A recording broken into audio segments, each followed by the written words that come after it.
Wait, wait, wait. Wait for it.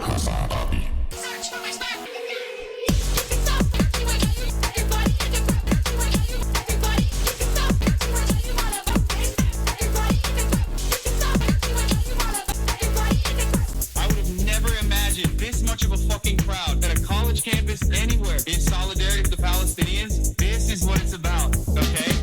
I did not stop advocating for the cause, and now I don't feel lonely. I don't feel as lonely anymore, and that's because of you guys. I hope that you can continue advocating for the right things.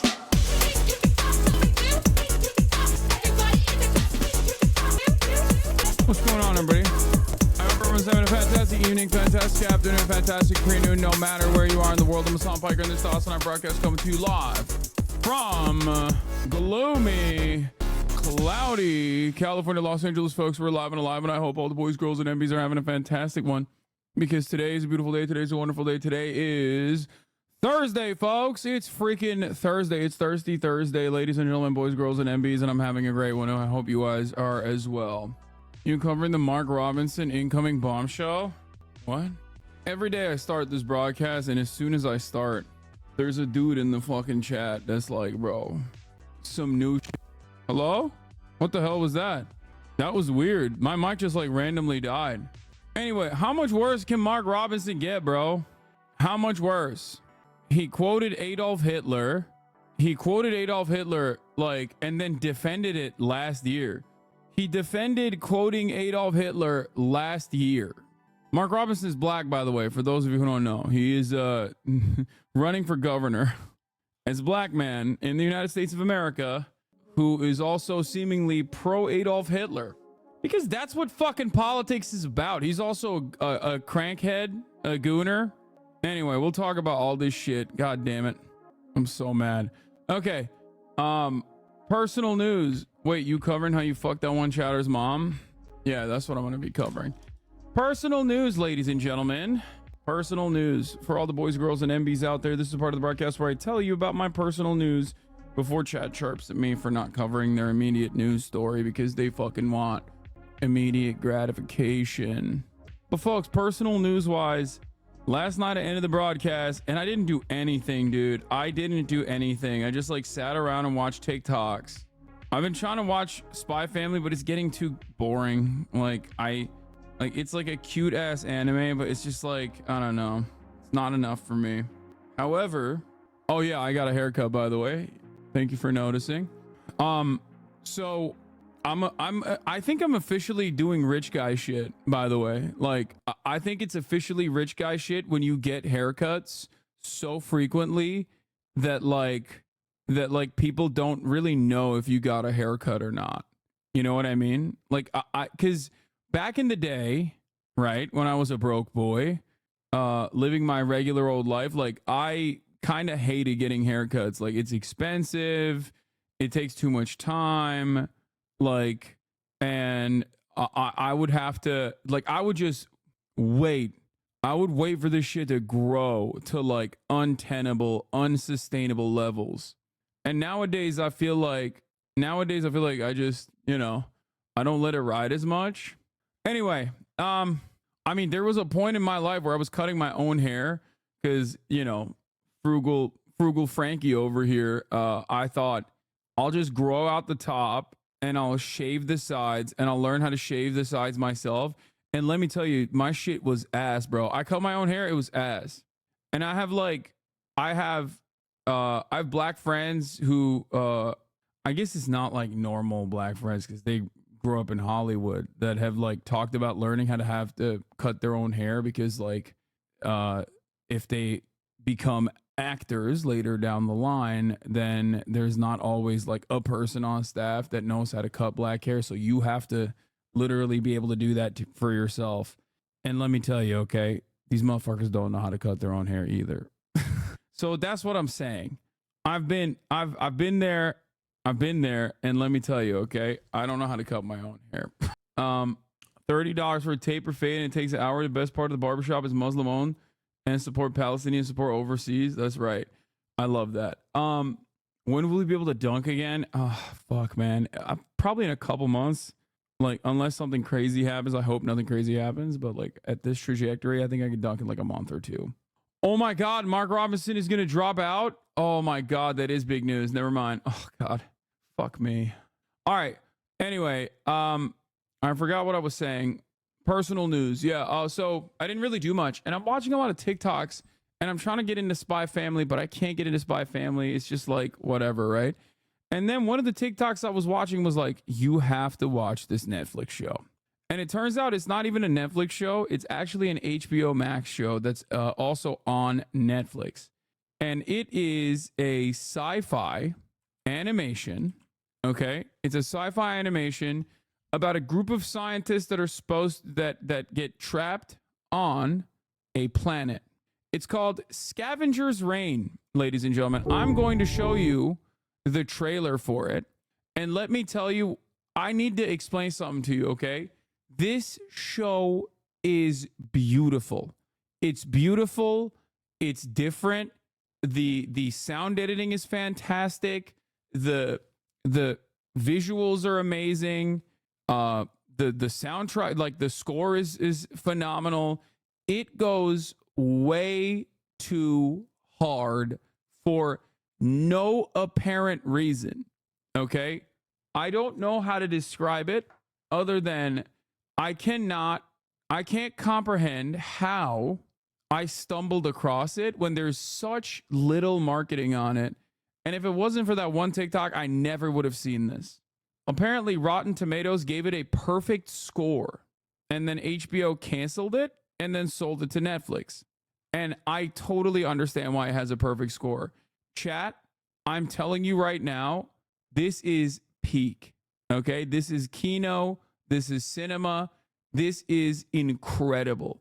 And it's also kind of horrifying at the same time. But it is very, very well drawn. Like, you were just bored? No, dude. This is very well drawn. It is shockingly good. I highly recommend it. Here, let's watch the trailer. It's like Subnautica the show, yes. Bro, when I was watching this, I felt like I was reading, like, I felt like I was a kid again, reading, like, Y the Last Man or something. Like, the drawings are incredible, too. Like, the animation is really solid. Like, I love the art direction, the art style. It's really good. This place, it's like a puzzle. Nothing really makes sense in the way we know it. Oh, it was drawn by the same guys that did Y the Last Man? It's got like a little bit of Dead Space in it. It's got a little bit of Subnautica. I don't know. Why is the subtitles? Oh, what the fuck? It's like too big. Wait, is there something wrong with my full screen? Did I fuck something up? It's a lot like this. It's very tense. It's very cool though, because like it basically shows you how terrifying it is when you find yourself on an unknown planet. When you find yourself on an unknown planet that has life on it and it's habitable by humans, but like you are completely oblivious to what the like who is friend and who is foe, right? And what you can exploit and what you can't. Anyway, like I said, it was kind of shocking. I did read Sagas, yes. I didn't finish it though. It was just shocking that it's like such a banger and it was kind of just sitting there, you know? It was just kind of sitting there. And I would have never fucking heard about it. I would have never seen it if it wasn't for goddamn. Okay, there's something wrong with my fucking full screen today. This is weird. I don't know what the hell's going on. I might have to turn off my goddamn. I might have to. I hope that like me updating my drivers didn't fuck my goddamn shit up. I did update my drivers, by the way. Shut up. Maya has a panel with Hassan. Dude, I have no idea what that's gonna look like. No idea. Like, I haven't talked to Hassan. It's true. About it. What's it a panel about? Fundraising and activism on Twitch. But we Hassan and I literally, we have not spoken. Huh. Okay. About the panel. I have responded to a bunch of emails and I've confirmed both of us, but have not talked to Hassan at all. So I think we're just gonna be there, and then I think it's just gonna be a live Q&A the whole time because we have nothing prepared to present. Yeah, what would we present? Yeah, we're just gonna chirp. What? I don't understand. Redo the split window thing again. I think that might fix it. I hope. Nope, didn't fix it. See, it's like in the bottom. I don't know why. Bro, read your emails. I don't think she like. I'm a chirper, dude. It's the one thing I know. Okay. I think it's really funny because like people stress out about this sort of thing, and I'm just like, why would you? Is your taskbar position unlocked? No, it's just like right there. But for me, it's like, don't worry. I just don't think that there is going to be an issue here at all. Like, I just don't foresee us having any sort of problem whatsoever. Why do you go into everything blind? Because I have a degree in Yaponomics, dude. Yeah, I saw this one. This is like, this is popping off, dude. It's got 49,000 likes. Jesus Christ. You need to restart File Explorer and Task Manager. On Windows 11, you have to drag the window to the top and select one split screen. Now that you're almost done with Wano, you can watch this One Piece video called "Is Oda a Communist?" No, I'm not gonna do that. No, the volume mixer, the volume master makes it so that this snaps, the full screen snaps to whatever the full window is, which is good. I use that to my advantage. But the problem is that right now something weird is happening where they're selling your OG merch for $4. I got a Dotson on them motherfucker. Fuck. I got a. What the fuck? What are they selling it for? I got a Dotson on them. $3.99. You know a hater priced it, bro. That's crazy. It's legit. It's union made too. Your bookmarks are showing. Yes, my bookmarks always show. That's crazy. I mean, listen, that's a cop. That's heat right there. That is heat. I'm sorry to be the bearer of bad news. Zin, the most evil company in the world. Wait, what? Why? Is it because they're like marketing the kids or something? Is that what it is? German streamer saw you comment about JD Vance. Stream I saw when this. He said that JD Vance has the facial expression of a German child who dropped his lollipop and now it's covered in ants. I don't think she's German. I think she's like Australian. But now I can't get it out of my head. Look at him. My lollipop and covered in ants. What is the opposite of yippee? Whatever the opposite of yippee is, that is how I feel. South African? Oh, yeah. Yeah, 100%. Galaxy Gas is worse than Zin's. Yes.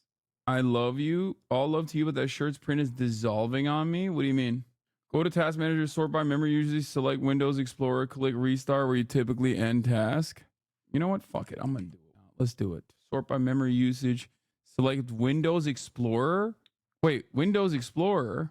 Actually, I'm not going to do that. Wouldn't that like restart everything? I don't want the stream to fucking... Nah, man, I'm not doing that shit. I don't want the stream to... I'm just going to fucking end task on my Google Chrome and then restart it and hope that it works.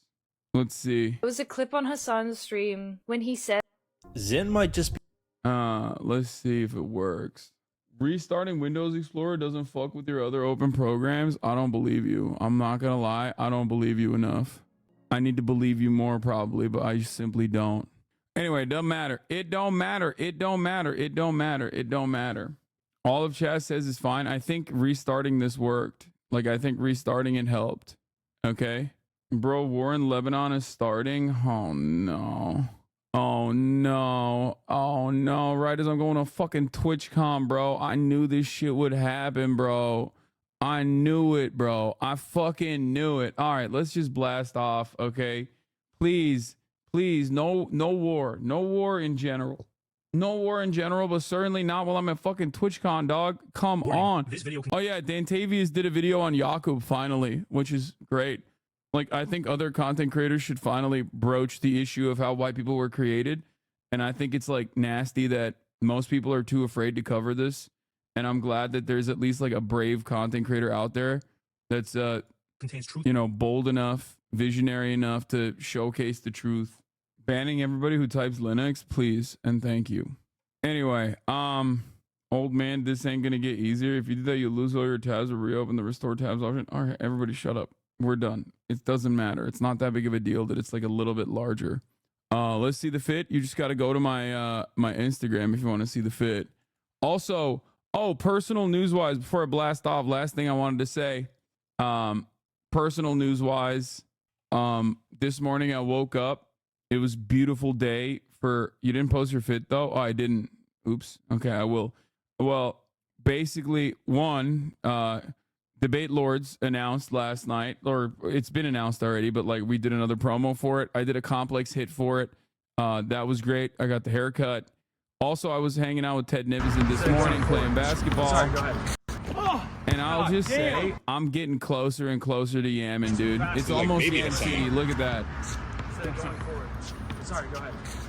I would like to get every single person to understand right here that like my hand is officially above, rim, as in this is now simply a matter of like figuring out the kinetics. Okay. Anyone above 6 foot that can't dunk don't deserve rights. Yeah. Okay. Little bro, be as heavy as me and then we'll talk. Your standing reach is crazy, to be honest. Ted looks like a dude who can't ball. Does he have any skill? What's his bag? He is like guy who used to be guy who was tall when he was younger, so he was forced to play basketball, so he still has like some of the mechanics back from high school. I don't know if chat realized how hard what you're doing in this vid actually is. Well, chat sees me as a 6'4" guy, and then of course goes, what the fuck?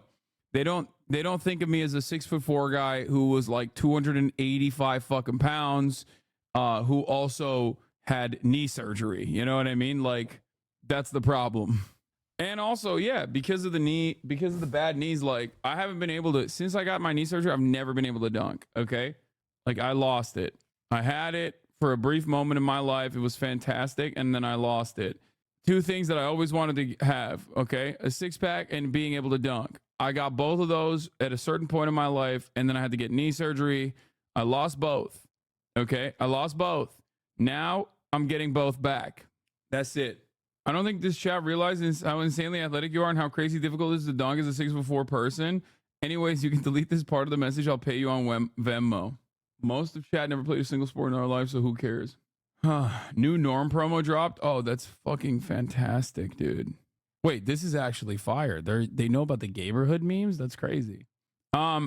Anyway, listen, some people just have hops, dude. I don't, okay? If you look at my fucking dumpy, you'll understand why. Cry less, jump more. Everybody shut up. It's hard. Wukong News, rumors of the Devils will release the 7-chapter DLC, 13 total, now including base, on January. It was supposed to be part of the OG release, but didn't have funds for it. It explains why you didn't fight a lot of the celestial bosses, just Erlang and Wukong Echo. More Gamba to come. Oh, that's so sick. I'm a big time fan of Wukong, as you guys know. All right, let's blast off. Let's fucking do it. Having a big muscular ass is one of the most athletic things you can have, actually. Thank you. That's correct. Exactly. Lebanon heats up as the West defends Israeli terror. Kamala X Trump polls tighten. MPA Mark Robinson might drop out from Gov race. Woke or not woke? Game later. TwitchCon tomorrow. Get in now. So my goal, for the record, for those of you who are wondering, my goal is to stream like regular ass streams when I'm at TwitchCon. Okay, so fear not for all the fucking news heads. Like I'm gonna try to do that too. And oh my God, Mark Robinson is so funny. Post your Instagram fit. Okay, I'll post it now. Chill. If you had pillar stands, you could dunk. Dude, the other thing that I was going to say, before we do, God, okay, I'm going to do the Hassan Guesser as well. Okay. Fuck! Everybody calm down. The Debate Lords will be on this channel tomorrow. I'm going to do my regular stream. I'm going to try to do my regular stream, maybe a little bit of IRL, and then we're going to do Debate Lords at like 4:20 or 4 p.m. tomorrow. Okay? I think it's at 4 p.m. God damn it. Kaya is not coming to TwitchCon. Okay? I posted my fit on Instagram. I'm all over the fucking place, dude. Please, let me live. Let me fucking... Will wanted you to see his final progress post at one of Camp Canute. Dude, I saw his, I think I saw like shit on Twitter. I think I saw pieces of this. Dude, he looks so good. It's like, it's kind of fucked up because I've been working my goddamn ass off. Let me blast off. Do we have a blast off meme or not? I'm just going to use the classic if we don't have it. Okay. I'm just going to use the classic jerk off one. Fuck it. That's the one I'm using.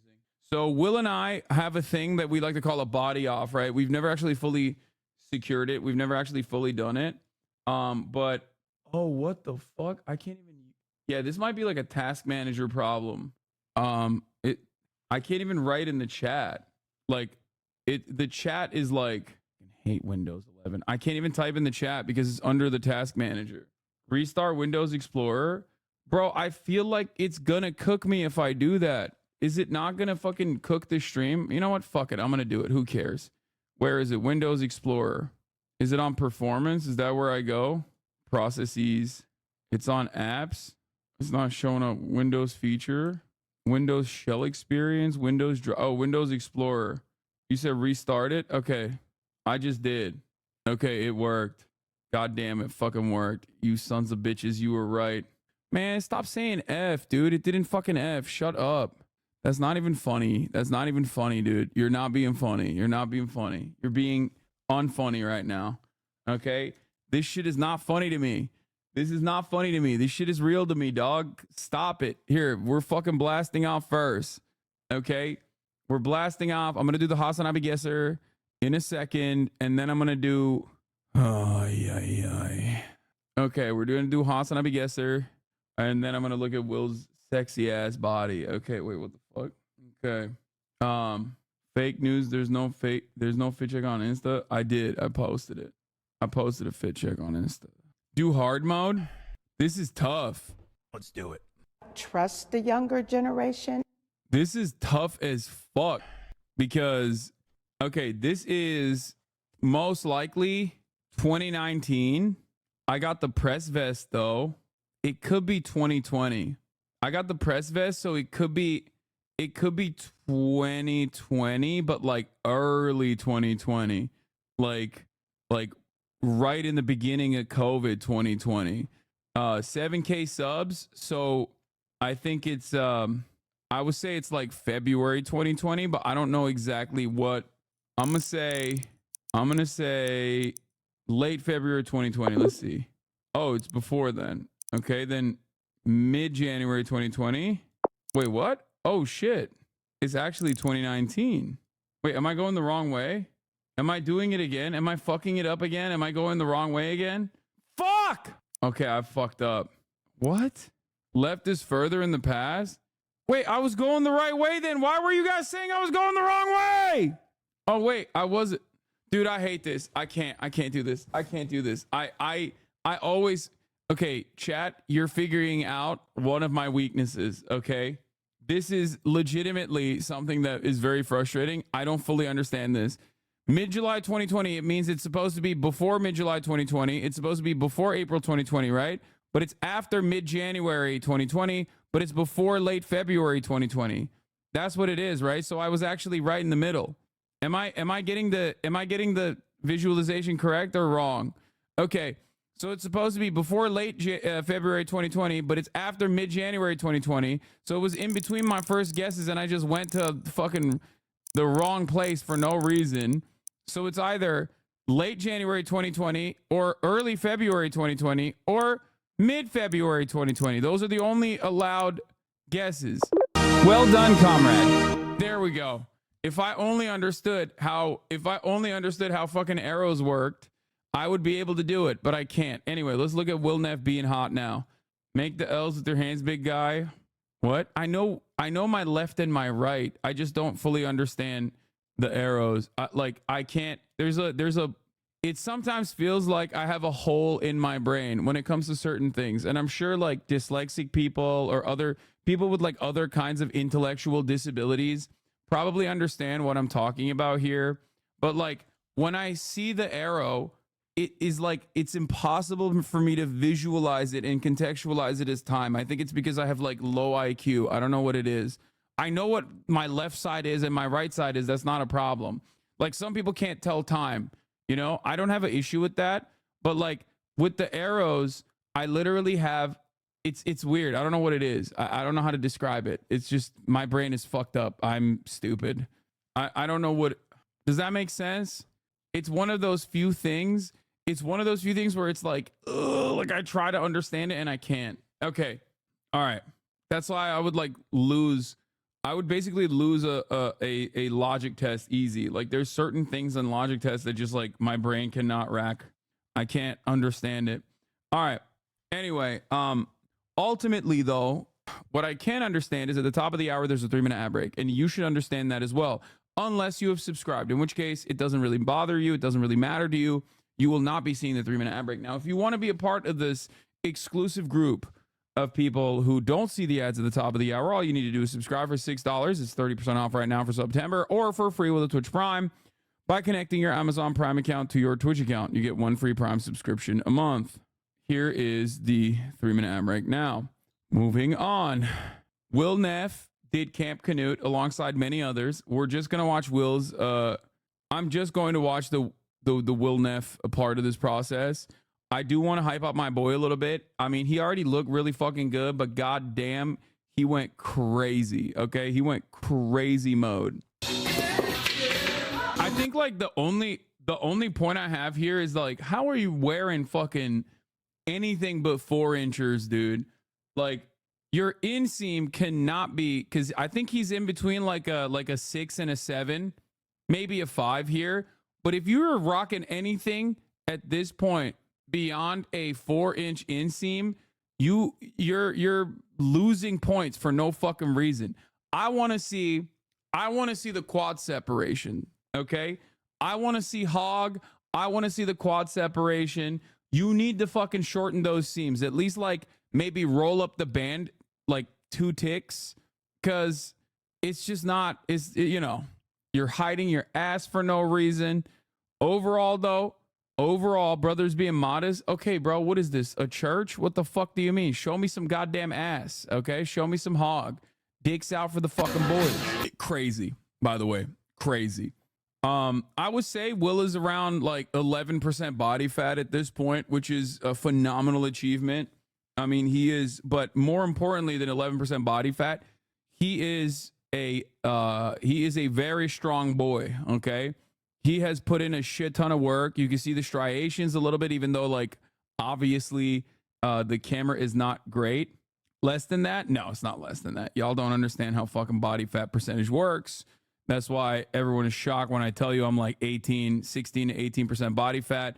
Will is probably like around 12 at this point.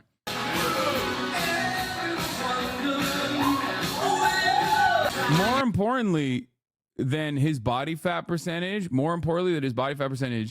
he has a shit ton of muscle mass. Okay. He has a shit ton of muscle, dude. He is brolic. Okay. He's brolic as fuck. He's out of control, dude. He is out of control. No, he's like 15. You're like 20. I'm sub 20% body fat. Suck my schmeat. Okay. Tiny schmeat gang. There we go. Let's see that. Let's see what you got right there. Look at those fucking quads. You see that quad separation? Okay. Damn. Okay, this is especially impressive. Not only do you see the fatty part, okay, but you even got like the indents coming in. You got so hard, dude. I suspect Will won this, right? Don't you need a DEXA scan in order to determine it? Yeah, but honestly, look, let me tell you the secret, okay?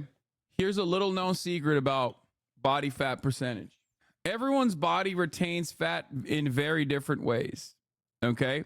Everyone retains fat in very different ways. Not only that, but also those scales are always inaccurate. The only accurate way to figure out what your true body fat percentage is, water displacement, lean muscle mass, and like literally calipers. Okay. So anything outside of that, DEXA scans and whatnot, you'll maybe get close to it, but it doesn't really matter, which is precisely the reason why, for example, there's like the in-body ones, you know, that you can hold on to and it like shocks your fingies a little bit. And then it just like zaps through your entire body from one foot out the other, and then that like tries to calculate your body fat percentage, but those are obviously very easy to manipulate depending on how much water you have in your body at any given moment. And I would say that ultimately, it doesn't really matter. DEXA scans are pretty good. Obviously, it doesn't fucking matter regardless, but if you are not going to get, like, if you're going to do an in-body, you might as well just eyeball it. That I would say is the little known secret in the fitness industry, that like you can literally eyeball with probably higher accuracy if you're like a relatively experienced person. You can eyeball it with a better accuracy than like the fucking in-body can. You talk so much but say so little. What do you mean? Is correct. I talk so much, I say so little, and yet what I say is correct. Coach Greg, eyes more accurate. You're right. I could guess people's weight, body fat real close when I was wrestling. I can't. Weight is different, but body fat percentage, you can literally eyeball it with like, you can eyeball it in a better way than an in-body can, for sure. Miskiv looks good. Miskiv looks good. He has no excuse not to be more brolic, though. He has the buff, the 5'4" buff. You know what I mean? Like, you're 5'4", dude. You touch a weight, you're gonna be fucking brolic. You have no excuse. You know what I mean? He's not 5'4". I forget how tall he is, but like short kings in the gym thrive, right? It's like, it's basically fucking cheating, straight up. It's like the one legitimate genuine advantage that short people have is at the gym, when it's like building muscle mass and like looking fucking massive.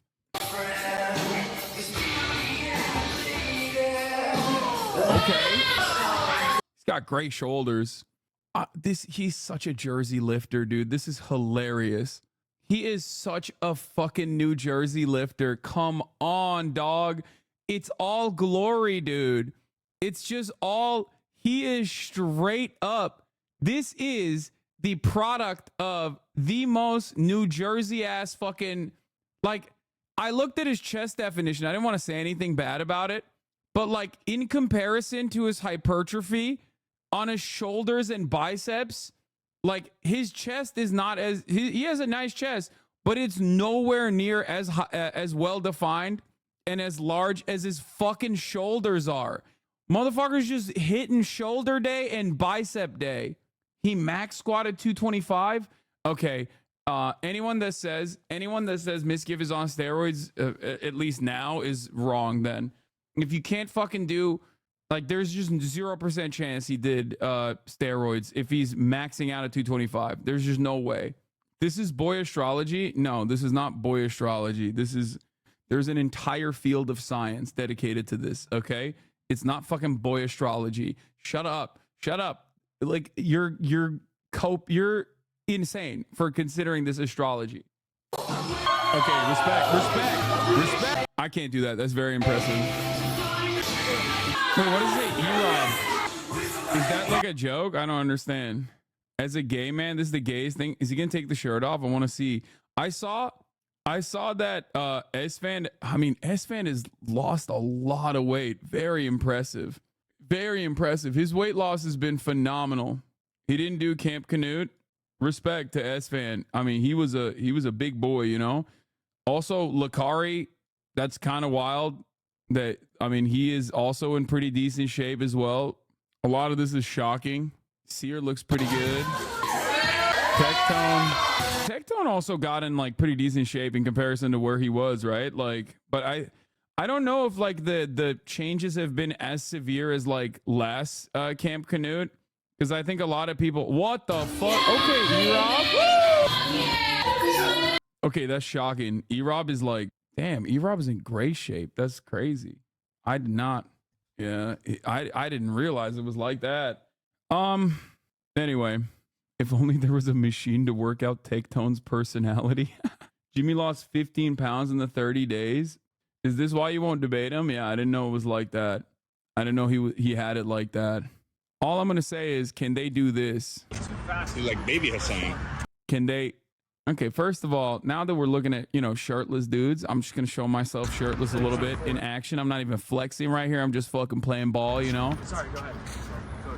Yamming. Fucking yamming, dude. I'm just saying, look at that. Look at the hand. Look at the hand. It's above the rim.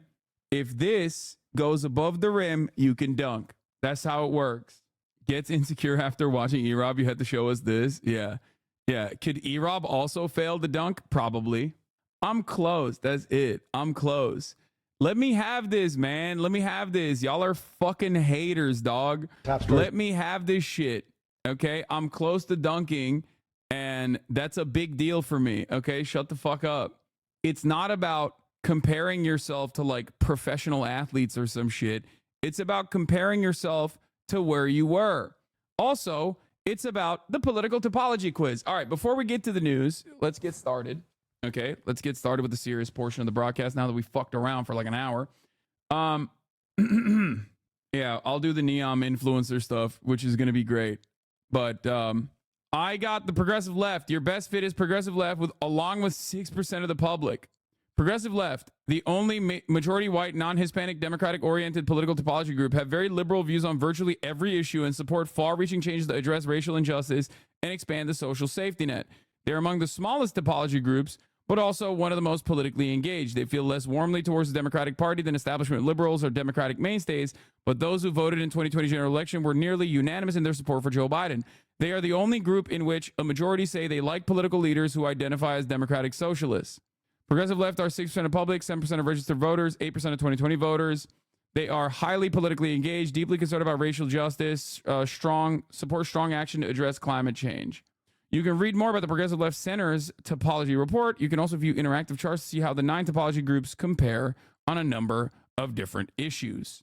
Obviously, we have the faith and flag conservatives, like the hogs of the hogs, the yee ass hogs. You have the committed conservatives. You have the populist right. I don't know what the populist right would technically be. I feel like the populist right would be just like Nazis as well. Ambivalent right is just Kamala voters. Yeah, faith and flag is just blood and soil, I guess. I don't even understand how you could answer any of those questions in a way where you could get like faith and flag as an outcome. Like you have to be it's one of those things where like a lot of these polls, when you look at them, a lot of these questionnaires, when you look at them, I always wonder, like, how can you even reach like the most far right? Surprised you didn't get outsider left. Yeah, I don't know what their outsider left topology. I don't know what the outsider left is. It's the youngest topology group. They hold liberal views on most issues, particularly on issues of racial equality and immigration, and overwhelmingly vote Democratic. They're more skeptical of government performance than other Democratic-oriented groups, though far less so than those in the GOP-oriented groups. I don't know why I got slotted into progressive left instead of like outsider left. They describe their own political views as liberal. I guess like it's because it says like democratic socialism is like technically progressive left. It's because you're old. Yeah, distinguishing feature is young, dissatisfied with parties, liberal on most issues. Depends on how you like the Democrats. Guys, I put 10. I put 0 for the Republican, and I put 10 on the Democrats from a scale of 1 to 100, 0 to 100. I was outsider left because I gave Dems and Republicans 10. You gave Dems and Republicans the same percentage of faith. Outsider left and progressive left hinged on the trade question. How you compare? Share of outsider left saying the same as you. Share of general population saying the same as you. Religion should be kept separate from government policies. You would rather have a bigger government and greatly expand on current government services. Progressive left, 63%. Religion should be kept separate, 94%. Race and immigration, America's openness to people from all over the world. White people benefit at least a fair amount of advantages in society black people do not have. You rated Democrats 10. Progressive left on average rated Democrats 69. The general public average rated Democrats 46. You rated Republicans 0. Progressive left on average... Wait, how the fuck am I progressive left then? I said the Democrats are a 10, and the progressive left say it's a 69. I usually feel like none of the candidates represent my views well. Anyway, they took your IP for this? Yeah, I don't care. Maybe it's because of the trade question. The U.S. has lost more than it's gained from increased trade. In terms of like, I think the trade question is like weird because like there's obviously benefits to global trade, okay? But also... there are negative consequences in terms of like businesses fucking switching out manufacturing hubs from domestic manufacturing to like, you know, the global south. So I don't really get it. Why does bro look like he's going to go to dinner with Brandon? I'm going to dinner with your mom. Progressive versus outsider, depending on whether you said at least one candidate represents you. I don't think I said any candidate represents me. Anyway, whatever. So that was the political topology quiz. Silly shit overall from Pew Center Research. Obviously, none of these questionnaires like are all encompassing.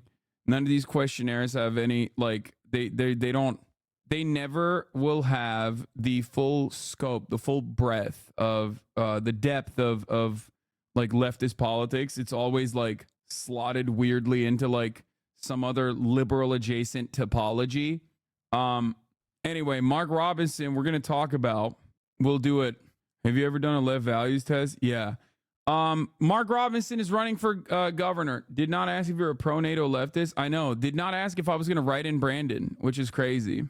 We'll get to Mark Robinson in a moment. I love Mark Robinson. I've talked briefly about Mark Robinson in my... I've talked about Mark Robinson, ironically enough, on my on the paywalled portion of the Fear End podcast when I was talking to Austin.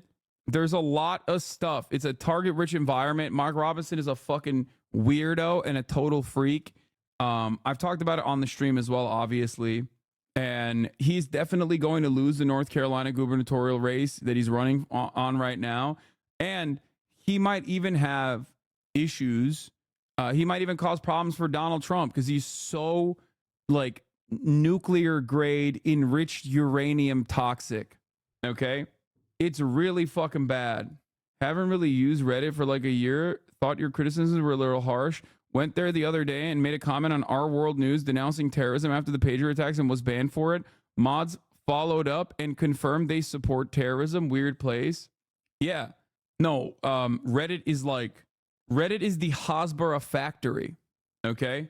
Reddit is the motherfucking Hasbara factory. Okay. You are going to get, especially on like a lot of those big liberal adjacent like subreddits that cover the news and politics, like they are so perma-fried. Like most of these subreddits, like unless they are directly about like, I don't know, Palestinian emancipation, or unless they are, I guess, about, you know, socialism or whatever, like you're mostly going to see Hasbara bots everywhere. It's really freakish.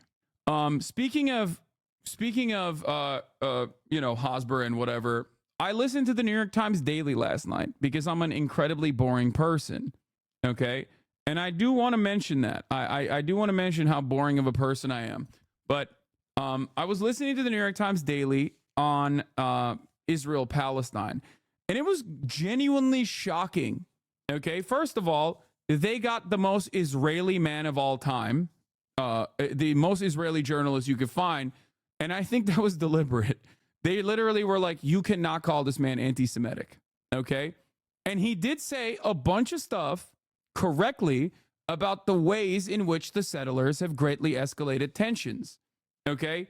And I'm not even kidding when I tell you, like, I'm pretty sure they had to show him now. I don't know what he looks like. I'm just saying he sounded like the most Israeli man of all time.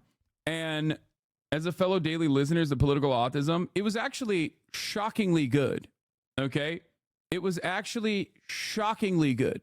I will say that.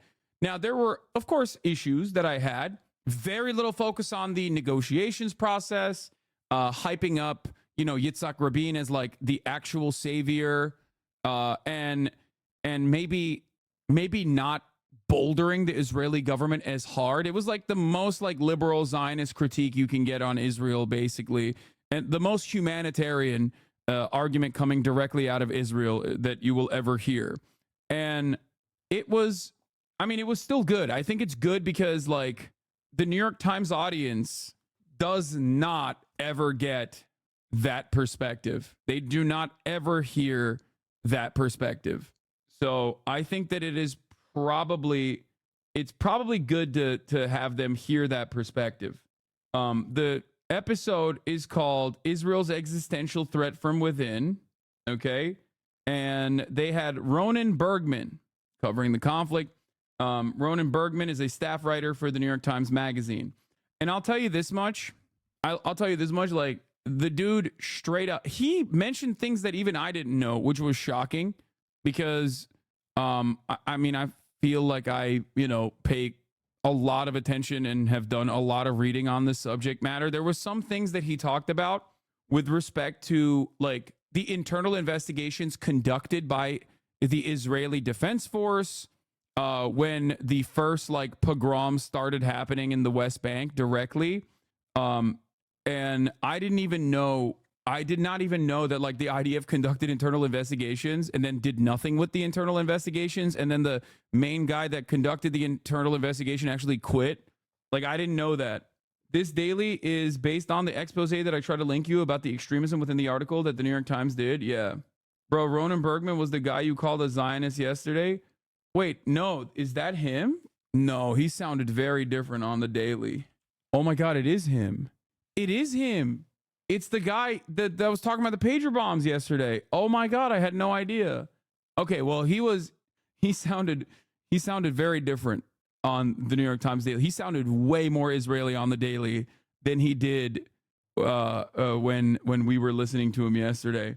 Anyway, regardless, Haas doesn't always get it right, it seems. No, I mean, I didn't. Joe Rogan level? Wait, he is Israeli. Nothing I said is wrong. What the fuck are you guys talking about? What are you guys... I never said my position on the commentary has not changed at all. What the fuck are you talking about? I was talking about his accent, dude. Calm down. You be wrong sometimes, it's okay? I'm not wrong. It's just the same fucking guy. Who gives a shit? What are you talking about? I know he's an Israeli journalist. I didn't know it was the same Israeli journalist. Anyway, regardless, like his assessment on the daily, the way he presented the story on the daily in terms of the ultra nationalist radicalization. Can you admit when you're wrong? Asking generally, Lamont. Of course I do. I always do. There's a difference, however, when I'm not wrong and Chad is just fucking waiting for me to be wrong so they can just like pounce and bait me because they're being fucking annoying. Hassan, they're baiting you about being wrong. It's a hater identified by now. Never mind it. I know. Anyway. Man, so you're saying all Israelis look alike? Take. Okay, we're done. So anyway, as I was saying, isn't the argument that you called him a Zionist yesterday apparently? Yeah, I'm still calling him a Zionist. I said he is a liberal Zionist. I think the issue here is that people don't understand the words that are coming out of my mouth. I'm saying that the daily, in terms of like the New York Times coverage on Israel, actually did a pretty solid job. I'm not expecting them to do like plus 972 magazine style coverage. Okay. I'm not expecting them to even do Haaretz style coverage. I'm simply shocked because the New York Times, oftentimes outflanks even Israeli publications that are not only not anti-Zionist, but sometimes they outflank Israeli publications that are themselves Zionist publications. So, Judging by that metric, it is actually shocking how this journalist was placing the blame on all things Israel-Palestine, specifically on the settlers and the rise of the ultra-nationalist right. Some of the notes that I had on it, however, in terms of criticism, was when he called the Baruch Goldstein an activist. He said he was a far-right activist instead of calling him a terrorist. Okay? By outflank, you mean like analysis that's correct? No, outflank is in like even more hardline right-wing in their commentary. Yes. Baruch Goldstein, he doesn't even like the guy. I'm just simply saying like I think you choose those words very carefully. When you talk about a guy like Baruch Goldstein and you call him a far-right activist after openly admitting like what he did. He called him a mass murderer. He said all of it, but like there was a couple instances where I was like, okay, like he's, you should just call him a terrorist. The Israeli government did, or Itamar Ben-Gvir or Bezalel Smotrich. He openly talked about Bezalel Smotrich's alleged attempted assassination involvement. He talked about Itamar Ben-Gvir's open calls for assassinating Yitzhak Rabin. So like, he did a lot of that, and I think it's good for people who watch the New York Times and listen to the New York Times daily, who read the New York Times, to hear that side, because they never get that. Okay, that's it.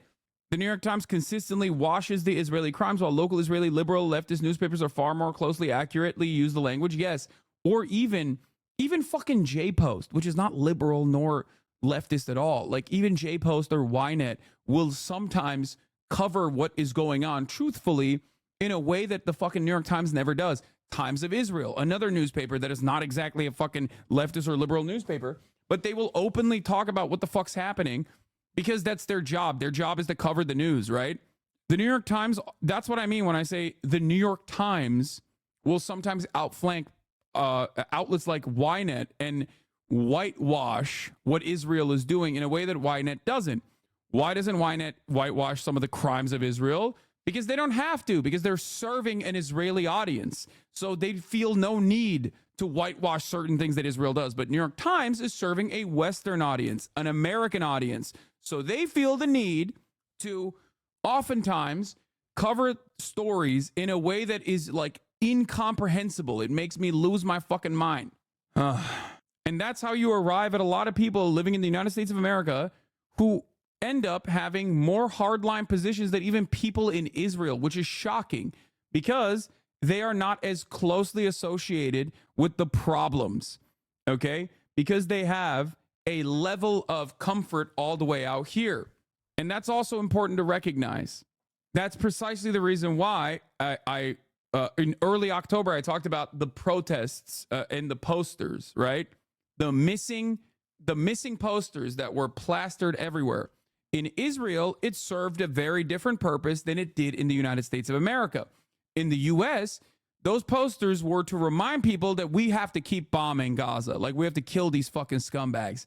In Israel, it was the exact opposite. Those posters would be like, do not bomb Gaza. These are the people that are in Gaza. Please do a ceasefire now. It served the exact opposite purpose in the Western world, though, because a lot of the people in the Western world are not like directly involved in the issue. They just want more people to be fucking. Chad, is Hassan aware of Mark Robinson? I am going to literally, I'm gonna get on a fucking spaceship. I'm taking a spaceship out of here, directly launching myself into the fucking sun. Shut the fuck up, dude. Yes, I'm aware of Mark Robinson, dude. I'm Brian Kill Me. I'm Brian Kill Myself. I'm Brian Kill Me. Shut the fuck up. I know, dude. Of course I'm going to talk about Brian. Of course I'm going to talk about Mark Robinson. Shut up. Fuck. Everyone is spamming it. Non-fucking stop. Mark Robinson is literally in the fucking title. It's in the title. First, we're going to start with Lebanon. Second wave of explosions struck Lebanon. Walkie-talkies were exploded yesterday. We're going to cover it a little bit again. And we're, of course, going to cover the way that the Western media is looking at the story and hyping it up. This is an act of terror, okay? Definitionally, it is a war crime. It is also an act of terror. The purpose of this, regardless of the purpose of this being like, oh, taking out like Hezbollah commanders or whatever the fuck the way that Israel is presenting it, it does not matter. The methods are completely unacceptable. And blowing up, like booby trapping civilian telecommunications devices that fucking doctors and nurses use is completely unacceptable. Trying to assassinate people who are not only not only declared enemy combatants, but are not in the process of war, and also simultaneously living amongst civilians, and also simultaneously like MPs, like members of the fucking parliament, because Hezbollah is not only a militant group, but also has active seats in the Lebanese parliament, killing all of these people that are a part of like daily life, especially in southern Lebanon, that work on civil affairs, is insane. Okay, it is an act of terror, which is why I always reiterate, repeat the point. If Hezbollah did this to members of the Knesset and Israeli occupying force members, okay, who are not in Gaza, who are not in the fucking West Bank, who are not operating in a military capacity, who are simply at home, who are simply at their fucking markets, at their grocery stores, okay, who are tucking their kids in. If Hezbollah somehow was able to like secure the telecommunications devices and like explode them in a similar manner, the entire world would consider it an act of terror that is unconscionable and completely unjustifiable. Okay? That's it. And every single person that wants to defend Israel also recognizes that reality as well. Now, of course, there is no role reversal. There is no way that the role reversal could happen because you have to be a massively powerful country backed by the most powerful country on the planet to be able to intercept logistics such as this one. So Israel, knowing full well that Hezbollah would never be able to return the favor, can operate it with the false moral notion that like they had to do this and there was no other way to go about it. And for those of you who ask, what can you do? What could be done in this situation? Like, do you not want to fight against Hezbollah? Like they're bombing northern Israel. Like, what do you mean? The answer is simple. And it's the exact same for the Ansar Allah movement, the Houthis as well. Okay? Stop the genocide. That's it. Stop the fucking genocide. It's crazy. Secure and facilitate a ceasefire and hostage deal. Stop the fucking genocide and start doing diplomacy. But of course, that is not allowed. That is not even a consideration. Israeli drones are doing, an Israeli drone with loudspeakers are circulating over the Nabatea area in South Lebanon and broadcasting in Arabic. Sayed Hassan Nasrallah wishes you more destruction and displacement. Yeah, Chris Cuomo and many others are saying dumb shit. Why don't you mention that pages were on members of a terrorist organization that is committed to destroying Israel? Would you have been defending Al-Qaeda when America was lighting them up in Iraq? What did a 9-year-old girl who was killed do to deserve that, Chris? Insinuating that anyone who questions how operations unfold, including civilian casualties, is siding with the terrorists, is a deeply ugly rearing of our past. Would you cheerlead going back into Afghanistan? For the record, yes, Chris Cuomo would cheerlead going back into Afghanistan. That is precisely what he's doing here. Where's proof of a 9-year-old dying? What? Dog, there was a fucking funeral. What are you talking about?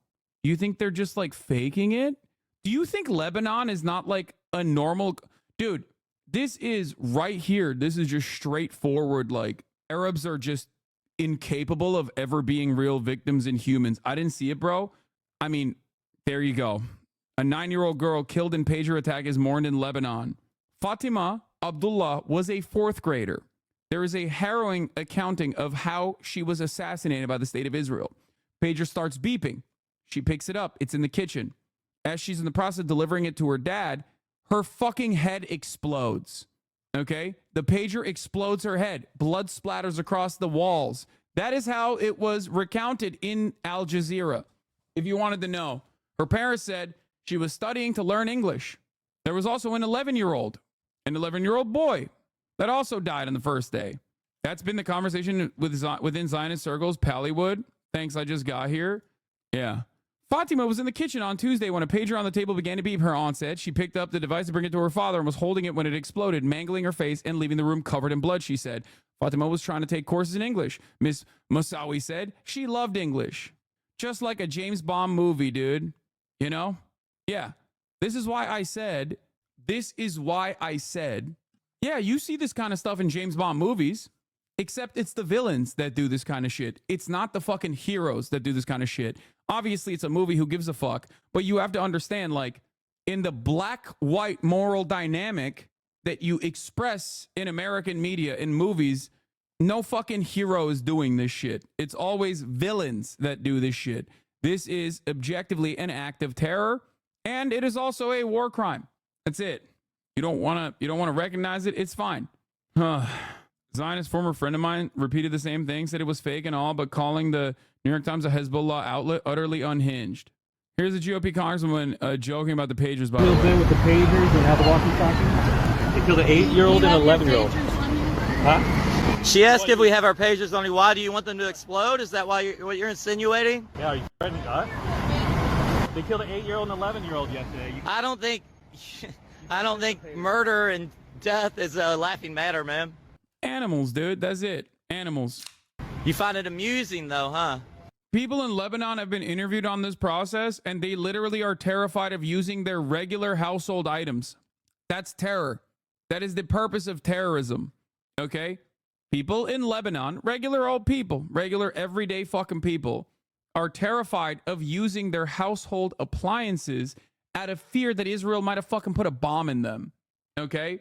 Because Israel, time and time again, has shown that they do not fucking care about just regular human beings living inside of the Lebanese borders. Okay? Which is crazy because, like, half of the people, like, out of the people that died, they try to make this seem as though this is like a masterful gambit, a successful strike against Hezbollah, not recognizing that they fucking blew up a shit ton of civilians, both members of the parliament, and also even like fucking two of the people that died were like healthcare people, because you have two children, two medical professionals. You have no way of ensuring that a regular civilian telecommunications device is going to only stay in the hands of, the militant operatives.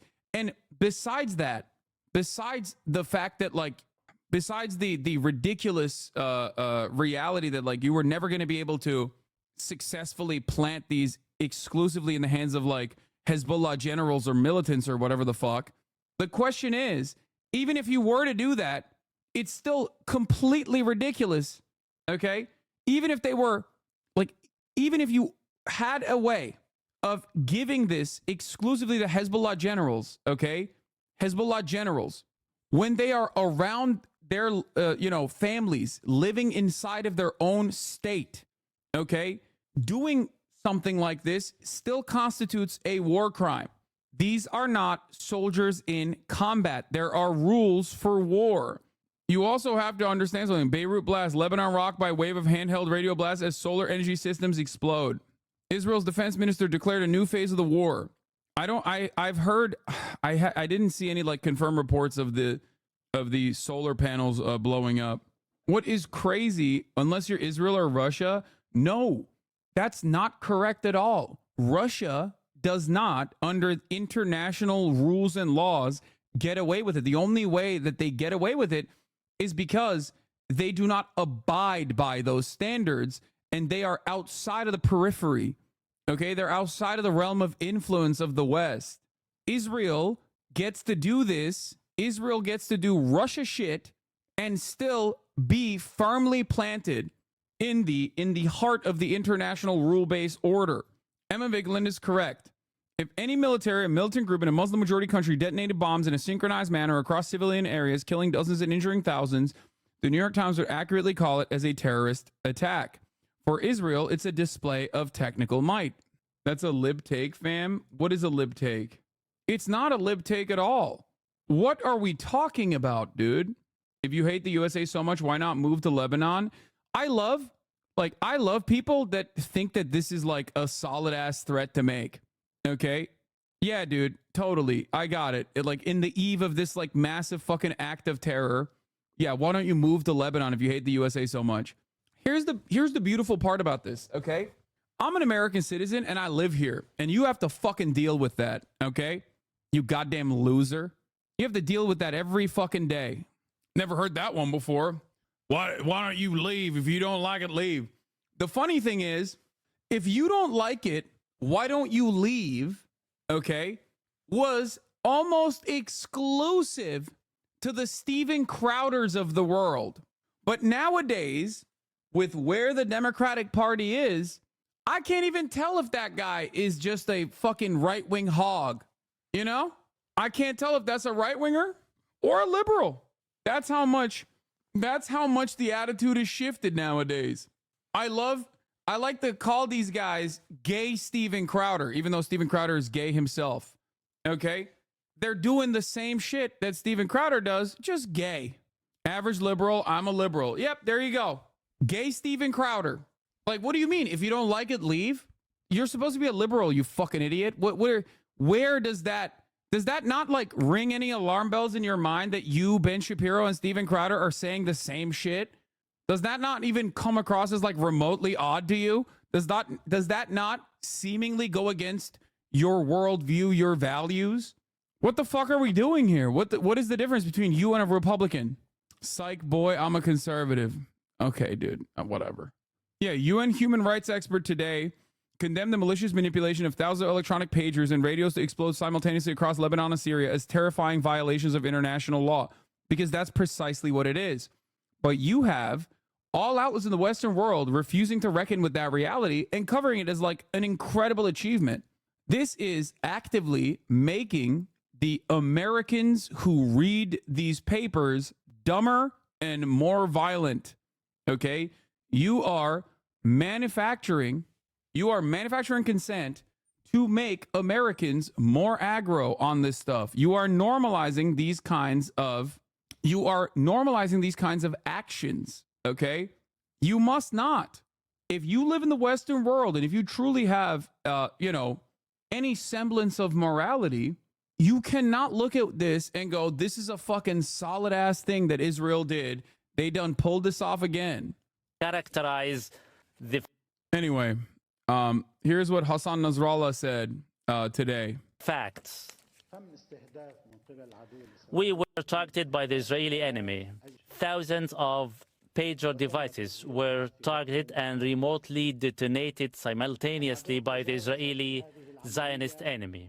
By this attack, the Israeli enemy have crossed all restrictions, red lines, turning a blind eye to everything, ethical, human, legal, you name it.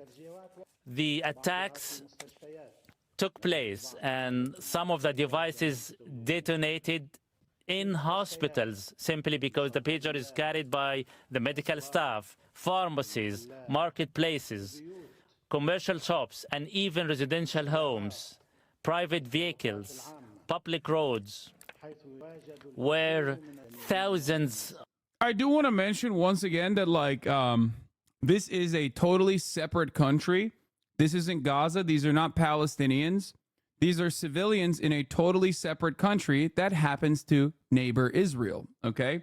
Now, that greatly expands in the eyes of the Israeli government. That greatly expands like the permission base that they have when America doesn't say anything about it and basically fucking supports it and continues giving weapons to Israel after Israel does this in direct contravention with international humanitarian law.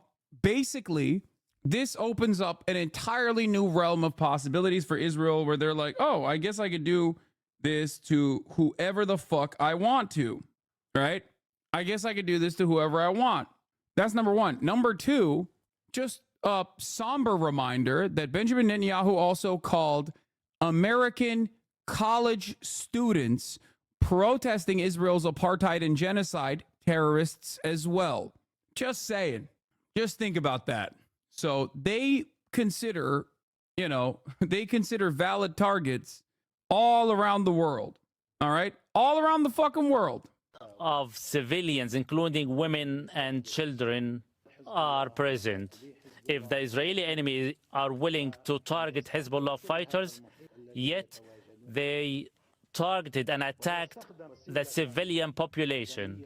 And above all, the Israeli enemy in their attack used a commonly used device used by the medical staff, public transportation, and even by average citizens. And on Wednesday, the attack was repeated where radio...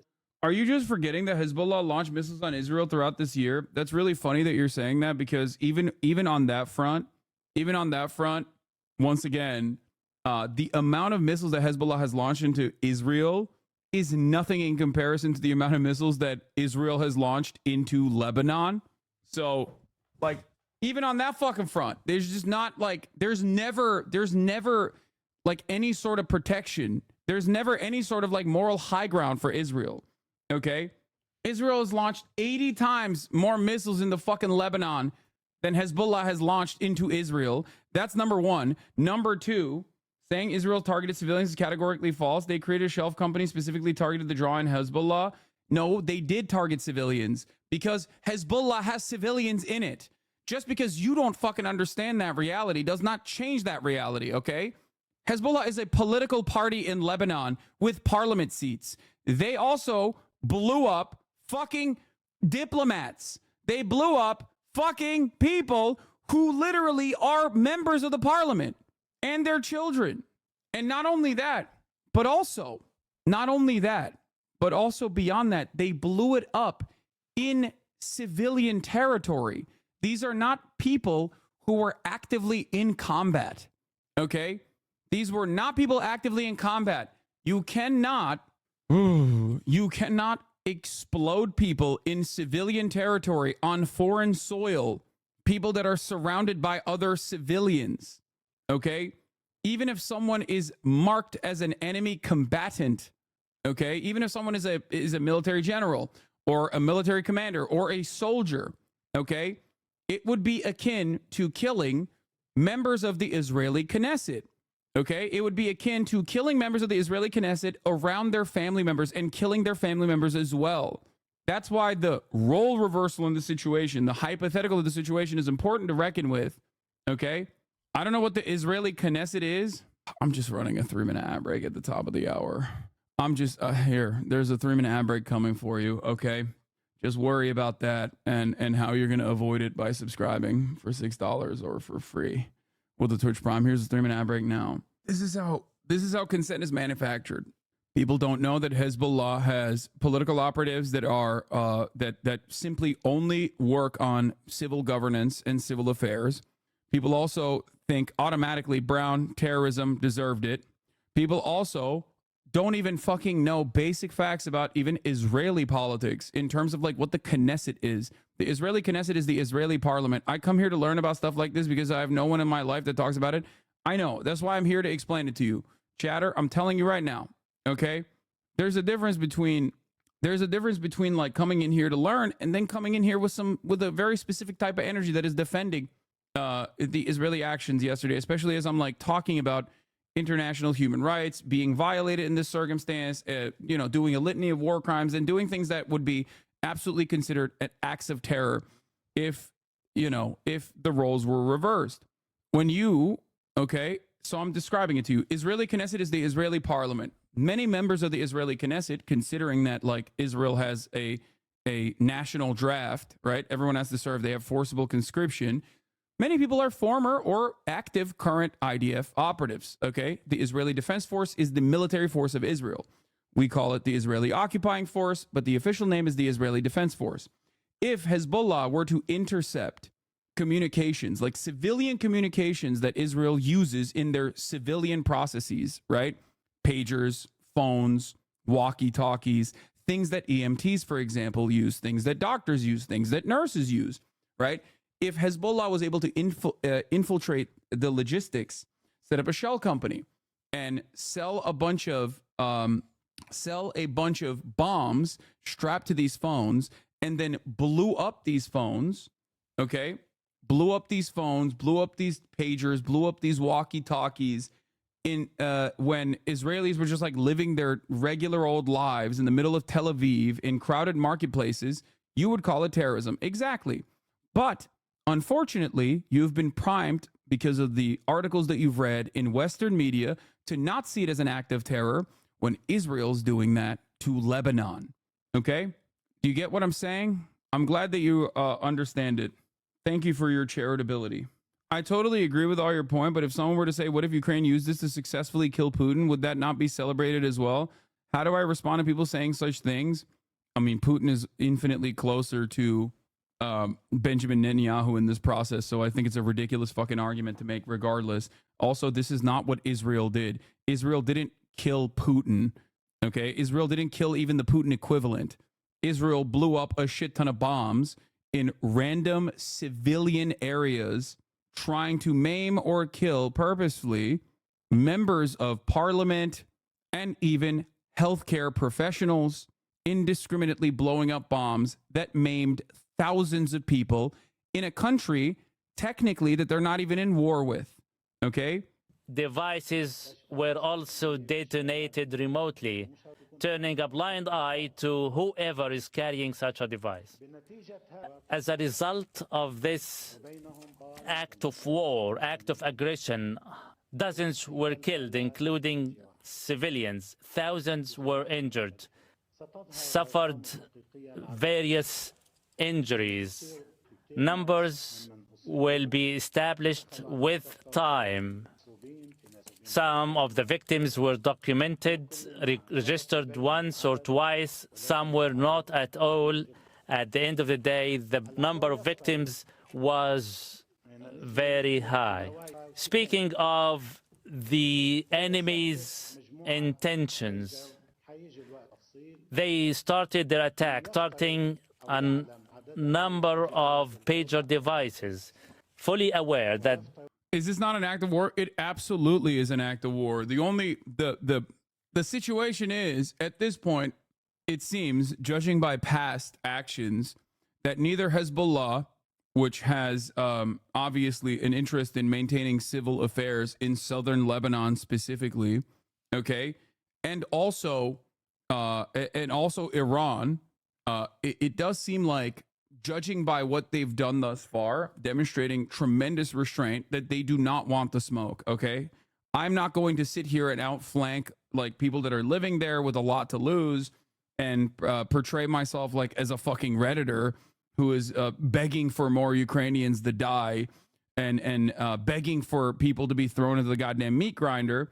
It's their assessment. It's their analysis. I'm simply looking at I'm looking at it from over here, and it seems like they are legitimately worried about U.S. involvement and therefore have portrayed themselves as infinitely more rational actors as Israel becomes more and more belligerent. Okay? Part of that is because they know that America has 4,000 fucking Marines in the region. They know that America will jump if Israel says jump. They know that America will send in military to not only defend Israel, but also to potentially invade Lebanon or even go into direct war with Iran. Isn't Hezbollah a terrorist organization? Terrorism as a designation is simply a political designation. It is utterly meaningless. America is a terrorist organization. The Republican Party is a terrorist organization. Israel is a terrorist organization. It doesn't mean anything. It's simply designed for you to think, oh, well, they deserve it. Okay? That's it. That's it. It's so you go, oh, well, Hezbollah exploded, so they're terrorists. They deserve it. That is precisely the reason why this designation exists. On the legal front, the reason why the designation exists is so that if you nab an enemy combatant, you can just like deny them human rights and torture them. That is the specific purpose, at least in the United States of America. It's a way to bypass, yes, habeas corpus. No human rights whatsoever. You can black bag them. You can do whatever the fuck you want. I feel like saying Hezbollah is a terrorist org is like saying the Viet Cong is a terrorist org. Well, they did say that. So, yes, it is exactly like that. Yes. And also, it's like saying the ANC is a terrorist organization. Nelson Mandela was on the terror watch list until 2008. Anyway, yeah, the IRA is a terrorist organization. Black Panthers were a terrorist organization. It is whoever is in the crosshairs of American empire. That's it. Those devices go beyond 4,000 in number. The Israeli enemy believed that these pager devices are used by Hezbollah fighters. When these pager devices were detonated, the Israeli enemy had willfully, purposefully, with formed design, willed to kill 4,000 people simultaneously at the same time, regardless of the number of who could have been also killed within the vicinity of the targeted devices. This was the willful, purposeful intention of the enemy, criminal intention. The same is repeated on the second day, willfully aimed to kill thousands to the Israeli.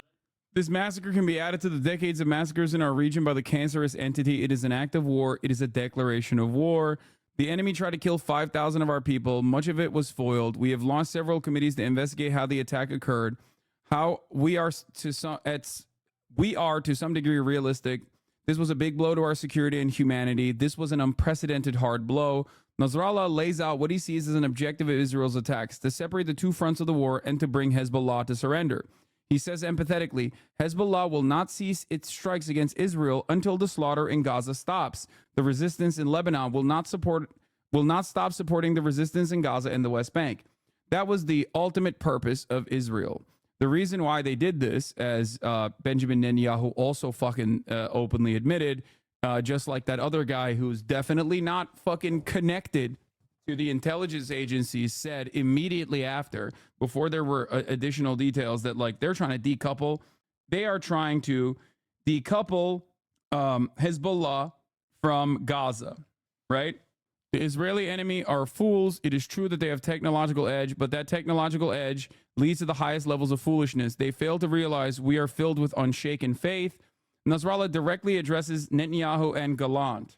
You will not be able to make your illegal Israeli settlers return to their colonies in the north. I reiterate, the only way is by stopping the aggression in Gaza and the West Bank, not escalation, not all-out war. Other underlying objectives in Israel's pager attacks were to undermine our systems, our infrastructure, our infrastructure, and cause us to fall to our knees, to sow doubt among the rank and file. He says Israel failed in this goal, as those injured are more resolved to return to the battlefield and resume their duties. Nasrallah, Israel's objective was to undermine and destroy the infrastructure. Israel also believes these devices were carried by senior Hezbollah leaders. This is not a fact on the ground. I assure you, none of our infrastructure has been touched. I assure you, none of our infrastructure has not been touched. I assure you, our infrastructure is robust, mighty, integrated, coherent, and cannot be shaken by any such attack. Nasrallah challenges Israel's idea of creating security for itself by pushing Hezbollah out of Lebanon's south. We will continue to target Israel's north. The security buffer zone will turn into a trap, an inferno for your army. If you have doubts, go ahead and try. Basically saying, you know, go ahead, come invade Lebanon and see what happens. I mean, history has shown what has happened. They did do this before, and it didn't produce positive results for Israel at all. So it's understandable that he is reiterating this position. Like I've said before, I don't see a way out of this unless America intervenes and stops Israel. AP Qasim Qasir, a Lebanese analyst close to Hezbollah, said the detonating devices actually struck mostly civilian workers within the group and non-military security officials, which has allowed it to contain the impacts of its war effort. Analysts say the attacks were not a crippling blow. Nasrallah acknowledged that they were a severe blow, but vowed would emerge stronger than before. Hezbollah continued to launch rockets over the border Wednesday and Thursday, including one that killed 2 Israeli soldiers. Israel also, this is, for the record, Israel routinely does this, okay? They did this in Gaza. They'll go, oh, we've overtaken Khan Yunis. Oh, we've overtaken this area. We've overtaken that area. We have completely successfully dismantled Hamas in North Gaza. And then what happens? A week later, an entire fucking battalion gets murked, okay? So you didn't do that. So you just lied. All you did was reduce North Gaza into rubble and kill a shit ton of civilians. You didn't even fucking touch Hamas. And they're doing this exact same thing now in Lebanon. They have one fucking speed, dude. They have one speed. They have one move. They just kill a shit ton of civilians or try to kill military commanders, but like literally fail to do so, and then end up blowing up a whole bunch of people. And then they go, we did it. We did it. They do the fucking like third place champagne meme. You know, they're like, yeah, we did it. We fucking got him. We got him. And then the media's like, they got him. They did such a good job. And then the next day, bombs are still fucking flying. So you didn't do it. You didn't do shit. You did not achieve a strategic military goal here at all. All you did was terrify the Lebanese people and probably galvanize and embolden Hezbollah. You made them obviously a more successful political operation now because you're giving them very good reason to fight back. That's it. If I'm living in fucking Beirut, if I'm a Lebanese guy, okay, and I see a bomb explode at the marketplace and it's an Israeli bomb and I see everybody fucking celebrating it, it doesn't matter what my background is. I'm going to be like, I am in support of whoever is going to stop that. Okay? I am in support of whoever the fuck stops this. All right? That's it. I don't want fucking bombs exploding in my goddamn neighborhood. The plan is to get all the civilians out the way by bombing them and then take care of Hamas. Yeah, except that's an insane plan because they're just only killing the civilians in that situation. Every now and then, maybe you kill a couple fucking militants, but you're mostly just killing civilians, overwhelmingly killing women and children and the elderly, which is precisely what they've done. Pure evil. Analysts said Hezbollah will be able to regroup militarily and find communication workarounds. Detonating devices hit workers in Hezbollah civilian institutions, including healthcare, media operations, and fighters, dealing blow to groups' operations beyond battlefield. There you go. You blew up the fucking eyeballs of the dude that's doing like Hezbollah edits on Twitter, okay? That's who you did. That's who you fucking blew up. Good job. Now you still have missiles being lobbed into northern Israel. What happened? It didn't stop. If that was the goal, it didn't stop. Good job, dude. You killed a nurse. Like, congratulations. Even Lebanese people who do not support Hezbollah as a political party support them as a resistance movement? Of course. Here. Down some of the basics again on the exploding pages. I mean, is it still your position that you are not saying publicly who you believe carried out these attacks? I don't have any comment on it at all. And is there any reason that you wouldn't say what your assessment is of who carried these out? I just don't have any comment on it at all. Okay. 2 days ago, you said the US was not aware of this incident in advance. Is that statement still accurate? The statement I made on 2 days ago was absolutely accurate. That you didn't know about the incident in advance? Correct. Okay. Because, I mean, there has been some reporting that there was a call from the Israelis to say that something was going to happen in Lebanon on Tuesday. Do you have any comment on that report? The statement I made on Tuesday was 100% accurate. Okay, and just to follow up on the point about targeting and international humanitarian law, I mean, presumably the State Department is aware of the amended Protocol 2 of the certain conventional weapons, which prohibits the use of booby traps or other devices in the form of harmless portable objects.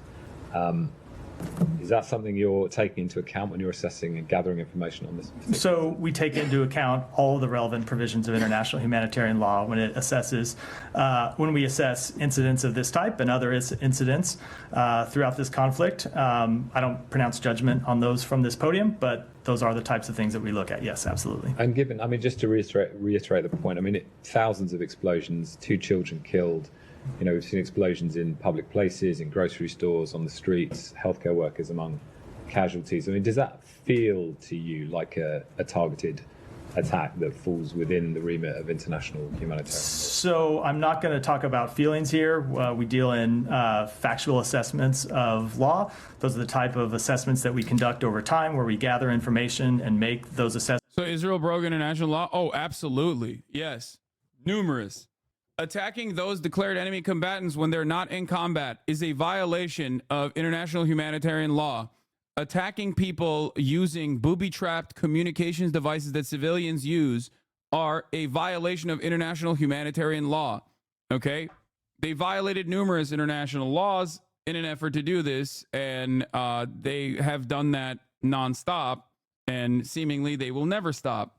Here is the UN staff, including 8 OHCHR colleagues detained in Yemen. Wait, what the fuck? Oh, that's just an additional update. Never mind. I was like, exploding pagers and radios, a terrifying violation of international law, says UN experts from Geneva. UN human rights experts today condemned the malicious manipulation of thousands of electronic pagers and radios to explode simultaneously across Lebanon and Syria as terrifying violations of international law. The attacks reportedly killed at least 32 people and maimed or injured 3,250, including 200 critically. Among the dead are a boy and a girl, as well as medical personnel. Around 500 people suffered severe eye injuries, including a diplomat. Others suffered grave injuries to their faces, hands, and bodies. These attacks violate the human right to life, absent any indication that victims posed an imminent legal threat to anyone else at the time, the expert said. Such attacks require prompt, independent investigation to establish the truth and enable accountability for the crime of murder. We express our deepest solidarity to the victims of these attacks, they said.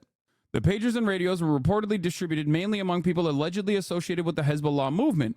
which includes civilian and military personnel. Now, remember, when you go to like other liberal outlets, when you go to CNN, when you go to fucking New York Times, or you go to other like liberal commentators that are celebrating these attacks and calling me a fucking terrorist and like fantasizing about me dying in Lebanon because I'm closely associated with Hezbollah or whatever, remember that they're not being serious about this kind of thing at all, okay?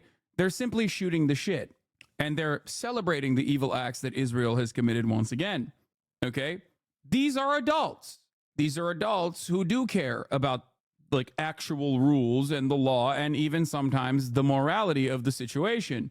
So understand that there's a reason why the things that I said as soon as I found out about this are damn near identical to what the fuck the UN is saying now with their legal experts. Because if you have a moral compass and if you have a like bare minimum elementary understanding of international human rights, you can recognize what Israel did was unconscionable. Okay? That's it. Although, yes, laws don't replace morality. In this circumstance, this is both illegal and immoral. So, to the extent that international humanitarian law applies, at the time of the attacks, there was no way of knowing who possessed each device and who was nearby. Simultaneous attacks by thousands of devices would inevitably violate humanitarian law by failing to verify each target and distinguish between protected civilians and those who could be potentially attacked for taking a direct part in hostilities. Such attacks could constitute war crimes of murder, attacking civilians, and launching indiscriminate attacks, in addition to violating the right to life, the expert said. Humanitarian law additionally prohibits the use of booby traps disguised as apparently harmless portable objects were specifically designed and constructed with explosives, and this could include a modified civilian pager, the expert said. A booby trap device is a device designed to kill or injure that functions unexpectedly when a person performs an apparently safe act, such as answering a pager. It is also a war crime to commit violence intended to spread terror among civilians, including to intimidate or deter them from supporting an adversary, the experts warned. A climate of fear now pervades everyday life in Lebanon. So they accomplished that goal as well, which was to make Lebanese people fearful that their fucking household appliances might explode.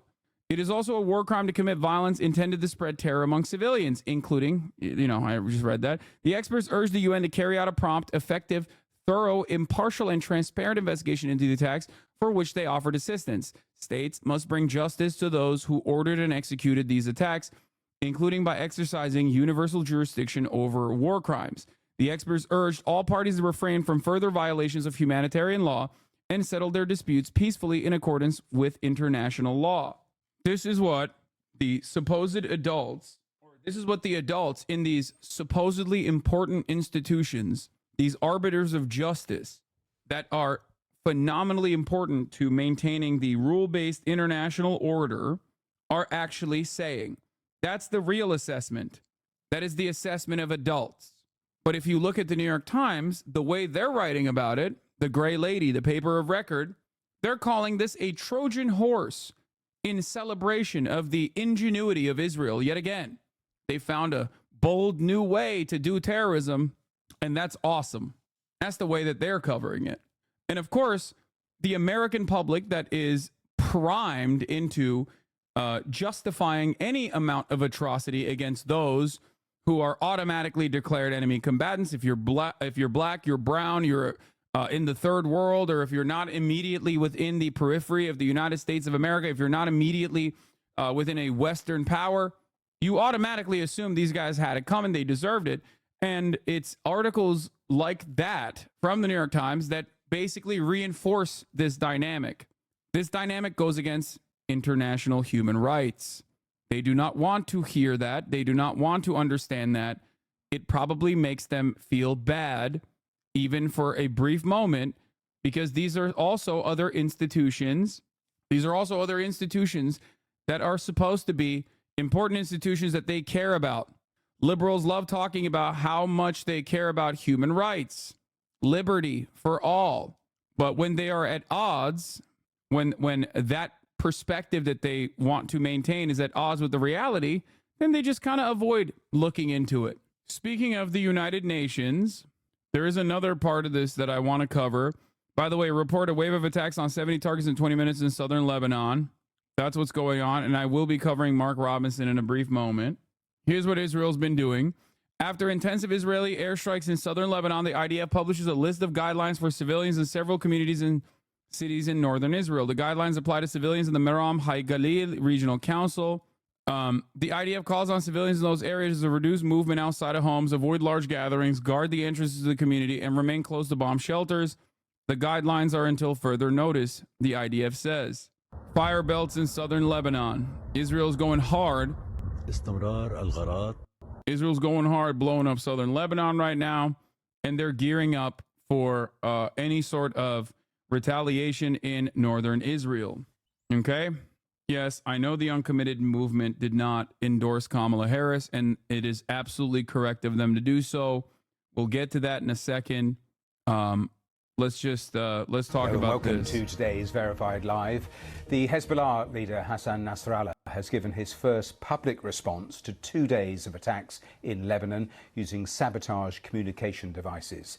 He described the attacks as an unprecedented blow to the Iran-backed militant group, but vowed to continue to fight Israel.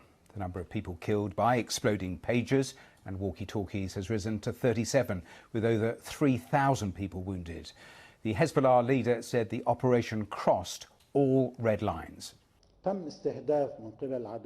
Thousands of pages with. Can you answer my question? How do they do this from all buying the same pages and shit? They either intercepted a shipment of pagers that they suspected was going to Hezbollah, or they set up a shell corporation in Hungary that was operating under the banner of a Taiwanese corporation that was. It's more likely that they intercepted the shipments.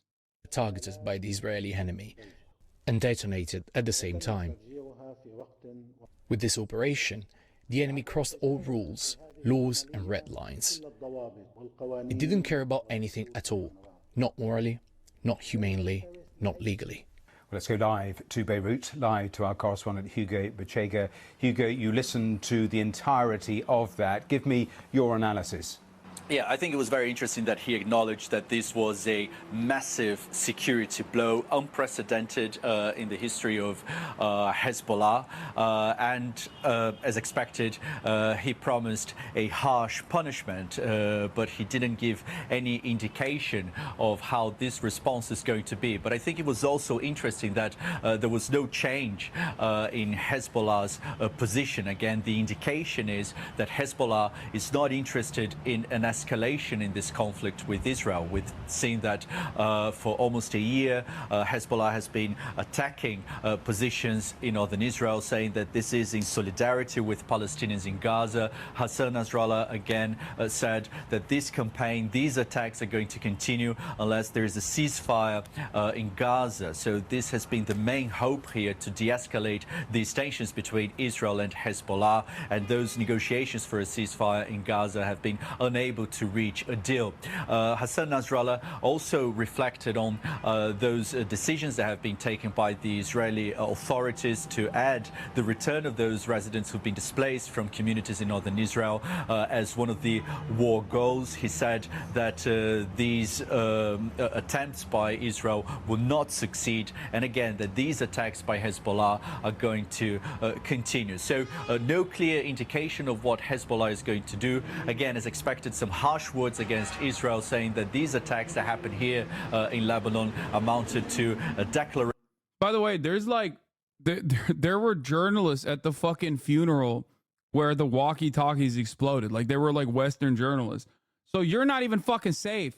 Like, technically, if you are anywhere where Israel has like set his sights on, set his crosshairs on, you were just not safe. This was a good take that I saw on Twitter. Why do so many health workers have Hezbollah pagers? Because Hezbollah pager isn't a real thing. Because that's what happens when supply chains are contaminated. Just because the propaganda needs you to be very stupid to believe it doesn't mean you're obligated to become that stupid. Please open your fucking eyes and open your minds a little bit. This is exactly the same fucking principle that I saw when like the Nord Stream pipeline exploded. And then the media was like, Russia did it to itself. And it literally made no sense. Okay? It just made no fucking sense, but the media still said it. And there were plenty of people who also repeated those talking points without even fucking thinking about it.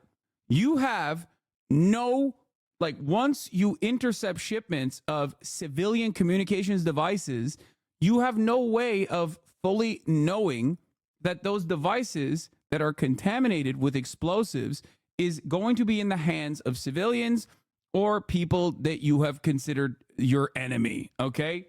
It does not work that way. Oh, political parties and armed groups who don't like or who you don't like or whatever, don't buy their supplies in big Looney Tunes box stamps, Bad Guys Inc.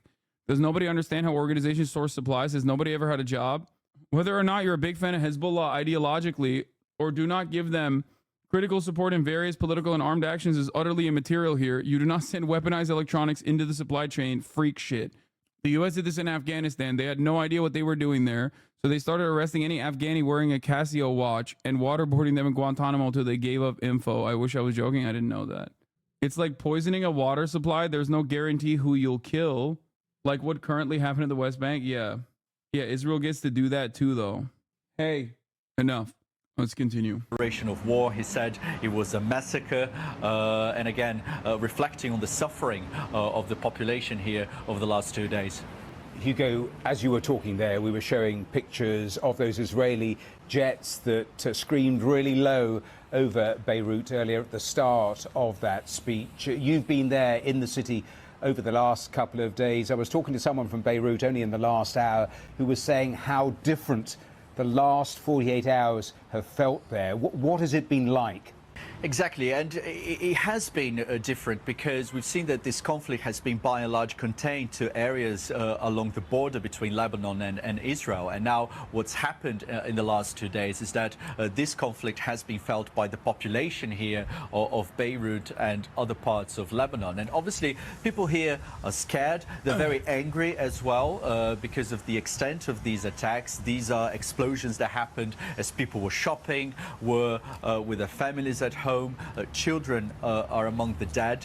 But again, these are explosions that happened across the country and including in several parts here of Beirut, creating panic in the population. One of our producers received a message from a friend saying that she was replacing her Lebanese SIM card with an international one because he was concerned that her phone could explode. So I think this gives you a sense of the feeling here of how scared the population is after those 2 days of attacks. Hugo, live for us there in Beirut. Thanks very much. Let's continue with this with our chief international correspondent, Lise Doucet, who's here with me. Lise, it was fascinating listening to the different stages of Hassan Nasrallah talking there. How weakened is Hezbollah, do you think? Well, of course, he put on a very brave face today, saying that their communications network had not been shattered. But from everything that we have seen and just the numbers alone, right across the country, also in pagers and walkie-talkies are exploding, also in Syria and in Iran, it is clear that their communications network has been crippled. Their confidence has been struck. And also, you heard from Hassan Nasrallah that this was the most devastating, most humiliating blow, unprecedented for them. So yes, they are in many, many ways, they are weakened by it. And the question will be, they will now feel honor bound. And this is what we're hearing from Hassan Nasrallah. He talked about a reckoning. They have to show that they are able and willing to strike back. So there's a lot of Orientalism happening right here. And if you're oblivious to this, take it from a guy who at least is from this part of the world. They're honor bound. This is a violation here. I'll use like terminology from the Western world for you to understand. Okay, bro, you're American. I am, but I'm Turkish as well. And I grew up in fucking Turkey, and Orientalism works in mysterious ways. Right here, when she says they are honor bound, that they're humiliated, she is not talking about this as though this is a sovereign nation whose national sovereignty has been fucking violated and that they have, under international law, okay, an obligation and a right to respond and retaliate, okay? Oh, they're just like, barbarians who are honor bound to basically fucking retaliate that because they're humiliated and scared and worried.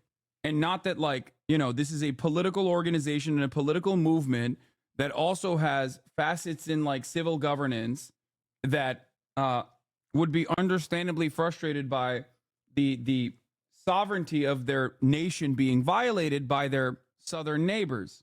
Okay? It's ridiculous. And some of our colleagues who follow his statements really, really closely are saying that what's different in this speech this time, we've had many defiant speeches from Hassan Nasrallah since the events of October the 7th and throughout this rising tension along that Lebanese-Israeli border, that he always says when they're struck in the aftermath, we reserve the right to respond at an appropriate time and place. This time, he warned the Israelis, you will not just hear the response, you will see it this time. Well, that's interesting, and interesting that you pick out those words. What do you make of Israel's strategy, the sorts of decisions that have been made over the last 3 days, adding a new war aim, we saw that Sunday night, then talking about a new phase of the war, then moving troops to the north of Israel? Yes, there's been a steady drumbeat, isn't there? The eve of this, what has to be called a mass casualty attack, even though Israel says it has pinpointed, as you've been reporting, we've been reporting ever since they happened, it was very indiscriminate. They went off in markets and fathers' hands when their children were close by. Well, just before that, Prime Minister Netanyahu and the Security Cabinet added to their war aims the return of 60,000 Israelis from the communities along the Lebanon border, returning to their homes. They have been living as displaced people ever since these tensions started rising in October. Then we had the pager count. Whether that was coincidence or not, there's a growing view, Matthew, and I'm sure you've reflected it on the program, that it was a kind of a use it or lose it moment, that some Hezbollah operatives understood that something was wrong with the system. Israel had to use this weapon, in other words, or else they would lose this kind of tool. And yet again today, even with the buzzing of the aircraft lower than ever before, there's this constant message from Israel: we know where you are and we can get you, even in your hands. And only in the last 10-15 minutes, we've seen Antony Blinken. This time he's in Paris. He's been shuffling around both the region and other Western capitals, again asking, pleading for de-escalation. But every step is the opposite of that. Where is diplomacy, do you think, within all of what we're seeing? Well, Amos Hochstein, who is the envoy... I wonder who's doing the de-escalation. And I wonder who's the one who needs to de-escalate. I just can't seem to place I just can't seem to figure out.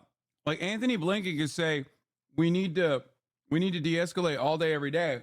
But, like, you know, you have the power to get your ally to do that. You're just not using it. For President Biden to work on the Lebanon front, what has been called since the beginning the second front. He was in Tel Aviv when these tensions were ratcheted up, when they added this new Lebanon war aim to their list already, to the Gaza list, including, of course, bringing the hostages home. Hassan Nasrallah today made it clear that the border would not be safe and calm, that the residents would not return home in the north of Israel until there was a ceasefire in Gaza. That is the view of Hezbollah. That's the view. So serious question. For those of you who are like just now paying attention to this, like, doesn't this kind of feel like Israel doesn't give a shit about its own citizens and only uses them as like a talking point to justify its much larger agenda of endless conquest in the region? Oh, we added to our war aims. Oh, the 60,000 Israelis that used to live in northern Israel, they can no longer live in their homes. Bro, the more this continues, the more people feel less safe in fucking Tel Aviv and shit, the more they're just gonna leave Israel. And if you have the opportunity to live in fucking Israel or live in Paris, if you have the opportunity to live in Israel or live in fucking America, eventually you're going to be like, yeah, fuck this shit. I'm going to live in America. This sucks. And when that happens, it's Jover. And it's already happening. Okay? I don't think Israel, even from their own personal aims, their own personal ambitions, recognizes that reality. It's like, dude, if you fucking, you know, if you'd rather live in like Boca Raton or Brooklyn or Long Island or fucking Israel, where you might get fucking struck with an Ansar Allah hypersonic missile, yeah, I think you would probably choose Boca Raton. So they're cooking their own political aims of like settling all the lands in the region, because the reality is the Haredi population, no matter how much they fuck, there's not going to be enough. Okay. There's not going to be enough like psychopathic, rabid, far right settlers to resettle all of this area. Okay. It's just not going to work. You're going to run out of people. That's it. You of Iran, the only way to end this violence is to end the Gaza war. And yes, Antony Blinken is continuing to shuttle, he went to Cairo to talk to the Egyptians, who played a leading role. And there's a new proposal on the table. It doesn't seem as though it's one that can be acceptable to Sinwar. From everything we know about this most militant, the most even Hamas people describe him as the most violent in a violent organization, that he would not want to leave the Gaza Strip. But that offer is now being put on the table, it seems, from the reports that we've seen, that in exchange for releasing all of the hostages, that there would be so-called safe passage for Sinwar and other Hamas leaders to leave Gaza. But there are many who are saying that's just not the ilk of Sinwar. They're not going to leave. I was talking about Antony Blinken and the message around Lebanon and de-escalation. It's worth just playing. That's such a funny negotiation method. It's hilarious because it's like, first of all, why the fuck would Yahya Sinwar take that deal?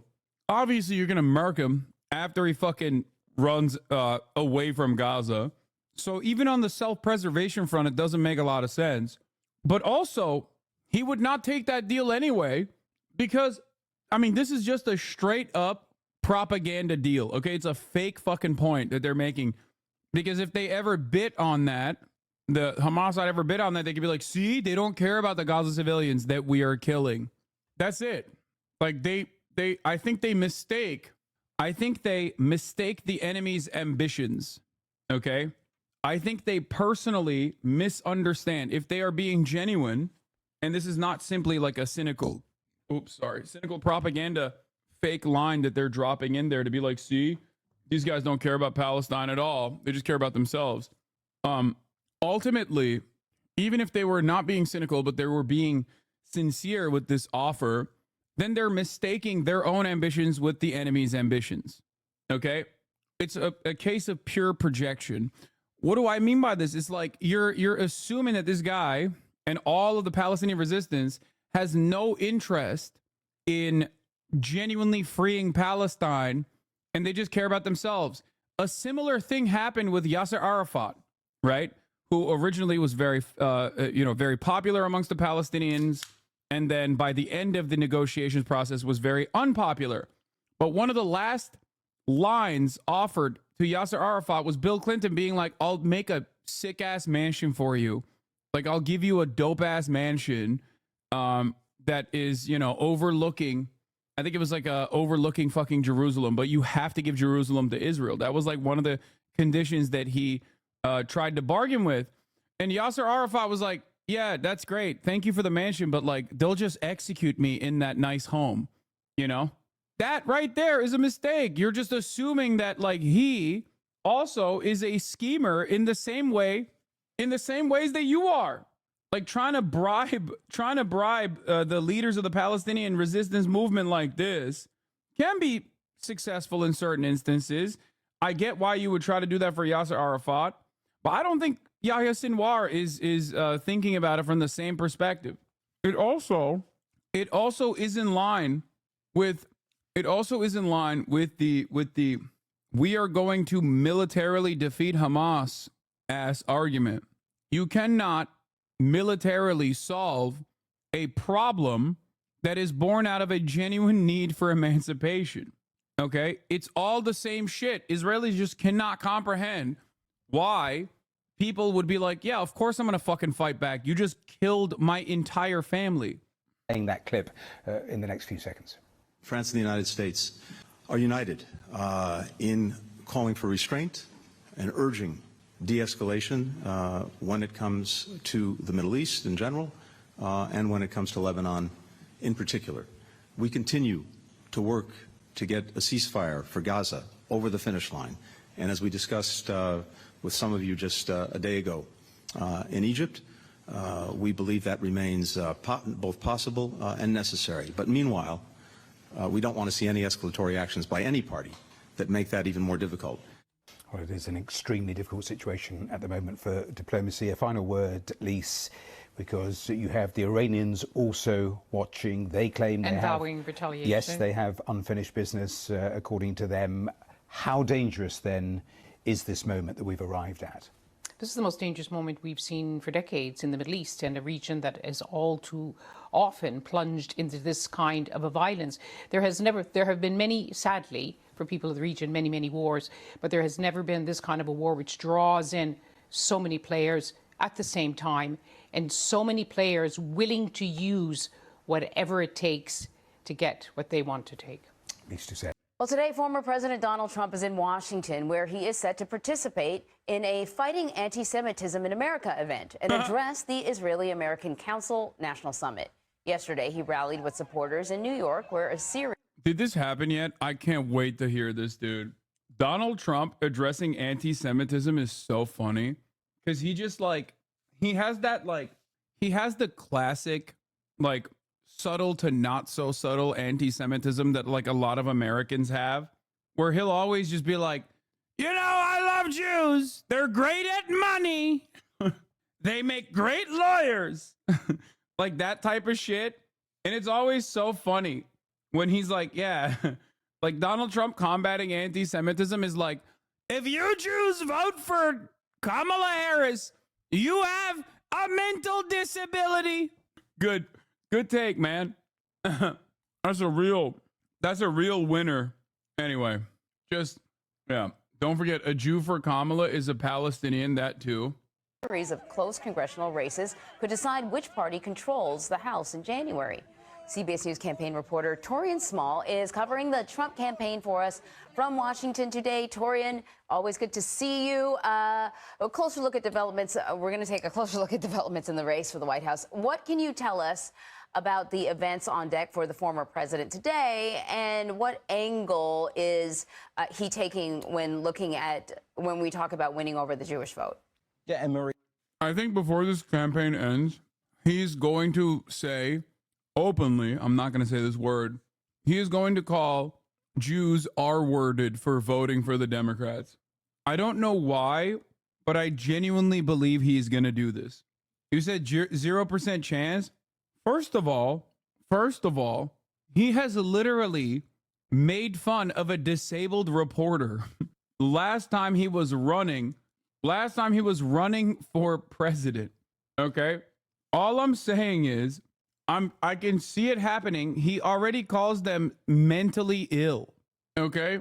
Or not last time, sorry, in 2016, he literally did that. He was sounding out and physically making fun of a reporter. I'm not going to do it, obviously. Yeah, not just verbally mocked him, physically mocked him. How do people that even partially pay attention to Trump think that would be a stretch? Yeah, I can totally see this. I mean, yeah, here, this is what he did. In 2016, he did this shit. And I feel like the fuck's going on? Donald Trump facing new criticism for something he did on the campaign trail last night in South Carolina while defending his debunked claim that he saw thousands of Muslims celebrate the collapse of the Twin Towers here in New York. He appeared to mock a reporter with a disability. Take a look. Written by a nice reporter. Now the poor guy, you got to see this guy. Oh, I don't know what I said. I don't remember. He's going I don't remember. Maybe that's what I said. This is 14 years ago. They didn't do a retraction. That reporter. That motherfucker did that, and then Americans were like, that's the guy. That's my guy. He's my fucking president, dude. That's crazy. This fighting anti-Semitism event and this speech before the Israeli-American Council Summit is really to just draw daylight between the Trump campaign and the Harris Wall campaign's response to the Israel-Hamas war. Trump is trying to clearly define his ticket as the pro-Israel ticket and underscore maybe the influences by some of the more progressive wings of the Democratic Party in response to the future of this conflict. At his rally last night, Trump responded to... I love the media just completely repeating the false notion that the progressive wing of the Democratic Party is anti-Semitic. Target-rich environment for them, you know. They hate Trump. They love shitting on Trump, and they really hate the left. Good stuff. Like, how do you just drop that in there as though that's like that's the position of the progressive wing of the Democratic Party is just Jew hatred? Like, how are you any different than Donald Trump? Like, that's crazy to just like accept that as a premise without saying this is like completely ridiculous. It's also additionally ironic because like young Jews are overrepresented in the progressive Democratic Party wing anyway. So that's why it's even funnier. What a fucking ridiculous statement. Yeah, all those anti-Semitic young Jews who are progressive. Classic. Why are you always eating? Because I'm a human being. And in order to sustain my fucking brolic nature, this body requires nourishing sustenance.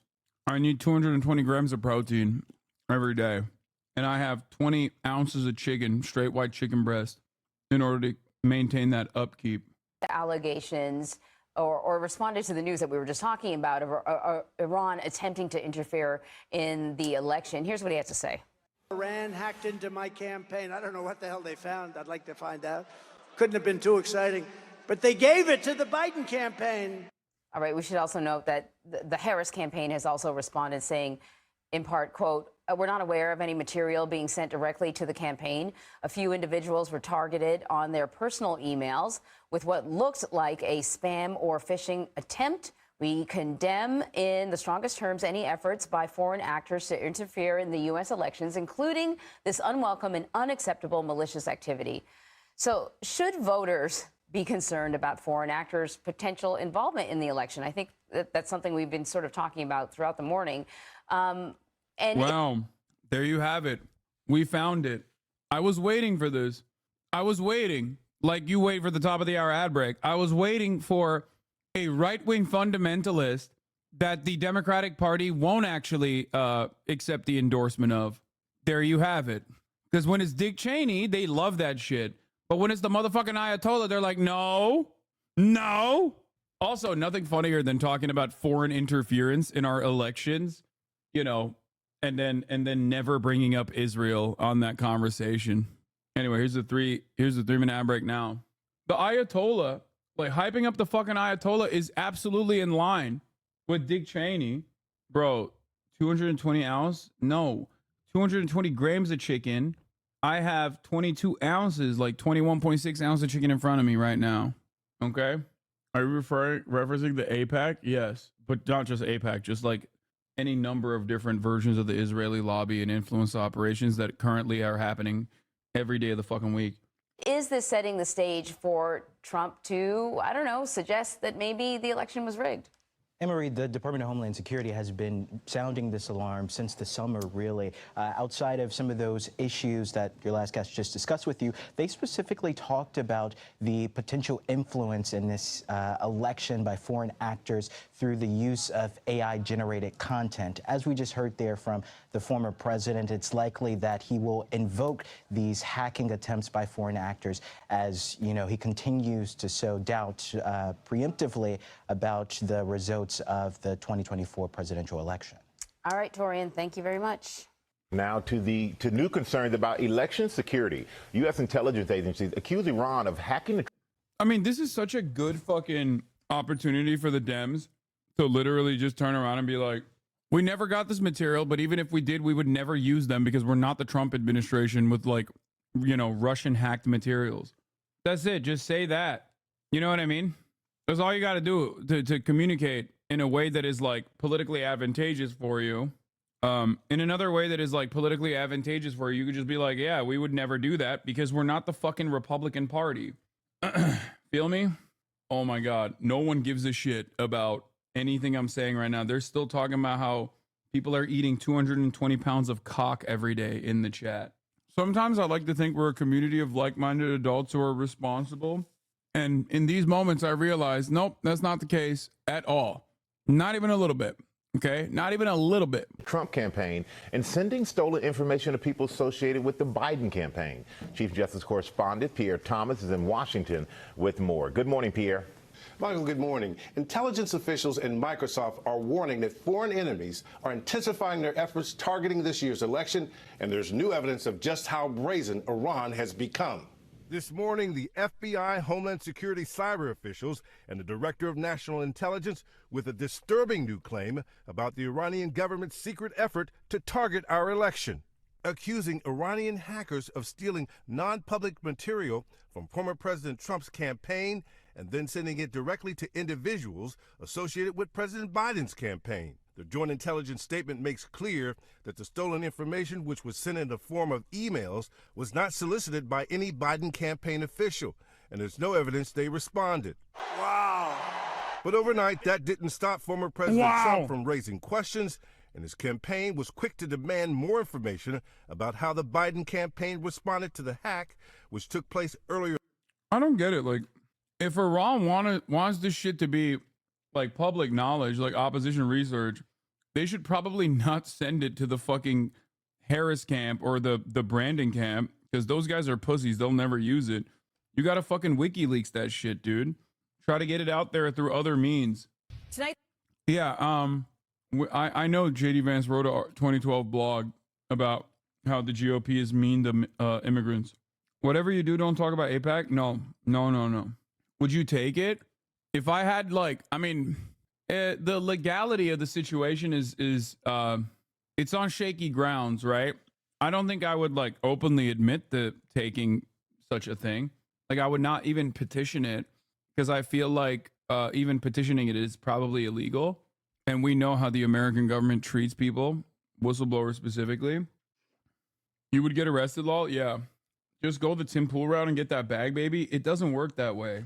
There's a difference between cutting propaganda for a foreign adversary and, like, getting paid to do so versus, like, seeking out non-public information that foreign adversaries hacked and achieved by, I mean, foreign adversaries, like, gathered by hacking a political campaign. What is this?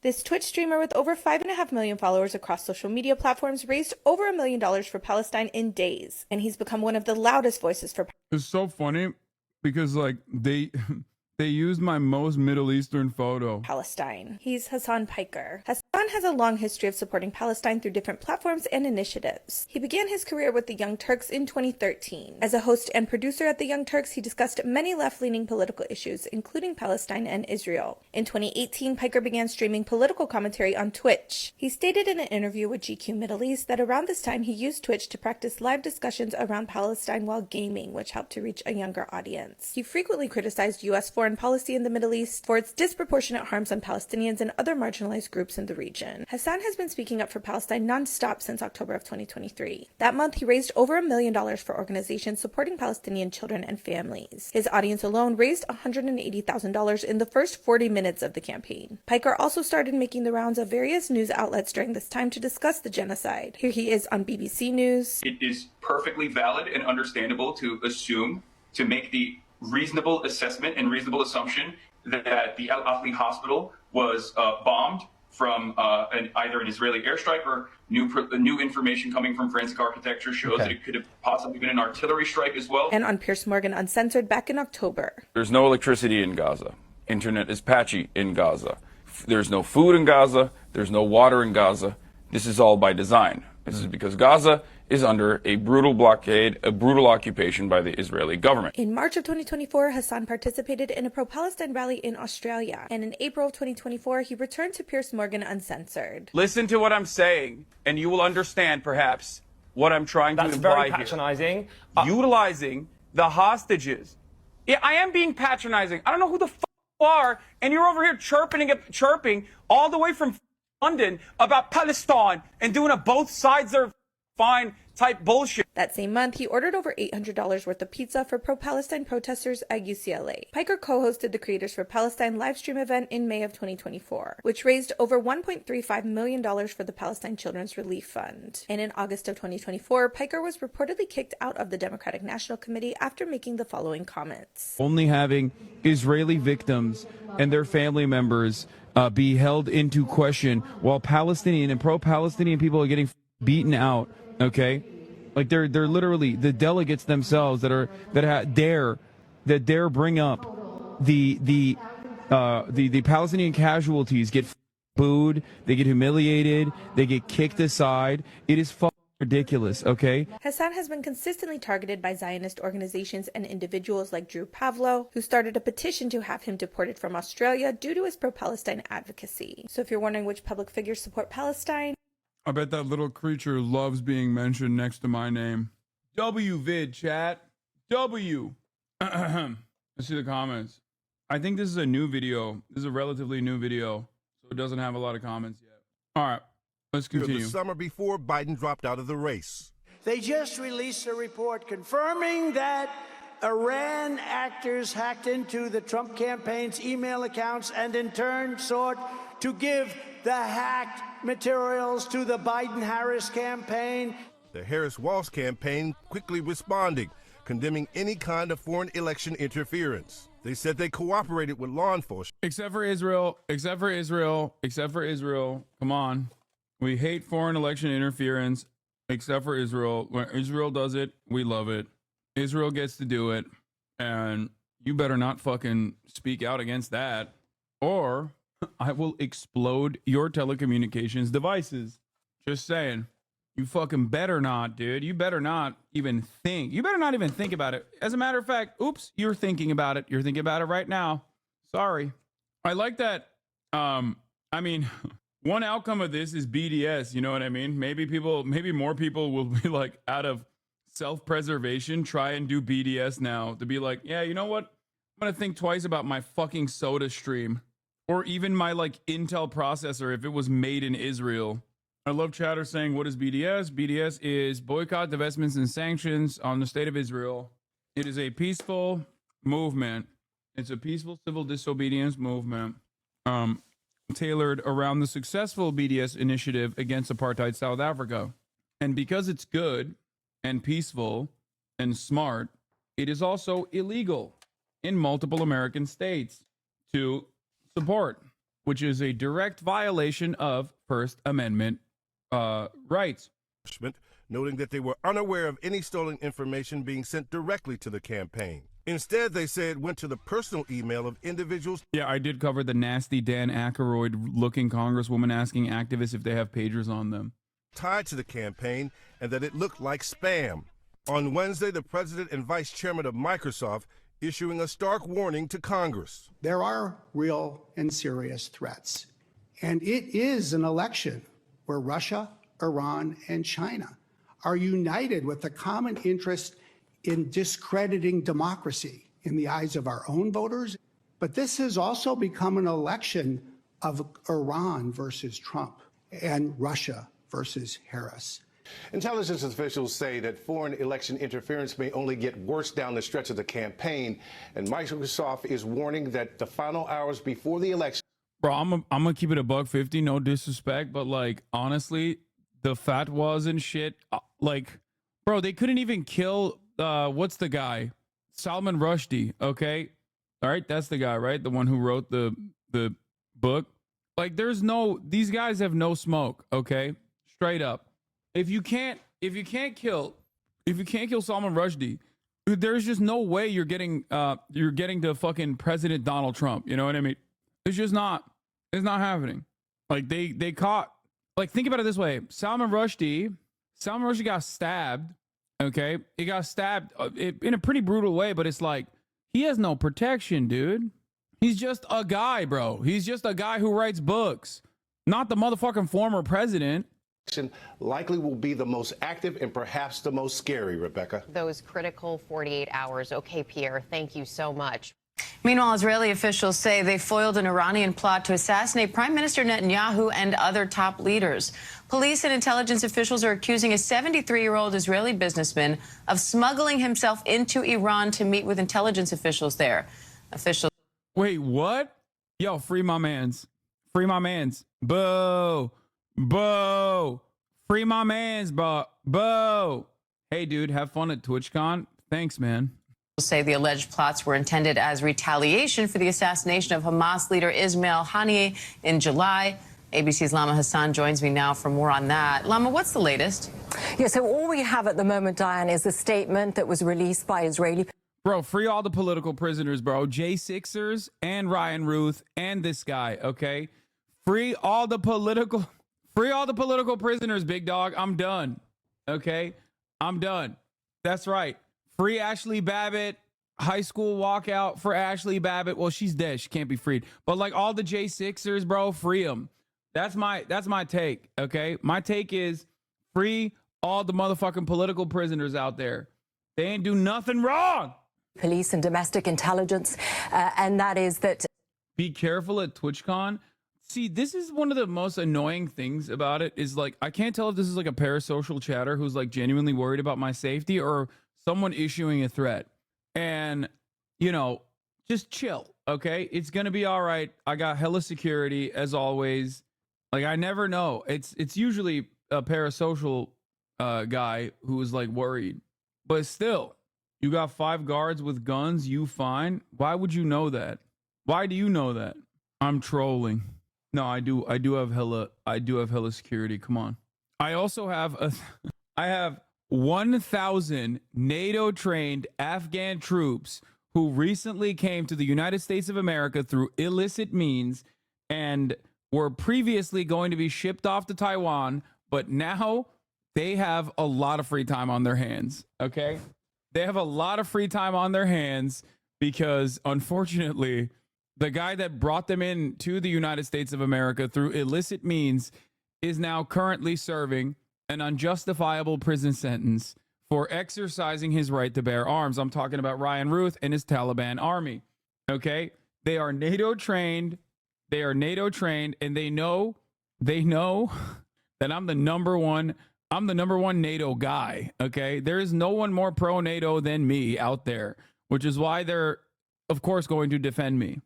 An Israeli citizen who has been identified as 73-year-old Moti Maman from southern Israel. He was arrested on suspicion of being involved in a plot to assassinate Prime Minister Qatar funded. I am low-key Qatar funded, like not even low-key, high-key. Qatari Cat. There's a couple fucking Oilers who are literal Oilers, I believe, who routinely fucking pump gifted subs in this chat. Qatari Cat, Qatari Dancer. There's a couple of them. Well, there it is. See, I told you. I'm in the pocket of big Qatar. He just lets it rip, dude. That Turk-Qatar relationship is bountiful. Also NATO. Benjamin Netanyahu, an Iranian plot, they believe. They also believe that he was recruited by Iranian intelligence. He was smuggled in twice to Iran and reportedly received payment for carrying out missions. In this statement, they also said that he was a businessman who had lived in Turkey and had Turkish contacts. He had helped get him into Iran.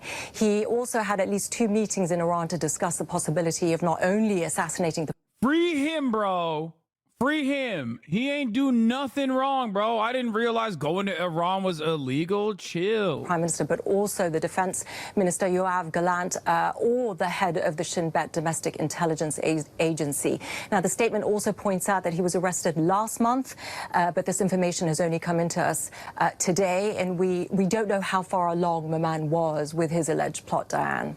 So what could this mean in terms of escalating conflict in the region? So, Diane, we know that this arrest comes during a time when tensions are increasing in the region, but it also comes during a time when the Prime Minister is being attacked politically, with protesters calling Netanyahu a war criminal. But it's hard to see how this will affect the increasing tensions at the moment, but perhaps this will ratchet things up with Iran, given that Israeli police believe that this was an Iranian plot. And what are the next steps in this investigation now, Lama? So we understand that he will remain in custody. His detention to be extended was approved. His lawyer said that his client had greatly assisted Israeli security services, but erred in judgment with his business dealings. And in the meantime, the Israeli security agency says that they will continue their efforts to monitor Iranian activities that are aimed at recruiting and operating Israeli agents and thwarting them. Diane. All right, Lama Hassan in London, thank you.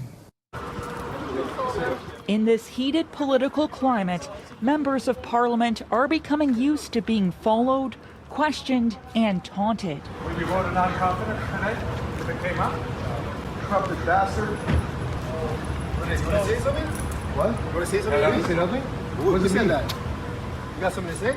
But for NDP leader Jagmeet Singh, this video is amazing. I do want to say one thing about the Shin Bet. Shin Bet can suck my fucking dick. Okay. They have none of this smoke, going back to the previous story.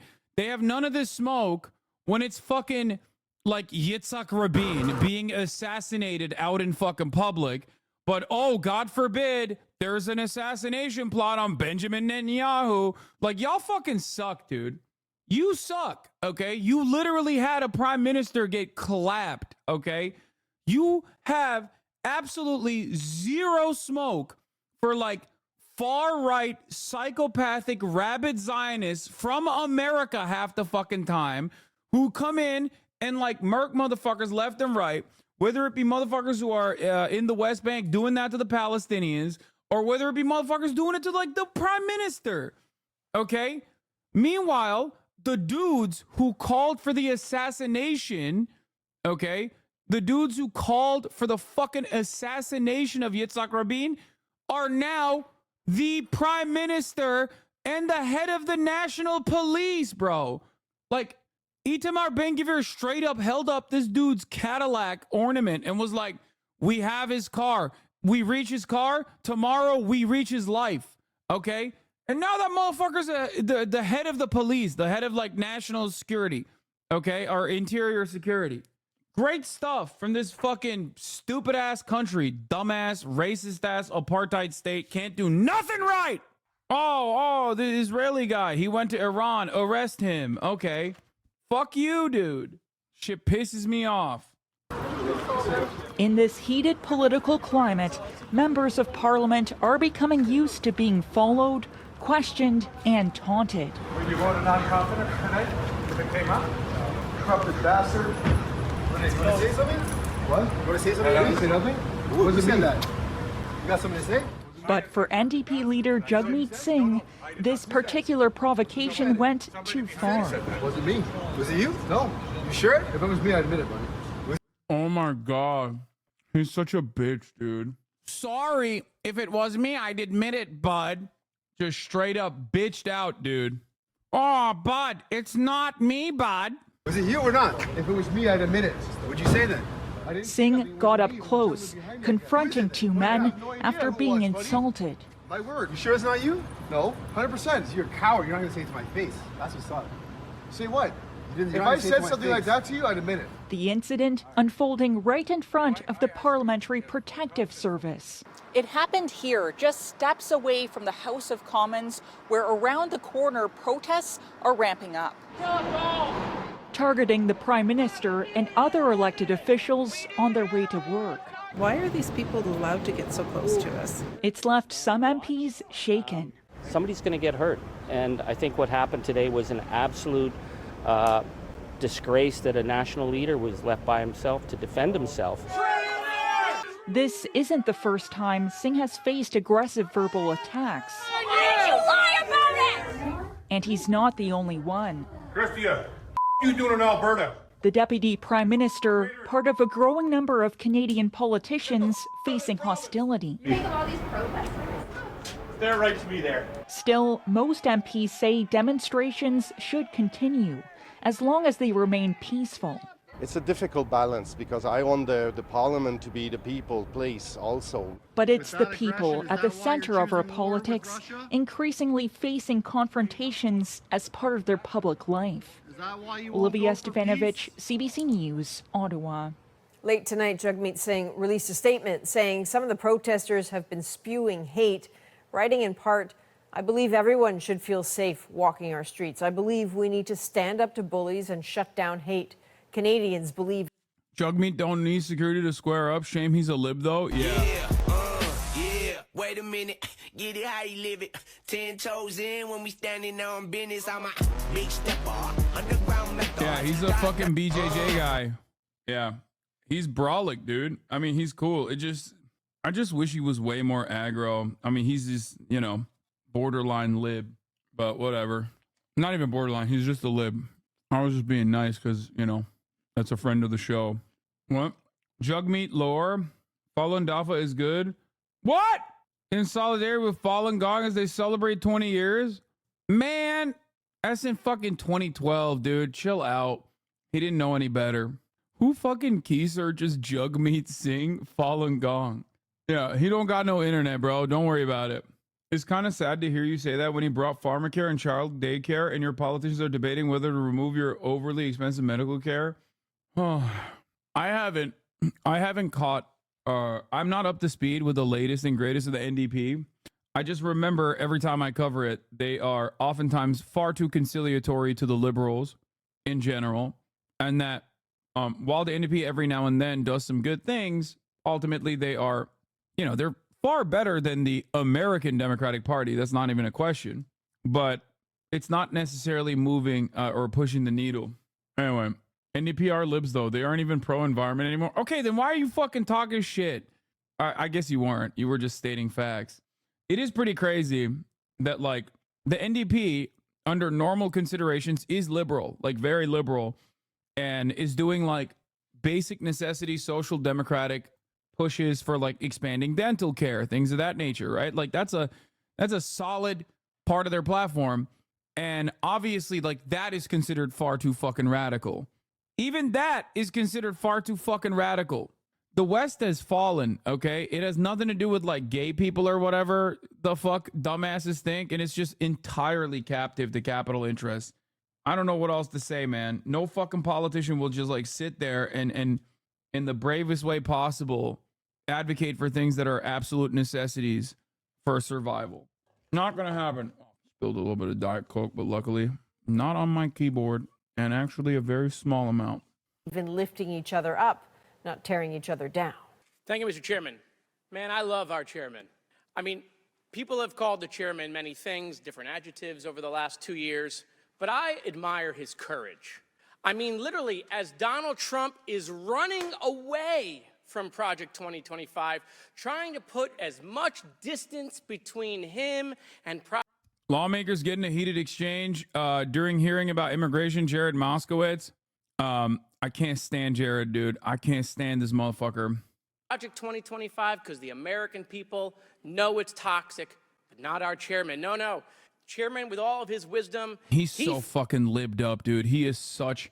Oh my God. He is so fucking libbed up. He is... Features Project 2025 in the hearing, one of our last hearings, right before the election. I mean, if the Trump campaign is listening, here you go. Project 2025 in a hearing. I'm sure they're real happy about that. But, you know, Project 2025 wants to get rid of NOAA, wants to get rid of the national. He's the #1 Israel fan. I don't think he's the #1 Israel fan. I think it's the, what's the dude? Fuck. I mean, first of all, you got Fetterman. That's #1. You got Brian Mast. Oh my God. There are so many, like he loves Israel for sure. He does. But he is far from #1 in the American Congress. You got Joe Biden. You got Richie Torres. You have Debbie Wasserman Schultz.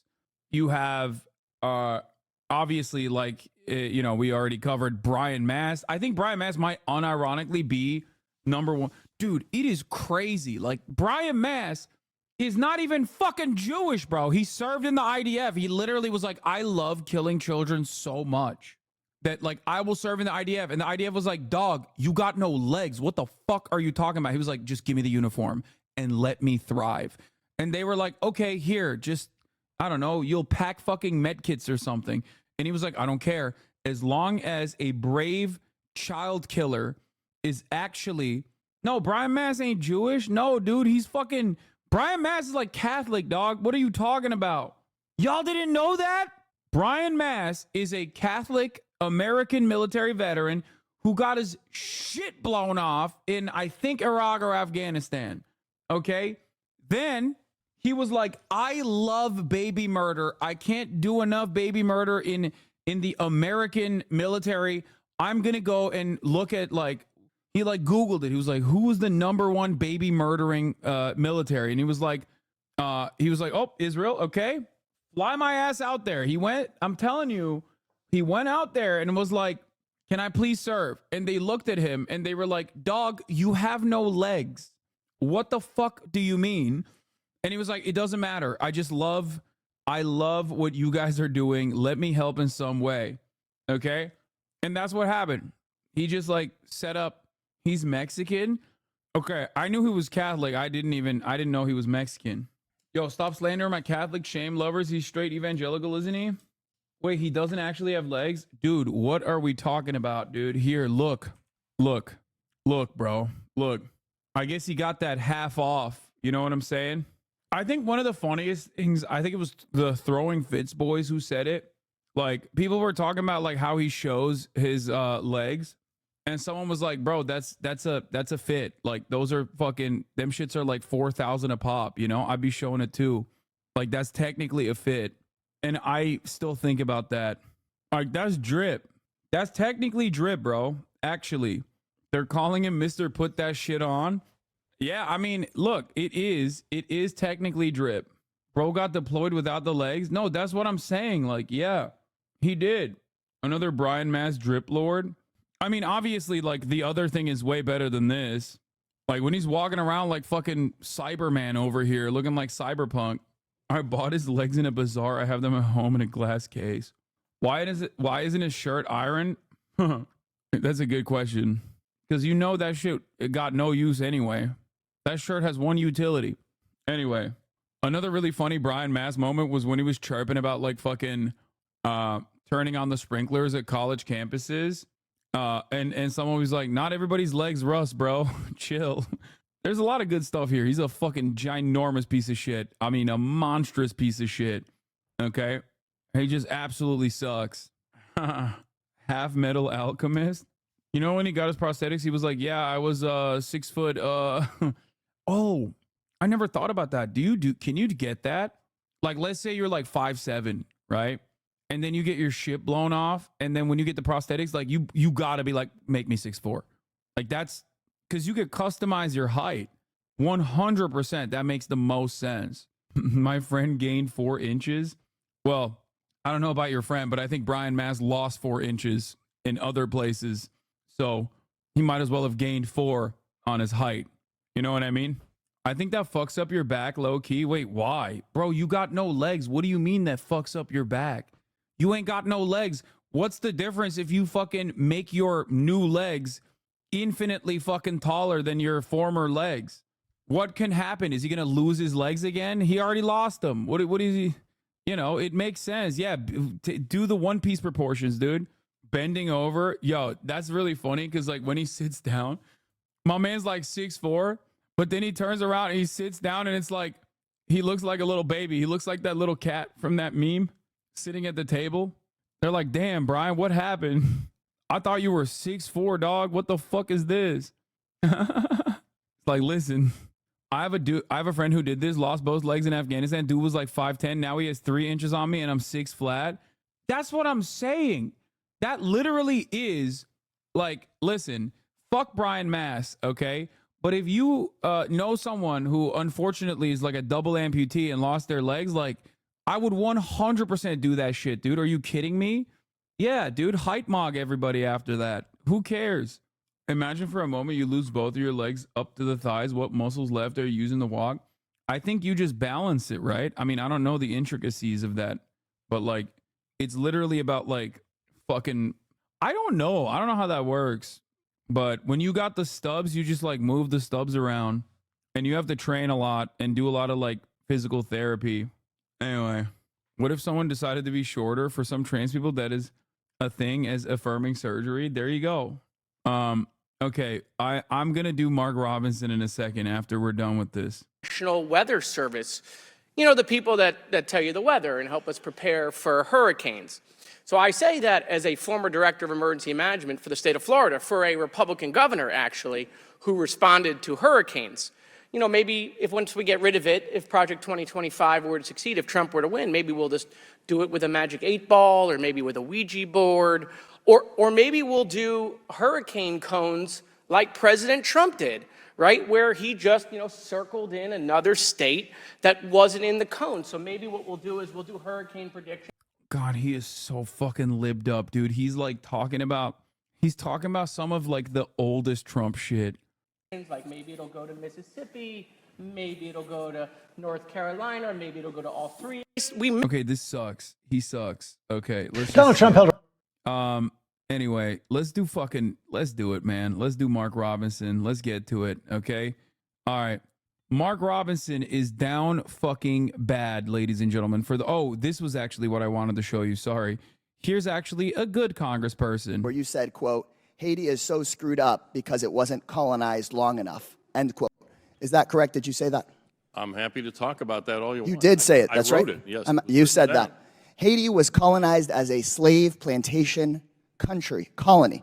The French colonized Haiti so that slaves would work on plantations. The end of colonization in Haiti was so that the people there would no longer be slaves. So what you're saying, and I read your quote, and anybody watching this online should go read it. What you're saying is it would have been good if they'd stayed colonized, which means that it would have been good if they had stayed enslaved by the French. In the long run, it's one of the in the long run, history. No, people shouldn't have been enslaved a single day. I'm reclaiming my time, Chairman. And they had every right. They had every right to throw the. What French you said out. is that My you would have point wanted is, them. Reclaiming my time. I'm talking They would now. have been freed You 30 said years later, you said, and they would have been in the same situation. You're saying you wanted 30 more years of slavery in Haiti. Reclaiming No, I my did time. not. I did You not. just said I it. do not Honestly, want that. it adds up. You said that they would have benefited from the French influence. In the the French long were run, the ones. like the people in Martinique and Reclaiming my time, Mr. Chairman. I'd like my time back. Please, enslaved. my time. This is my time, Mr. Corkorian. They are much better off. Honestly, now this than all Haiti starts was. to add up. Before today, I couldn't understand why Trump's Project 2025 could add. That's such a dude. That's so gross.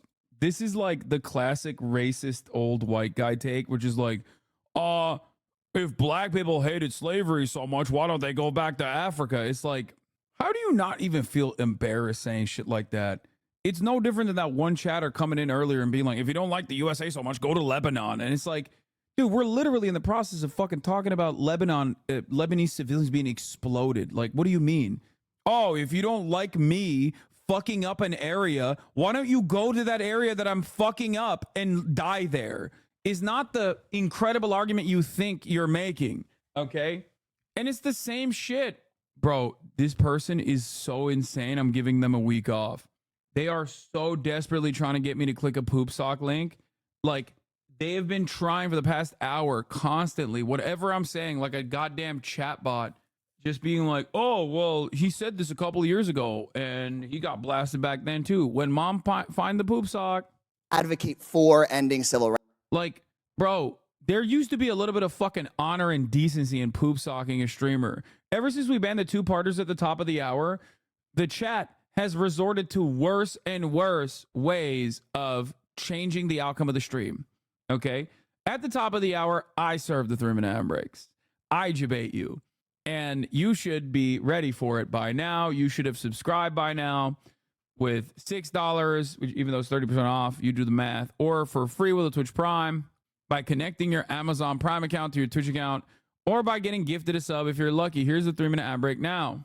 Good times create weak poop sock linkers is true. What? Did you see that Bray started a mini doc about the spank doctor of still? What the fuck? What the fuck am I looking at, dude? It is imperative that you know 30% off $6 is $4.20. All right, $4.20 blaze it. Goddamn. All right, let's finish Rights this. protections. Why would Trump's Project 2025, I know there's crazy stuff in here, but I couldn't get why it would advocate for ending protections against discrimination. But now I understand. We have Project 2025 board members here who are the directors of groups that the Southern Poverty Law Center has designated as a hate group. We have people that are on the board that... The 5 talked about the Robinson story before me? Really okay, I got to piss real quick, but... And Jessica Tarkov is back. Let's go. North Carolina, which is a big target for the Democrats. I got to pee. I'll be back. And we just found out an hour ago that the lieutenant governor there, Mark Robinson, who's running for governor, Never heard of him. who Donald Trump called Martin Luther King on steroids, posted on a porn forum called Nude Africa that he's a black Nazi, expressed support for reinstating slavery, and detailed his sexual arousal from memories of peeping on women in public gyms, and he still fantasizes about it. He also has an Ashley Madison account. How dare you kink shame? Sure. That's a great reaction. So Josh Stein was likely to win that race anyway. If they get Mark Robinson to drop out. His name is still on the ballot, but this makes North Carolina even more in play for Democrats. And this, again, is evidence of the type of candidates that Donald Trump thinks are good for the country. Martin Luther King on steroids, someone who says he's a black Nazi. But he would obviously. But what? Let's take the obvious here. Yeah. Do you think Trump actually knew this guy was on porn sites? My point is that Donald Trump likes anyone who likes him, and he doesn't bother to That's do the called work. being human. No, it's not. A lot of people like me who I don't like in return. Like who? Like, tell us now. I don't want to name names. Go ahead. Let's start with Fox and Friends. Yeah. Poor Kill All right, Mead. Jessica. Yeah. All right, Jeff. I didn't interrupt. I just want to let that be known. Greg interrupted on my behalf. The king shaming was Okay, kind of well, funny. I will be going to Nude Africa in the break to see if that's true. Okay. Rewatch is And disgusting. what's a really interesting state in there? North Carolina, which is a big target for the Democrats. And we just found out an hour ago. Do we have a video of the Mark Robinson coverage? I don't want to go directly to the article. I'm sure CNN has already covered it. Has it hit the interwebs yet? So here's the situation. Here's the situation, ladies and gentlemen. Marcus Robinson, okay? Marcus Jebediah Robinson is Donald Trump's handpicked North Carolina gubernatorial candidate. A bombshell has just. Now, if you know anything about Mark, if you know anything about Marky Mark, okay, former construction worker Marky Mark, used to work, I believe, no, actually former factory guy. Marky Mark likes posting, okay? He likes posting and he likes gooning. He is a massive fucking gooner, okay? A real freak, a real fucking freak. Now, Marcus Jebediah Robinson had a problem. He liked gooning a little too much. And inevitably, all of that gooning got him caught. Turns out after getting notoriety on a post that went viral on Facebook because he was chirping about guns, immediately the Republican Party was like, you're our guy. We want you to be our guy. We want you to run for politics. Okay? But in that process, people found out a lot of stuff about Marky Mark because it turns out he's a born-again Christian, immediate red flag, okay, with a massive porn addiction, okay, with a massive porn addiction. Politico found email addresses belonging to Mark Robinson on Ashley Madison leaks, but even before that, a porn shop in his hometown actually found that Marky Mark was a frequenter of said porn shop. Okay, I covered the story briefly, but it doesn't end there. It does not fucking end there. My man turns out did a lot more than just simple gooning, okay? It wasn't just simple goonage. There was a lot more going on there than just cranking a fucking, just stroking your shit and putting fucking lotion on your shit. I'm stroking my shit real hard right now. Let's take a look at the CNN coverage on it. Hold on, my door is knocking. I got a delivery. Exclusive in our politics lead, CNN's K-File has uncovered shocking new details about the Republican nominee for governor of North Carolina. He is the state's current lieutenant governor. He is a man who says a lot of wild and offensive things. His name is Mark Robinson. A CNN investigation finds that Robinson posted on a porn site starting in 2008. He described himself on the porn site as a, quote, black Nazi, and he wrote posts expressing support for reinstating slavery. And that's just the stuff we can tell you on television. CNN's Andrew Kaczynski did the digging, broke the story, and he spoke with Lieutenant Governor Robinson today. I want to warn viewers that this report includes some disturbing and rather graphic comments. Andrew, first, tell us what you discovered here. Jake, CNN found a series of highly disturbing posts made on the message board of a pornographic website more than a decade ago, and we traced them directly to Mark Robinson. We did interview Robinson today, and he categorically denies making these posts, and I'll get to that in just a moment here, but first, I want to walk people through just some of them. Take a look right here at this one in one post. No! Okay. All jokes aside, I wanted to fucking scale this back and start off with Marky Mark Robinson's original claim to fame. Okay? Mark Robinson comes into the fucking Mark Robinson becomes a notable figure in American politics because he is doing a rant about guns, okay, and how Americans need to have their guns. I believe he then becomes the lieutenant governor. Mark Keith Robinson is an American politician currently serving as the 35th lieutenant governor of North Carolina since 2021. Okay, now here's the issue. Marky Mark Robinson has already famously quoted Adolf Hitler on his fucking Facebook. Okay, he already had done that. Now, this wouldn't be that big of an issue. I mean, he's a black man at the end of the day, right? You're like, I mean, don't look at what's on screen, okay? Just before we get to that, there is like a level of plausible deniability that you can apply in this circumstance. And you could be like, oh, that's the old me. Like, I don't believe that. Except, no, he literally defended it in motherfucking 2021. He was like, I guess history books are also pro-Hitler because they quote Hitler. He doubled down. Now, this is before the new information that just came out that obviously reconfirmed what everyone's suspicions were, that this was a man who was basically Black Hitler, okay? I need you to understand that Marky Mark Robinson started his political journey by reading a book by Rush Limbaugh, after which he found out that he was a conservative and always had been. On April 3rd, 2018, Robinson attended a meeting of the Greensboro City Council, where they debated whether or not to cancel a gun show in the wake of the Stoneman Douglas High School shooting.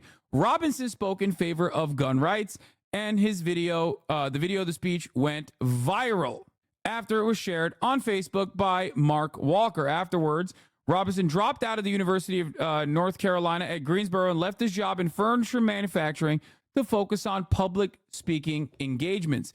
He was invited to speak at the National Rifle Association of America's annual convention that year. Okay? And in the 2020 campaign, when he was running as the lieutenant governor of North Carolina, okay, people were like, hey, we looked through your old posts, and on Facebook, you like openly quoted Adolf Hitler, right? Like, what the fuck is that about? That's weird. Why did you do that? To which he responded with at the time, history books also fucking quote Adolf Hitler. What am I? What am I, a history book? No, I'm Mark Robinson. And also, that's a weird way to double down on why you quoted Adolf Hitler. He posted this in 2014 on Facebook. He said, history, who said it? Number one, pride in one's own race, and that does not imply contempt for other races, is also a normal and healthy sentiment. I have never regarded the Chinese or the Japanese as being inferior to ourselves. They have the right to be proud of their past, just as we have a right to be proud of the civilization to which we belong. The post, which he never deleted, by the way, was publicly available. Then, at a Moms for Liberty summit in July, Robinson fervently defended his choice to quote the genocidal leader of the Nazi Party, implying that doing so without context is not akin to endorsing his words or actions. Whether you're talking about Adolf Hitler, whether you're talking about Chairman Mao or Stalin, whether you're talking about Pol Pot or Castro in Cuba, or a dozen other despots all around the globe, it's time for us to get back and start reading some of those quotes. It's time for us to start teaching our children about the dirty, despicable, awful things that those communist and socialist despots did in our history. Except he was quoting Adolf Hitler. He wasn't quoting those guys, and he was agreeing with it. So, it is what it is. In other posts, Robinson minimized the horrors of the Holocaust, claimed a satanic Marxist had made the movie Black Panther to pull shekels out of black audiences, likened women getting abortions to murderers, and derided gay people as filth and maggots. Not with the F, but with the M, which is very interesting because you're right there. Why didn't you just say the other thing? Like, you're right there. This is all the stuff that this is all the stuff that was readily available before, by the way. This is part of the reason why he was already very unpopular in the North Carolina governor race, just so you understand. So the new shit that has come out on Mark Robinson is just basically, repeating the old shit. Yeah. He also expressed archaic views about women's role in society, telling a Charlotte area church in 2022 that Christians are called to be led by men. God sent women out when they had to do their thing, but when it was time to face down Goliath, he sent David. Not Davida, David, Robinson said at the time. And yet Robinson's gubernatorial win would turn the state's executive branch, its last Democratic holdout, red, effectively locking Democrats out of a state they had once predicted would be their stronghold in the South.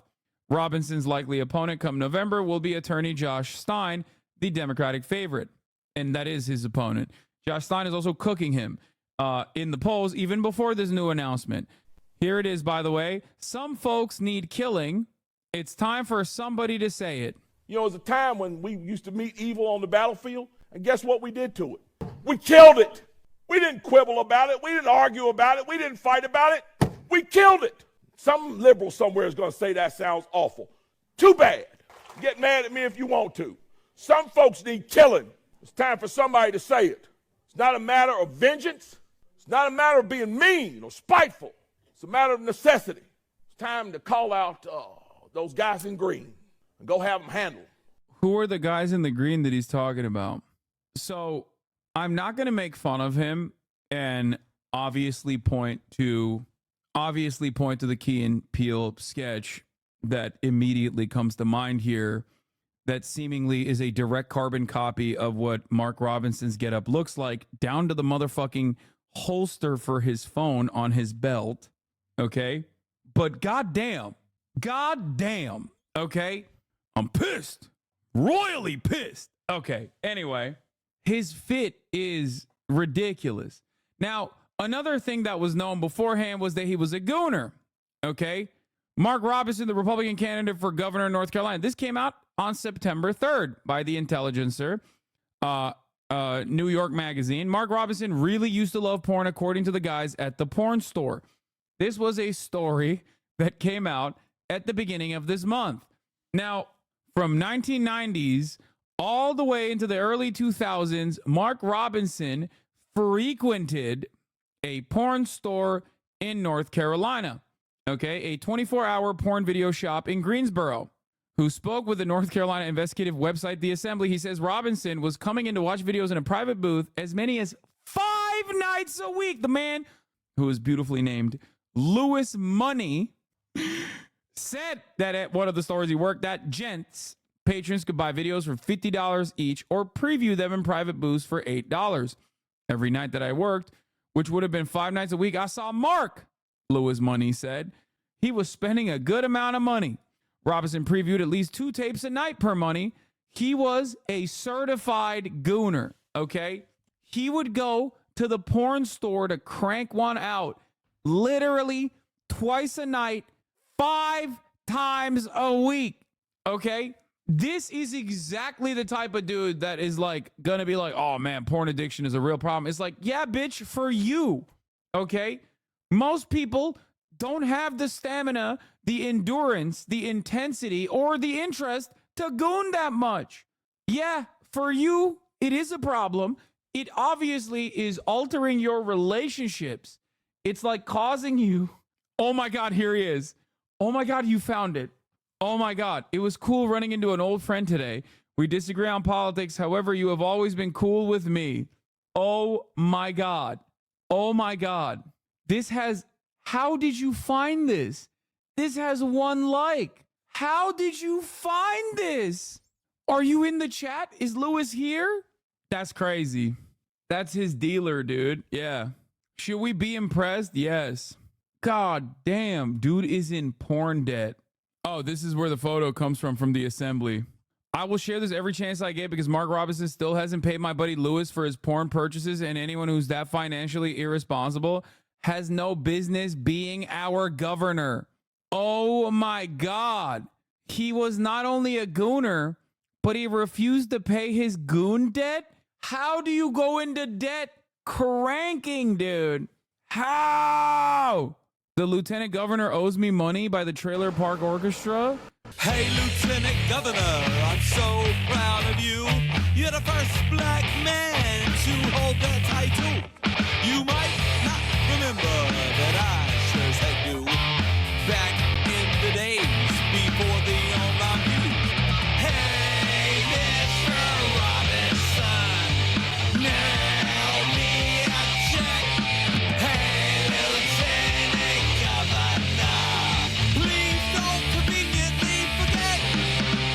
Okay, I'm putting North Carolina at so much higher than Long Island. It is now officially one of the greatest states in this beautiful country, okay? Down to the fucking nipple-pierced guy. I love this state. North Carolina, you are beautiful, okay? North Carolina gave us, in this past week, fucking Ryan Ruth and these guys, okay? I apologize. I was unfamiliar with your game until now, okay? North Carolina, best Carolina. Oh my Lord, okay? This is incredible. I made you a bootleg, I did all the time. Most of the time you... That's an Obama mask. That's 100% an Obama mask. Dude, come on. Don't act... Okay. Paid me, I guess it slipped your mind. I hate to remind you, could you please not forget, you know where I live. Take Okay, maybe it's not. Never mind. I still think it is. It's like a racially insensitive Barack Obama mask, I think. But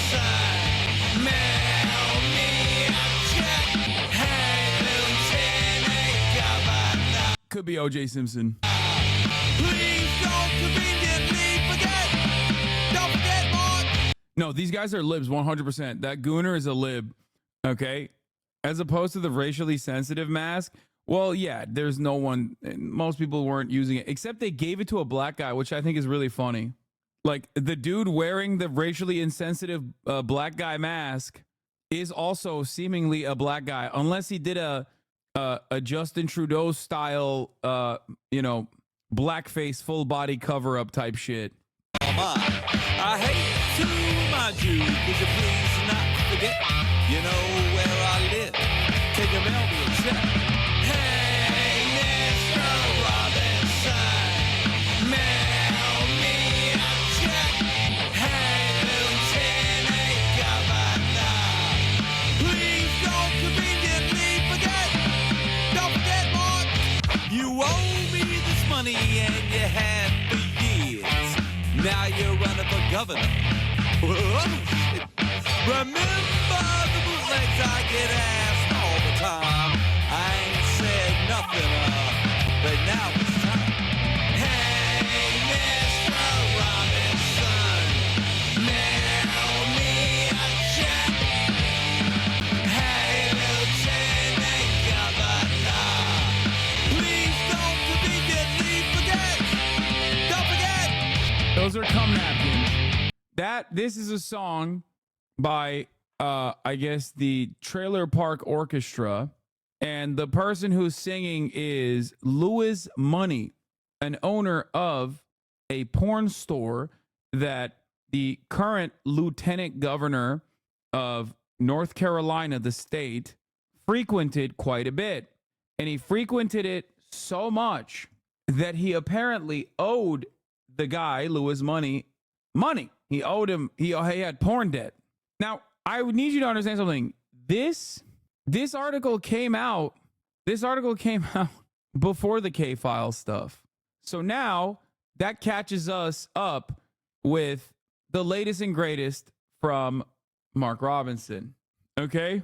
Politico came out with its own opposition dump, finding that Mark Robinson, his email address was found on Ashley Madison. Ashley Madison is the famous cheating website that had a massive and very consequential leak. Okay? The discovery of Robinson's email on Ashley Madison came as fellow Republicans were already cringing over CNN's report uncovering offensive posts he purportedly made on a porn site under the same email. Robinson denied making the posts. So let's look at these posts now. Okay, let's get back to the start of this show, start of the Mark Robinson show, and let's cover it from the top. Now that you are like geared up, now that you're primed with the knowledge, now that you are primed with the knowledge of what Mark Robinson is, from the Adolf Hitler support to being a fucking massive gooner, let's take a look at what K-File found in his investigative reporting. We start with a CNN exclusive in our politics lead. CNN's K-File has uncovered shocking new details about the Republican nominee for governor of North Carolina. He is the state's current lieutenant governor. He is a man who says a lot of wild and offensive things. His name is Mark Robinson. A CNN investigation finds that Robinson posted on a porn site starting in 2008. He described himself on the porn site as a, quote, black Nazi, and he wrote posts expressing support for reinstating slavery. And that's just the stuff we can tell you on television. CNN's Andrew Kaczynski did the digging, broke the story, and he spoke with Lieutenant Governor Robinson today. I want to warn viewers that this report includes some disturbing and rather graphic comments. Andrew. Now, you might ask yourself, you might find yourself asking the very serious question here. Absolutely, who the fuck would write comments on a porn website? Sometimes when I'm in the throes of cranking it, okay, I often ask that same question. I'm like, who the fuck is writing comments? And it's always usually like bots, right? It's usually just bots. Turns out, current Lieutenant Governor of North Carolina is the answer to that question, okay? If you're not only gripping, but you're also posting comments on a fucking forum dedicated to pornography, you have gone above and beyond, okay? You are a real gooner. I tip my hat to you, sir. First, tell us what you discovered here. Jake, CNN found a series of highly disturbing posts made on the message board of a pornographic website more than a decade ago, and we traced them directly to Mark Robinson. We did interview Robinson today, and he categorically denies making these posts, and I'll get to that in just a moment here. But first, I want to walk people through just some of them. Take a look right here at this one. In one post, Robinson called himself a, quote, black Nazi, and when describing then President Barack Obama, writing, quote, I'd take Hitler over any of the shit that's in Washington right now. It even goes beyond that. Another disturbing post, Robinson defended slavery, writing, quote, slavery is not that bad, and I wish they would bring slavery back. I would. Okay, there's definitely something wrong with, like, I guess this is like an even more severe version of like what Republicans always fantasize about in terms of like what their role would look like in a libertarian dystopia. It's like, dog, you fucking you do Uber Eats right now. What makes you think you would not be a serf under a ANCAP style governance? Like, why do you think things would change for you? And the same question could be presented to Mark, which is like, dude, you're black. Why do you think you would not immediately be categorically enslaved under a white supremacist governance? Like, what are you saying? This makes no sense. But many people, they said I'm good, but they didn't. That's the other side of it. They don't. They never do. Like, I often talk about whiteness as a socio-political construct, right? And it is, especially in the United States of America, it means like proximity to power. And whiteness is defined by what it's not. And what it's not is black, okay? The one group of people that will never be under the white umbrella is black people. It's literally designed to do that outcome, to have that outcome. It's the permanent outgroup. So if you're a black man being like, oh man, slavery's not that bad, can't wait to buy me some slaves, it's like, no, dude, that wouldn't work that way. It would not work that way at all. Why do you think it would work that way? Certainly buy a few. All of these comments and many others that you can read on CNN. This was on a black porn site? Oh my God. At CNN.com were made on the message board of a porn website called Nude Africa.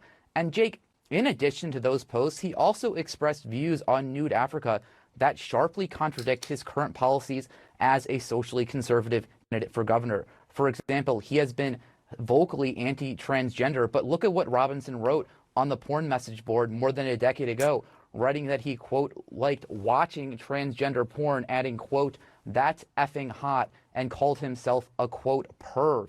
He's a chaser! Bro, classic, fucking classic, dude. Oh my God. Also, K-File, what are you saying? That doesn't mean he's pro, that doesn't mean he's pro-trans, dude. That just means he's a chaser.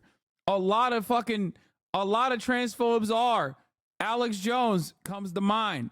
In another thread that was discussing the story of a woman who said she was raped by her taxi driver while drunk. Robinson wrote, quote, "And the moral of this story, don't F a drunk white bitch." So he wrote all of this stuff years ago before he got into politics. How are you sure that it's him? Yeah, so CNN, Jake, we found that Robinson consistently used that same username, Mini Soldier, that he used on Nude Africa in all of his social media. You can see it here. He used it on Pinterest, Black Planet, YouTube. He even used it as his Twitter handle. His full name was also listed on Nude Africa, and an email we found he used on Nude Africa, he used on several other websites. Now, the biographical data from multiple websites using the name Mini Soldier matches Robinson exactly, the exact date of birth, his hometown, the fact that his mother worked at an HBCU, that his favorite episode of The Twilight Zone is number 22. And of course, this was all before he was a public figure, which would factor into the identification that this all happened back then. Oh my God. This is like when gray names come into chat and say some unhinged shit, and then MHUD finds out like their current geographical location in like under 30 seconds. And then we look at their tweets and they're like defending pedophilia. It's like these people have no OPSEC, dude. They have no OPSEC whatsoever. They just straight up are out there. They're just out there living their lives, saying some insane, unhinged shit, and with not a care about who sees it. Then, when he was just a common citizen. So what did Lieutenant Governor Robinson have to say about all this today when you talked to him? So Robinson calls the story trash. He says it's not him. We asked the campaign for comment. We gave them 48 hours to respond. That deadline was this morning, and that's when Lieutenant Governor Robinson agreed to do a brief interview with us about that. Here is just a little bit of that interview. Lieutenant Governor Robinson, thank you so much for being willing to talk to us. I think we'll just jump right into it. Do you deny that this account is you? Well, first off, let me say thank you so much for allowing me to come here and clear the air. We absolutely do. This is not us. These are not our words, and this is not anything that is characteristic of me, nor has it ever been. The people here of North Carolina know I have been completely transparent about my history. All the warts, we put them all out. We let folks know about it. But the folks here also know my character. They know who I am. They know my voice, so to speak. This is not my voice. This is not things that we would ever say. The date and time was 3 p.m. on Thanksgiving. The man was posting while fist deep in a turkey. I don't think he was fist deep in a turkey, dog. Or even think. And so absolutely we do. How do you explain all of the matching details on this profile? The profile on Nude Africa lists your full name as Mark Robinson. The email listed on the account is an email that you have used elsewhere on the internet, including with your photo. You have used that name, Mini Soldier, on multiple social media. I think the email is literally like his name and his birth date too, which is what makes it even funnier. Because like all the way back in 2010, when he was working the assembly line of a fucking furniture store, ain't nobody is gonna like use his identity like that. Okay, if you want to rule out the possibilities like of some long, convoluted, complicated operation to like besmirch the reputation of Mark Robinson, like it doesn't make any sense given the time frame when he was just like a random ass guy. Accounts including Twitter, Pinterest, Black Planet, and YouTube. How can you deny with all of these matching details that this is you? Look, I'm not going to get into the minutia of how somebody manufactured these salacious tabloid lies, but I can tell you this. There's been over $1 million spent on me through AI by a billionaire son who's bound and determined to destroy me. The things that people can do with the internet now is incredible. But what I can tell you is this. Again, these are not my words. This is simply tabloid trash being used. The funniest part about it is that, like, even if he runs with this line, right? Even if he runs with this obvious lie, he said his AI is such a good boomer way to deflect. It just also corresponds to like shit that he has fucking done publicly, right? Like he was a gooner. And he's up there posted with like a dude who was running the goon store being like, yo, that's my homie. I mean, he wasn't, I say he was a gooner. Okay, scratch that. I apologize. Chalk that up to the misinformation column. He is a gooner. Ain't nobody is dropping all the gooning. If they're dick deep in nude Africa forums talking about how they love trans porn and how pervy they are or whatever in 2010, and then they lose, they go into porn debt. I don't think this man has stopped gooning.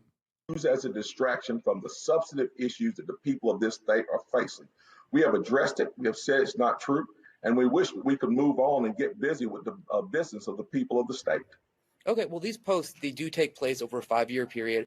He was posting up in ultimatesoldier.net. Hey, yo! Oh, what a treasure trove. What a fucking treasure trove, dude. A third scandal has hit Mark Robinson. Now that we know Mark Robinson used his name, Mini Soldier, everywhere, including porno forums, people like Girl Boss Woman on Twitter can dig up his other weird hobbies, like taking photos of his Nazi soldier dolls. Oh, these are dolls? Oh my God.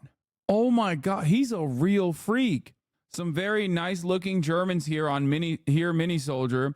Some great poses on them too. Another excellent looking group of Germans.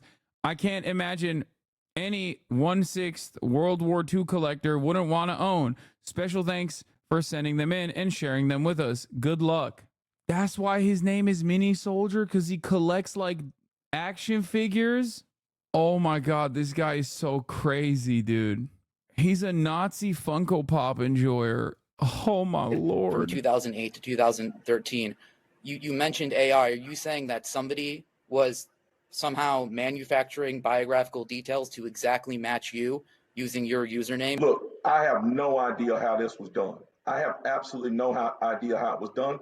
And I have 5 weeks left in this campaign to focus on the substantive issues that North Carolinians face. I do not have time. Dude, why is the GOP like this? I guess they've always been like this, but they had like maybe better OPSEC, or the internet wasn't like this. It's just that, like, I think like this is happening a lot more frequently in the post-Trump era for the GOP, like the Herschel Walker stuff, right? Like that was a insanely silly person to run. Like it made no sense. Fuck it. Even Dr. Oz made no goddamn sense to run. And now you have like Carrie Lake. You have that exploded troop guy in Nevada. Like you have all these dudes that are like serial fucking losers that have no experience. That have no experience whatsoever. George Santos is another one. Madison Cawthorn, Blake Masters.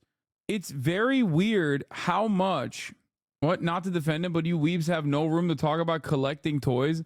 Dude, I think there's a difference between fucking collecting toys and collecting Nazi soldiers with like full kitted out Nazi gear. What the fuck? Now, his Amazon reviews on Gyno shirts, shut the fuck up. Oh my God, ain't no fucking way, dude. Oh my God, he loves like little helicopters. He did not like the Micro Mark Uncouple Light, which oh my God, it's for his like little, it's for locomotives, dude. He said, this thing does not work for N-scale couplers. The tip is far too long, far too big. Do not be fooled by the claim that it does work for all scales. The flashlight is great, but it will not uncouple N-scale cars. He did product reviews on Amazon, bro. And that was in 2021. Like he has not stopped using the same damn account. He loves the helicopter toys. Customer review by Mini Soldier. This heli is without a doubt Siemens' best flying heli of their military miniature series. Quiet, fast, and super stable. It is head and shoulders above the Apache or Chinook, which are also great. The price is great. In fact, the price is so low, I'm thinking of buying a whole squadron of them. Buy this one. You will love it. Note, if you buy this heli, make sure you order the SEMA S102G Marines. There's another version of this heli that is not nearly as good as this one. Again, make sure you order the SEMA 102G Marines. God forbid a man have hobbies. Y'all haters shaking my head. I mean, the best one, in my opinion, is not like the mini helis, which he obviously loves. He keeps talking about helicopters. He keeps putting reviews on that. But the best one is this.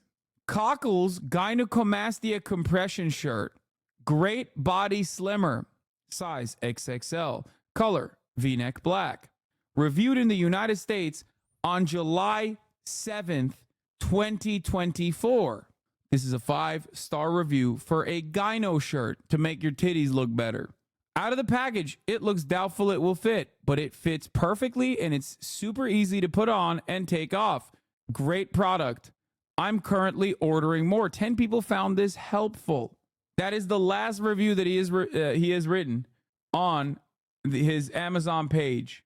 That was in July. What an incredible sequence of events. What a treasure trove. What a wonderful story. Oh my God. I love this man. Holy shit. I've made fun of him before, especially on the last episode of Fear and, where I was making fun of his insane stuff, including his gooning, his porn addiction. I never would have thought that it would get to this point though. Oh, let's continue. For tabloid trash. There have been rumors that some of your campaign staff have quit. Can you tell us if that's true or not? Absolutely not, and we are not getting out of this race. There are people who are counting on us to win this race because, again, we don't want a governor who's going to be a person that can't be counted on to tell. Man, I love this country. I love this country, man. I mean, come on, dude. Come on, dude. Oh, God, it's such a beautiful nation. This is it. This is where American politics makes the least sense, but also somehow makes the fucking most sense. You know what I mean? It's so good. Look at the Chiron. North Carolina GOP nominee for governor made dozens of disturbing comments on porn forum.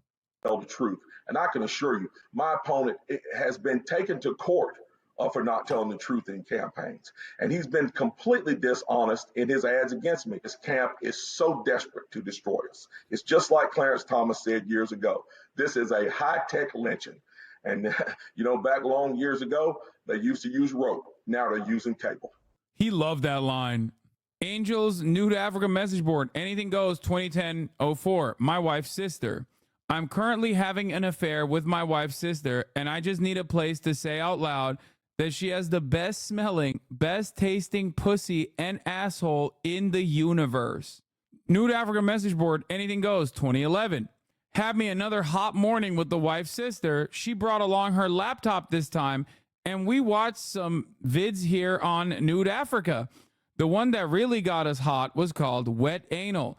That vid got her pussy soaking wet, and y'all know what I did, right? That ass was wet, slick, and good, and pissy, and I licked and sucked that pussy and asshole till my face was covered in her funky juices.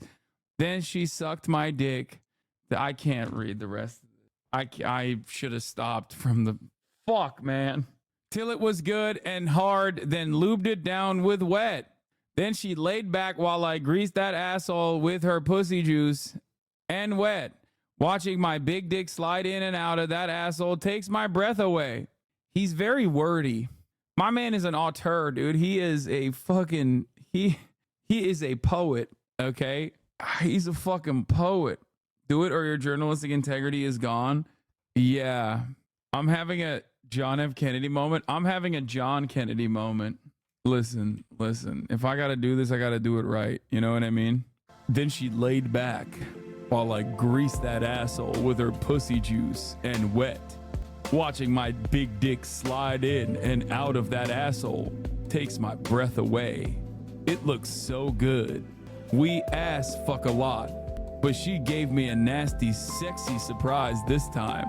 Right when I was really pumping the dookie chute good, she shot a long, hot stream of piss up in the air that covered my chest and stomach. It was so fucking hot. She was coming. I was coming. She was pissing. And I was covered in piss. And pussy juice. And lube. Damn. This girl is good, and I can't wait till next week to get some more. This piss thing is more common than most people think, and many want to admit. I have a FB that loves to lay on her stomach, spread open her ass, and have me piss all over her asshole and pussy.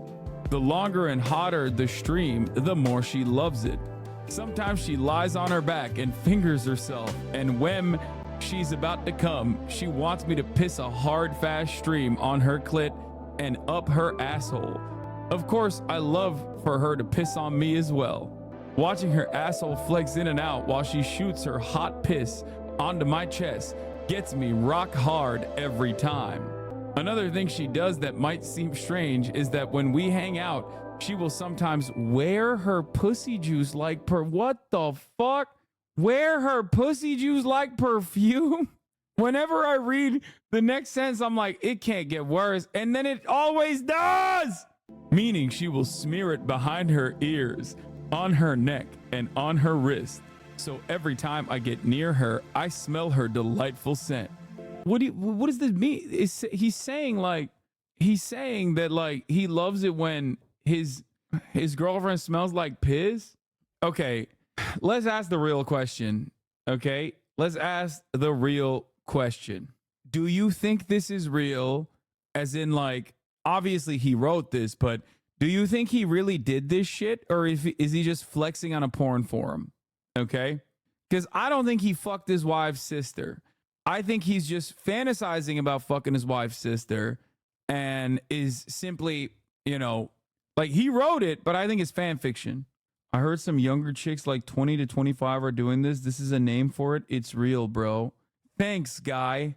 I didn't mean, do people have piss kinks?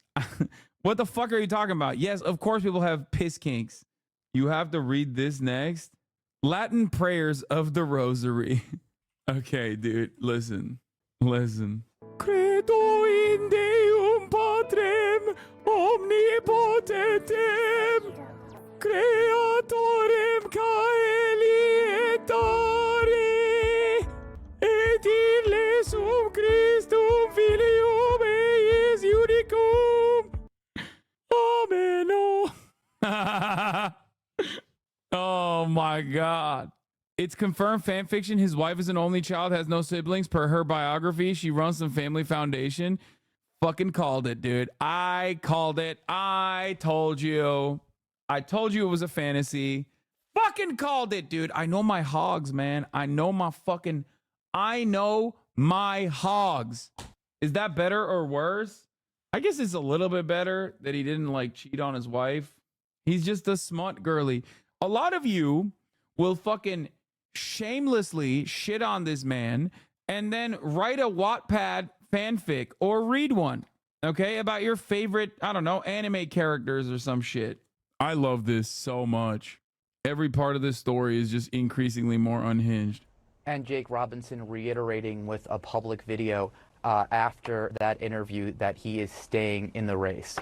Andrew Kaczynski, remarkable reporting, and thank you so much. I want to bring in CNN. So, I mean, yeah, this shit's got to be more embarrassing to his wife than getting cheated on. 100%. This is way worse. From Rufio, here are some of the posts he made that they can't show on the news. This post is, Mark Robinson probably has psychiatric issues. For writing his mini soldier on Nude Africa, Robinson said he did not care about a celebrity having an abortion. I don't care. I just want to see the sex tape. In another thread, commenters considered whether to believe the story of a woman who says she was raped by her taxi driver while intoxicated. In response, Robinson wrote, and the moral of the story, don't fuck a white bitch. Robinson, who would become North Carolina's first black governor if elected, also repeatedly maligned civil rights leader Martin Luther King Jr., attacking him in such intense terms that a user accused him of being a white supremacist. Get that fucking commie bastard off the National Mall, Robinson wrote about the dedication of the memorial to King in Washington, D.C. by then President Barack Obama. I'm not in the KKK. They don't let blacks join. If I was in the KKK, I would have called him Martin Lucifer. Okay. In the pornographic forums, I will not say that last word. In the pornographic forums, Robinson revealed his unvarnished thoughts on issues such as race, gender, and abortion, which is probably the perfect place to reveal your unvarnished thoughts about issues pertaining to race, gender, and abortion. Writing in a forum discussing black Republicans in October 2010, Robinson stated, unprovoked, "I'm a black Nazi." That same month, Robinson wrote in another post that he supported the return of slavery. Slavery is not bad. Some people need to be slaves. I wish they would bring slavery back. I would certainly buy a few. March 2012, this is not only just any pornographic forum. This is, I believe, a black pornographic forum called Nude Africa. Mark Robinson, a black man, is writing in a black porn forum about, as a black man, wanting to own slaves. Just so you understand. This is like, bro, people are saying in the chat like Uncle Ruckus, but like, no, dude, this is yet another instance where like real life outflanks anything that you consider unhinged to be written in like literature. Okay. This is worse. This is literally worse than Uncle Ruckus. On March 2012, Robinson wrote that he preferred the former leader of Nazi Germany, Adolf Hitler, over the leadership in Washington during the administration of Barack Obama. "I'd take Hitler over any of the shit that's going on in Washington right now," he wrote. Robinson's comment on Nude Africa often frequently contained derogatory and racial slurs directed at black, Jewish, and Muslim people. In a series of 7 posts in October 2011, Robinson disparaged Martin Luther King in such intense terms, calling him a commie bastard, worse than a maggot, a hoe fucking phony, and a huckster, that a user in the thread accused him of being in the KKK. Robinson responded by directing a slur at King. We already read that part. On October 2010, Robinson used the anti-Semitic slur. What? Dude, I've been online for a very long time. I didn't even know that this was a slur. What is it, like shortened for Hebrew? Is that what it is?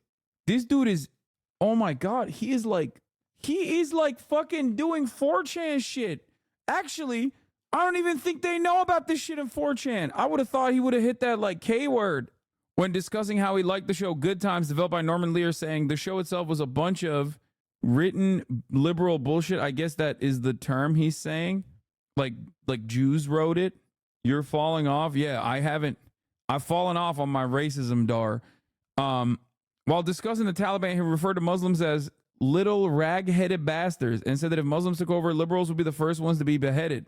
Robinson also used homophobic slurs frequently, calling other users the F slur. In a largely positive forum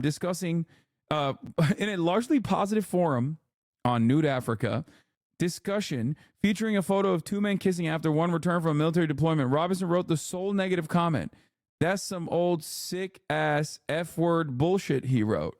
Yeah, bro, the ADL, it's such a fucking unearthed, it's such a fucking weird thing to say that the ADL doesn't have it in his fucking database, bro.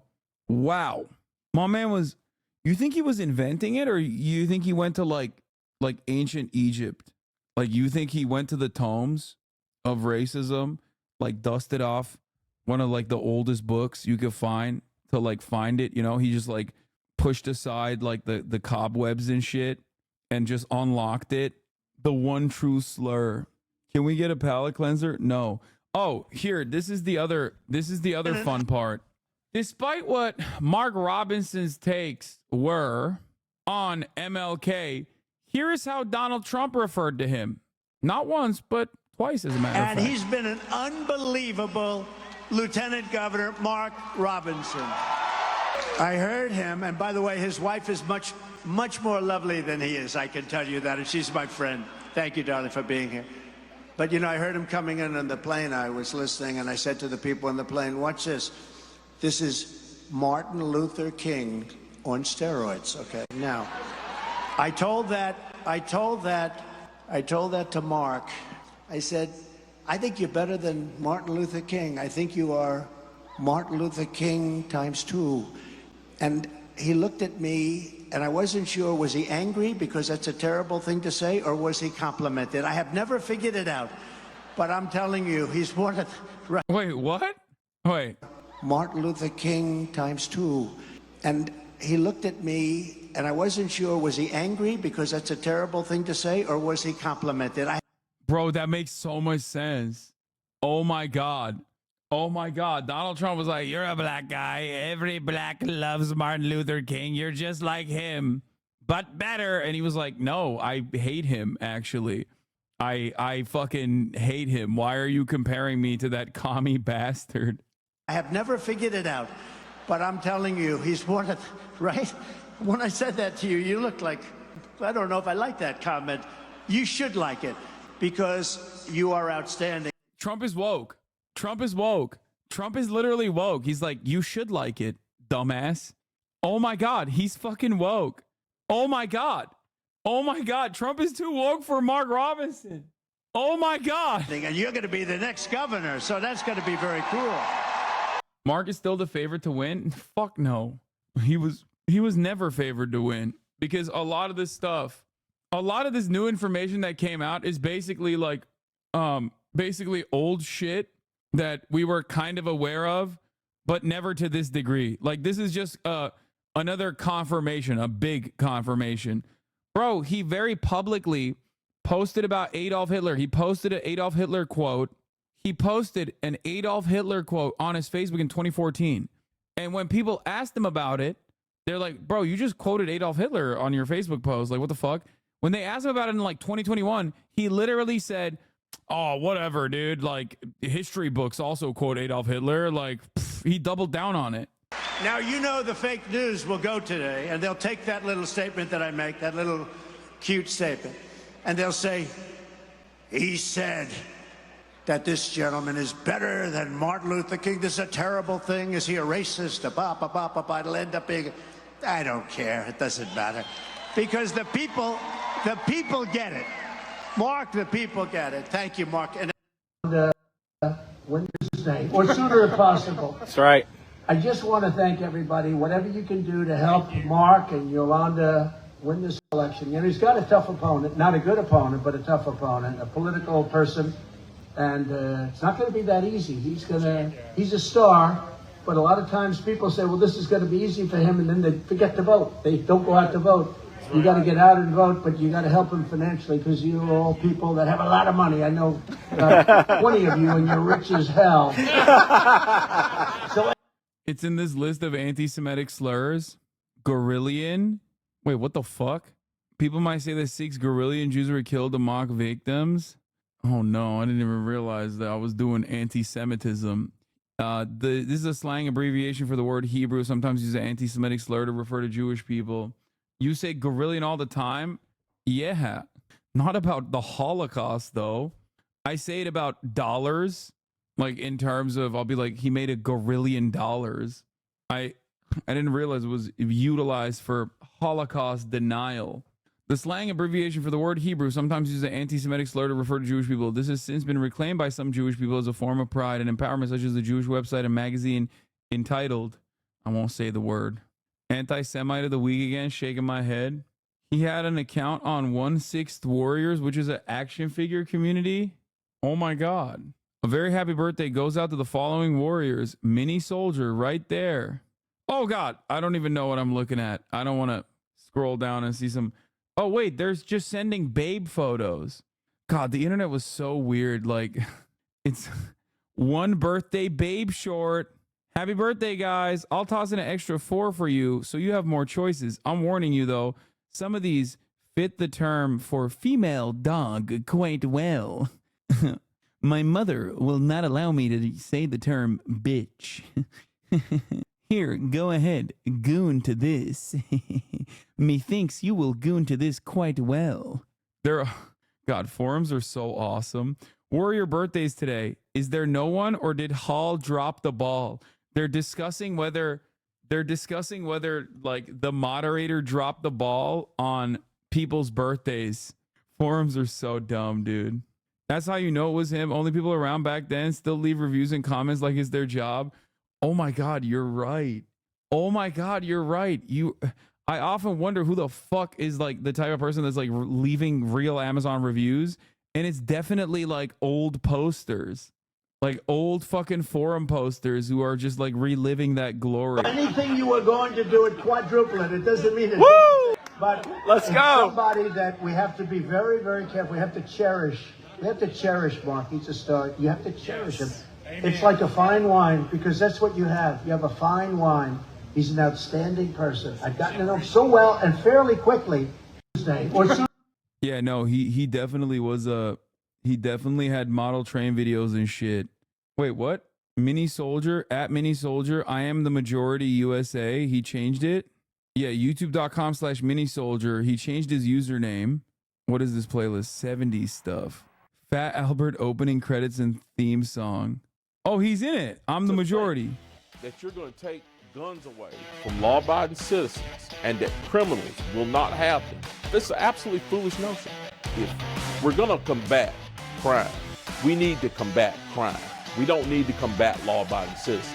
You have the entity that we're supposed to be protecting ourselves from deciding who can have a weapon. We don't want the government. You know he's wearing that titty shirt. You know his ass is wearing that fucking titty. This is 6 years ago. His review is recent, so maybe not. This is before he found the titty shirt. Have the right to tell us who can and can't have a weapon. That's not what the Second Amendment says. It says shall not be infringed. This is absolutely his account. Oh my God. Travel tips. Hey there, this is Rick. I hope you're having a great day. This is just a very quick little video on how to fold a t-shirt. This is something I learned quite recently and I think it's a genius idea and I wanted to share it with you guys.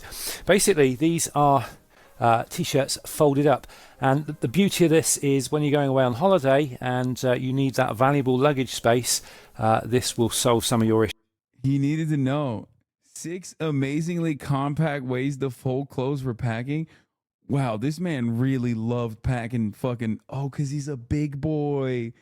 Oh my God, you guys don't understand. This is like legitimately a problem. Dog, when you're a big boy, your clothes are really big. So if you have a tiny amount of fucking luggage space, you need to be able to put that, you need to be able to fucking compact that shit. Oh my God. And you probably need more shirts because you're fucking sweating through them. His second YouTube, he is such a fucking poster, dude. Look at him. He posts so much. The video that started it all. Mr. Robinson? Yes. I didn't have time to. You have to give us your name. This is what went viral originally. Bro, this is all it takes for the Republicans to be like, this is a perfect guy. We should make this guy run for office. I captured his YouTube before the swap. His subscriptions were public. Gravity Transformation, Fat Loss, Lossless, How to Smart, The Wright Brothers, Rail Fanning with Lane. What? He took this down for some reason? Black Marble End Titles.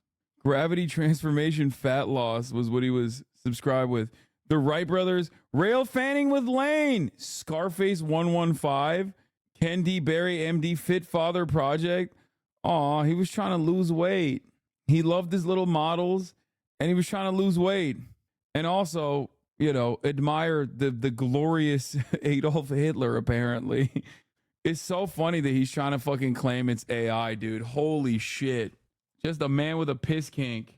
Really interesting state in there, North Carolina, which is a big target for the Democrats. And we just found out an hour ago that the lieutenant governor there, Mark Robinson, who's running for governor, Never heard of him. who Donald Trump. Never heard of him. He's running for governor in North Carolina and he's losing. That's so funny, dude. Never heard of him, dude. Yeah, just like I never heard of the top of the hour ad break. Never heard of it, dude. Which sometimes comes 14 minutes into the top of the hour. Also, I got to give props to this fucking chatter, okay? This was actually a very well thought out top of the hour ad break debate. But I was going to, I saw it and I didn't want to be indecent, okay? I'm giving the flowers. This person put top of the hour ad break in his subscriptions over here on Discord probably and then fucking pumped it. Anyway, here's the 3-minute ad break now. Good work. I worked in Demapo and the amount of people who let their posting username bleed into their overall identity, IRL identity is crazy. Jesse Waters has never heard of Mark Robinson. This person blocked me. Never heard of him. Oops. By the way, this is also a funny moment, but having the 2024 election may be decided by a scandal about a post a governor made on a site that looks like this. Turn up your Winamp. This is the millennials election, baby. Yeah. Winamp. It really whips the llama's ass. That just unlocks something in my mind, dude. Holy shit. Trump called Martin Luther King on steroids, posted on a porn forum called Nude Africa that he's a black Nazi, expressed support for reinstating slavery, and detailed his sexual arousal from memories of peeping on women in public gyms, and he still fantasizes about it. He also has an Ashley Madison account. How dare you kink shame? Sure. That's a great reaction. So Josh Stein was likely to win that race anyway. If they get Mark Robinson to drop out, his name is still on the ballot. But this makes North Carolina even more in play for Democrats. And this, again, is evidence of the type of candidates that Donald Trump thinks are good for the country. Martin Luther King on steroids, someone who says he's a black Nazi. But he would obviously. But what? Let's take the obvious here. Yeah. Do you think Trump actually knew this guy was on porn sites? My point is that Donald Trump likes anyone who likes him, and he doesn't bother to do the work. That's called being human. No, it's not. A lot of people like me who I don't like in return. Like who? I don't Tell want us to. now. I don't want to name names. Me, she's talking about me. Go ahead. Let's start with Fox and Friends. Poor Kill All right, Mead. Jessica. All right, Jeff. I didn't interrupt. I just want to let that be known. Greg interrupted on my behalf. The king shaming was kind of funny. And I will be going to New Africa in the break to see if that's true. Why is Buttfeld's biggest hang-up the fact that he was on porn sites and not the fact that he actually called himself a black Nazi? Because he likes that. Next question.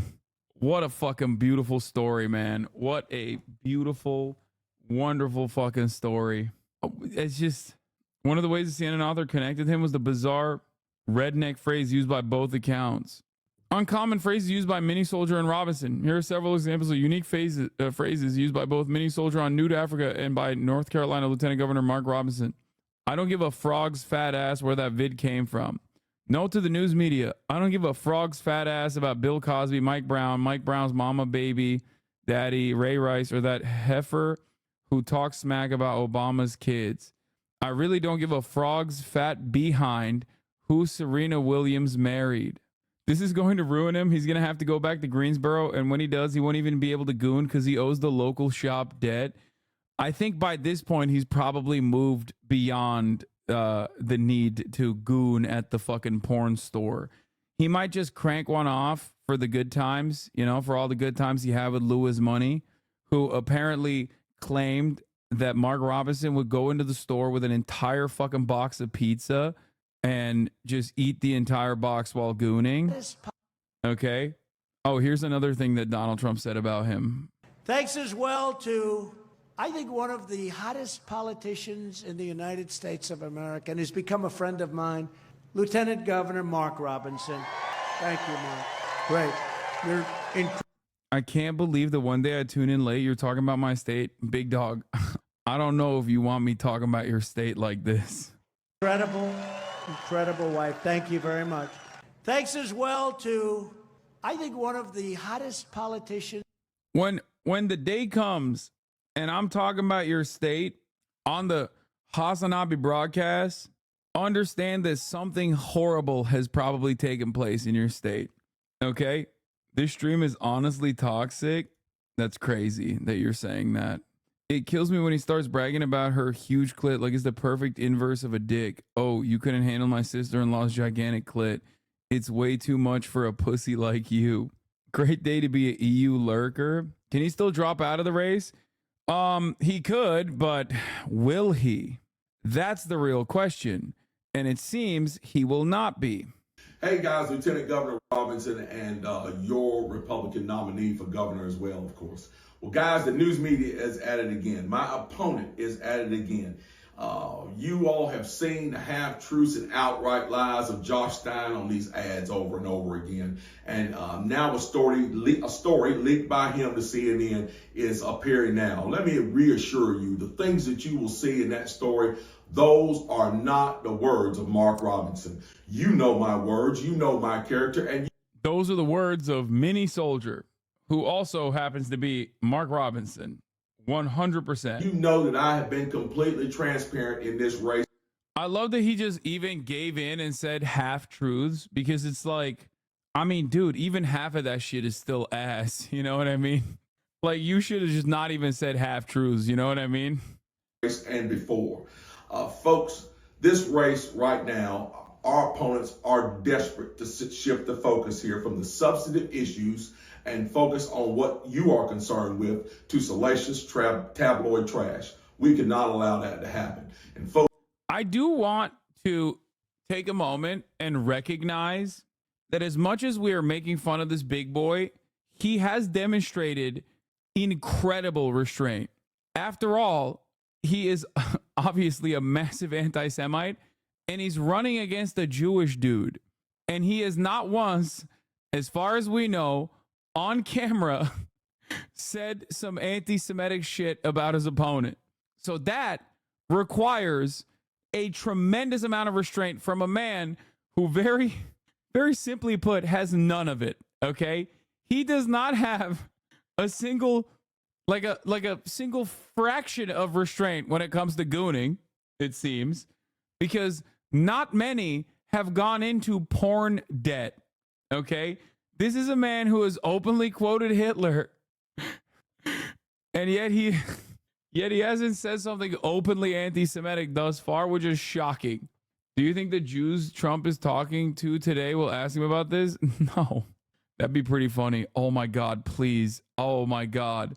Wait, when was that supposed to happen? Was that supposed to happen at 3? Did we miss that? Because I really wanted to see what kind of incredible stuff. Oh, he's live right now. And we're going to make America great again. We're going to make them both great again, greater than ever before.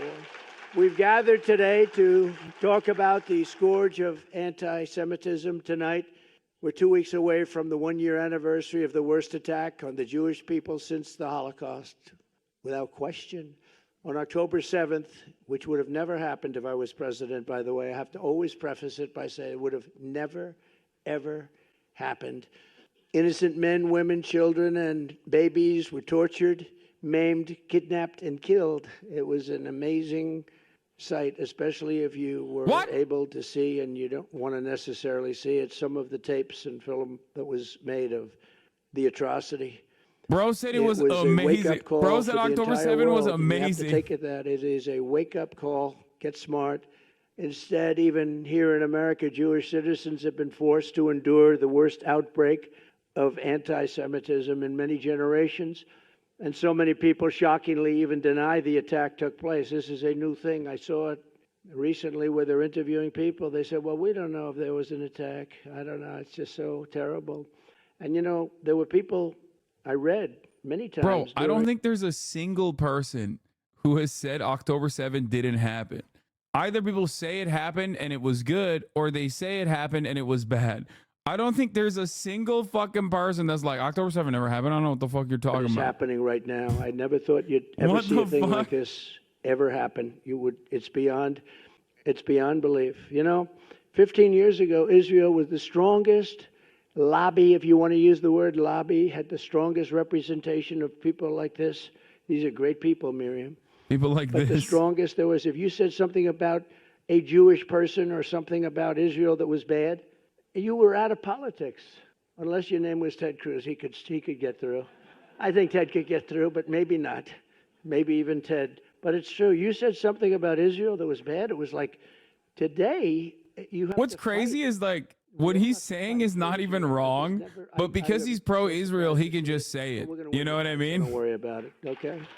We're wonderful. Like right there, he's like, oh, back in the day, you can't There are say those that nothing about say Israel. it's very much like a long time ago when you could say anything, but all across our land, you've Also, why did he call seen Ted Jewish Cruz an Americans anti-Semite? harassed and attacked and terrorized by anti-Semites and Hamas sympathizers. I can't believe what we've been witnessing over the last year. Actually, I've watched it in great detail. I've watched it, and I've watched it take place. It's hard to believe. Yet, despite presiding over this explosion of anti-Semitism, Kamala Harris has done absolutely nothing. She has not lifted a single finger to protect you or to protect your children or to even protect you with words. I'm here today to tell the Jewish American community that this ugly tide of anti-Semitic pro-Hamas Yeah, he's gonna get. bigotry, he's probably gonna drop in Jewish American support after this. By the way, which makes this so funny. American Jews who care about Israel predominantly have already made up their minds and have been historically Republican Party voters anyway. So I don't think he's going to win a single damn American Jewish vote beyond that point. It will be a bright new day for the Jewish community in America. No longer will you have to walk the streets in fear. You're walking the streets in fear. Can you believe it? Young college students are afraid to go to college. It's not something that anybody thought they would ever hear or see. No longer will you be threatened on your college campuses. No longer will you be discriminated against in college admissions. And no longer will your own government import jihadists from Trump places plus 10 that among Jewish we voters don't in New even wanna York talk per about. Siena poll? No. They want Jew haters from overseas, and they let them come in and resettle in your communities right here at home, and nobody's ever seen anything like it. My promise to Jewish Americans is this: with your vote, I will be your defender, your protector, and I will be the best friend Jewish Americans have ever had in the White House. You know that. He had a guy who wore a Vitesse Rend. Yeah, Jewish voters favor Kamala Harris over Donald Trump 68 to 25%. But also, he had a guy who literally, not only did he fucking defend Nazis who said Jews will not replace us by calling them very fine people, he literally had a dude who was wearing his father's Hungarian Hitler Division brand. Crazy. You have to do this. You have to do that. You don't know what I had to put up with. She was like the calming influence. I said, Sheldon, I can't do that. It's too much. He said, no. And every time I got something, he'd immediately start with something else, right?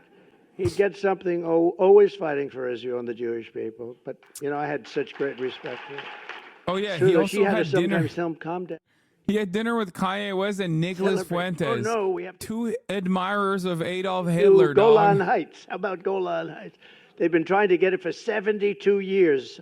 I got it done in about 15 minutes, okay? So, even Sheldon couldn't believe that one, I'll tell you. Even Sheldon couldn't believe that one. He said, we just got Golan Heights.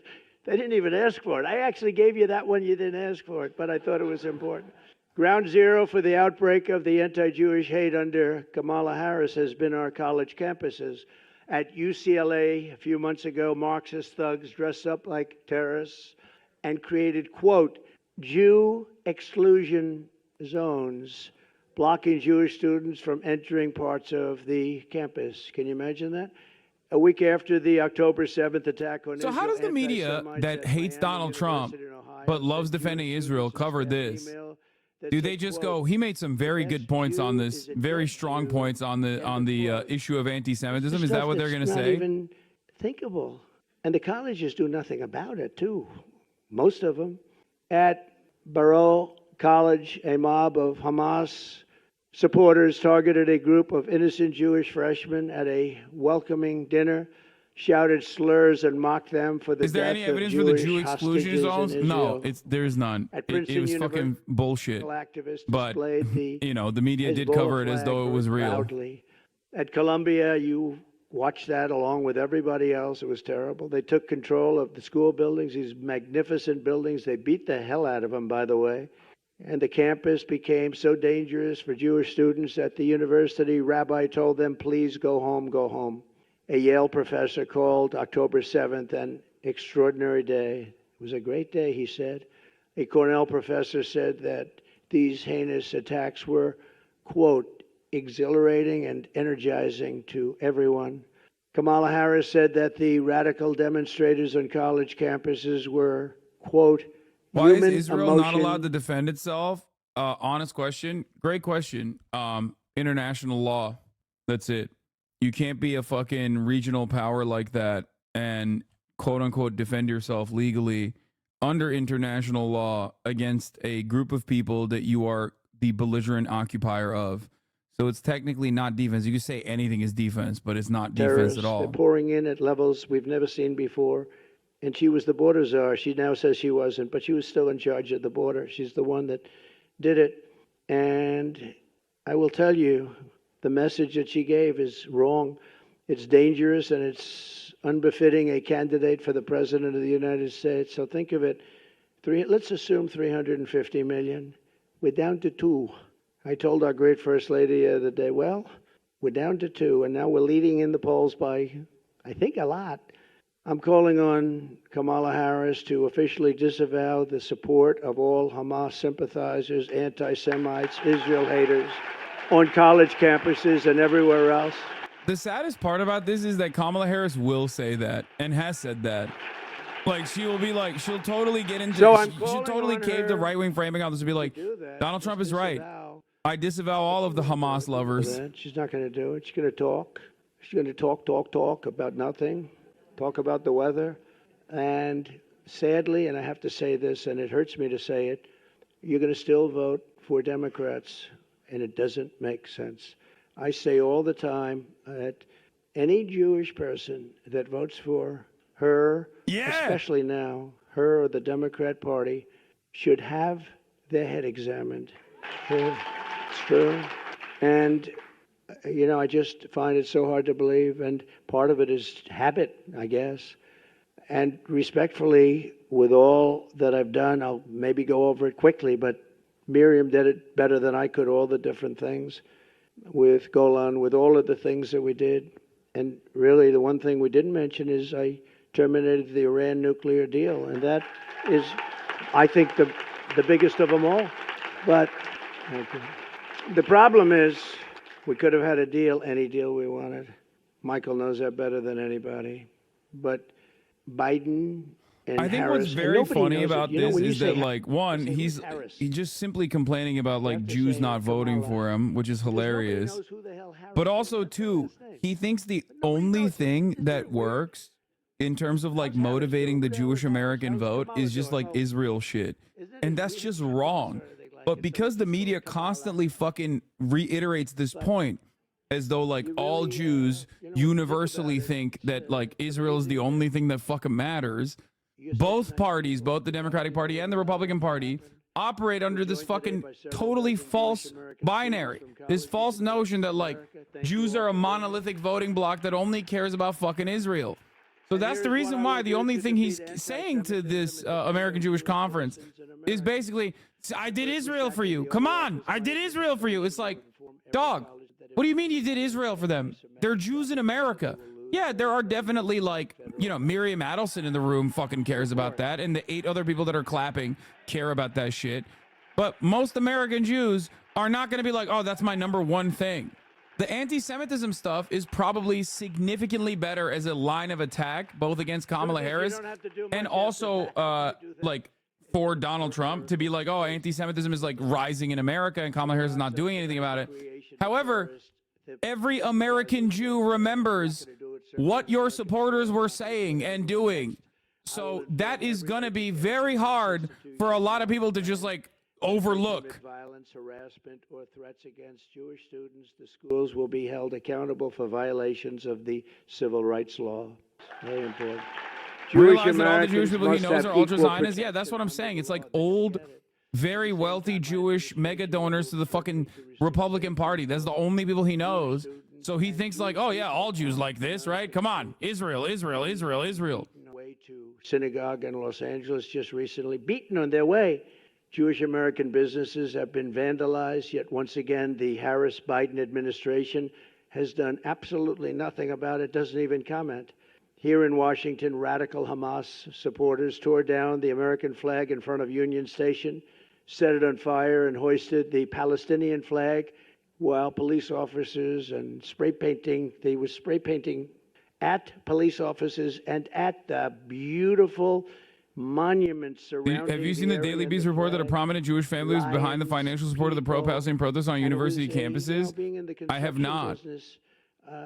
This is a stone. It's limestone. I did not see that, but it's not surprising to me. Spray paint limestone. You'll see it in 100 years. They can take it off, but they can't really take it off. You'll see everything that they said in 100 years. It's a very porous stone. And what they've done is unbelievable. But I don't see them getting long sentences in prison like happened to other people. I don't see them even being approached or attacked in any way. They allow them to do it. But watch those limestones. I looked at them the other day, and that stone just sucks up that paint. It goes deep. You're going to see it in 100 years from now. Kamala Harris, let them go. She said, let them go. I will end this political violence and harassment once and for all. You know, when I was president, we had a moment where Washington was, in a sense, being attacked. They were trying to pull down statues, and I pulled out about an 1897 statute Very he shouldn't important, remind. and it said that anybody touching, ripping. He shouldn't remind Americans the last time he defended people who were protesting a statue being taken down. You know, when they were saying Jews will not replace us at Here's Charlottesville. what you serve 3 days. It's 10 years, and you serve all 10 years. You couldn't get a thing like that passed today, I don't think. What do you think, Ted? Not too easily. If you got 2 days, it would be a miracle. No, it's 10 years. It was so old. I lifted up this. It was old and dusty, but it read beautifully. And I invoked it, and I had a speech. I said, here's the story. Anybody touching a statue, and it ended when they had Abraham Lincoln ready to be pulled over. You remember that? I said, Abraham Lincoln, now we're hitting Lincoln. And I read it, and I told people that anybody from this moment on that pulls down anything or even tries to pull down a statue, you go into jail for 10 years. And it was an amazing sight, Miriam. Everybody just dropped the ropes. It's so funny that he keeps calling out Miriam Adelson by name. They started walking out of town. I was How many watching people are in that thousands room? of asses from the back. And it was a Let me beautiful see. sight. It was a beautiful sight. It was a beautiful This sight. is a little bit more. They just started walking in a zoomed different out, but direction, it and that doesn't was show the the last of the crowd. problem we had. Remember the big problems we were having? They actually wanted to rip down Thomas Jefferson Memorial. They didn't like Jefferson. They didn't like Washington. Dude, what are you talking about, dude? Like, these are all things. Like, dude, come on. Like, I already brought this up, but like, obviously, American Jews don't only care about Israel and don't care about Israel all that much, with the exception of like fucking the freaks like Miriam Adelson and shit, right? But beyond that, I feel like when talking about like talking to American Jews, this is your opportunity to win over the American Jewish vote, okay? You're talking about Thomas Jefferson, like, who gives a shit, dude? What are you talking about? But open to terrorists and criminals. She's supported unlimited migration from terrorist hotbeds into the United States, especially some of the hotbeds that most hate Israel. Under Bordazar Harris, armies of foreign Hamas sympathizers now march brazenly through our cities. They're literally marching in our cities, and I'm a single issue voter, and my some issue is very, statue preservation. very vicious, violent parts of the world, and they do not like Jewish people, and they do not like Israel, and they've let that be known, and we are not going to tolerate That's awesome. it. I will not let what happened to Paris, what happened to London. That's fucking amazing. He's saying anti-Semitism is on the rise, also because of migrants. happen here in America. It's not going to happen. We will deport the foreign jihad sympathizers and Hamas supporters from our midst. We will get them out of our country. I will ban Dude, this man's refugee brain is resettlement so from broken, dude. terror-infested areas like the Gaza Strip, and we will seal our border and bring back the travel ban. You remember the famous travel ban? We didn't Yeah. take people from certain Who do you areas think of has the a, world because I didn't you do know, that. who do you think Have people ripping has a down and burning firm shopping centers opinion on Jewish people, the Haitian migrants that are living in Springfield, Ohio, or the literal neo-Nazi movement that is marching against them? I wonder who out of those two groups openly and actively hates Jews. Like, we're not even talking about Israel. We're just straight up talking about Jews, okay? I wonder who actually is increasing anti-Semitism in America. The newcomer migrants or the neo-Nazis that want to purge them and also claim Jews are bringing them into the United States of America. We will have a temporary 10% cap on credit card interest rates because they're paying 20 and 25% and they're getting decimated. So it'll be a temporary 10% cap. But look, this is the most important election in the history of the United States, and it's also the most important election in the history of Israel. The United States election is the most important election in the history of Israel, actually, if you think about it. How crazy does that sound? But it's true. With all I have done for Israel, I received only 24%. I love listening to like pro-Israel people this. yap because they're just so I really haven't been transparent. treated They're very well, so but radically That's honest. the story of my life. They're so radically honest. Think of it. But I understood that because I wasn't really tested. I wasn't a politician, and I won. But I understood that. And then I became president and was the best president ever for the people of Israel and for Jewish people, the best president ever. And wait, Mary Miller is there? I did more for them than any president has, and probably any president can do or will do, other than the current. Mary Miller is at the event. It's got to be a different one, We're right? still going to know if we win a few elections, we're still going to be losing unless we win the hearts and minds of our children. This is the battle. Hitler was right on one thing. He said, whoever has the youth has the future. Our children are being propagandized. Bro, what the fuck? He brought the Hitler lady? That's gotta be like a flex, right? Like he's just like, listen, these are my favorite. Here are some of my favorite anti-Semites. But they would have had Mark Robinson. Every single prize ever devised by man. I did it. Nobody said a thing. And that's okay. I do the right thing. And I was helped a lot by Jared and a lot of other people that really understood what was going on. But I recognized the capital of Israel and opened the embassy in Jerusalem and got it built. Not just had it there, the generals came in. I'm new to the political commentary sphere. Is it bad to have the Hitler lady at the combating anti-Semitism event? It doesn't matter. Do you want to know why it doesn't matter? Because as long as someone is a Zionist, it doesn't matter if they love Hitler, if they openly support Hitler, if they adore Hitler. Okay? I cannot be more honest about this with you, okay? The American media, because it's no, I know you're making a joke, by the way. Obviously, you're making a joke, but I'm being serious, okay? I will give you an example. CNN, Van Jones, all these fucking losers constantly talk about anti-Semitism on college campuses in an effort to fucking shit on a lot of these movements that college students participated in, many of them led and organized by Jewish students, Jewish anti-Zionist students. They just fucking cry about how anti-Semitic those students are for saying Israel is mean and bad and doing a genocide, right? Which is true. Van Jones literally stood on the pro-Israel rally stage and spoke alongside like former and current American Republicans, American Democrats, and Pastor John Hagee, who said Hitler was a Jew, and it's good that the Holocaust happened because that way Israel was formed. Okay? Like, these guys do not give a fuck about anti-Semitism. I cannot stress this enough.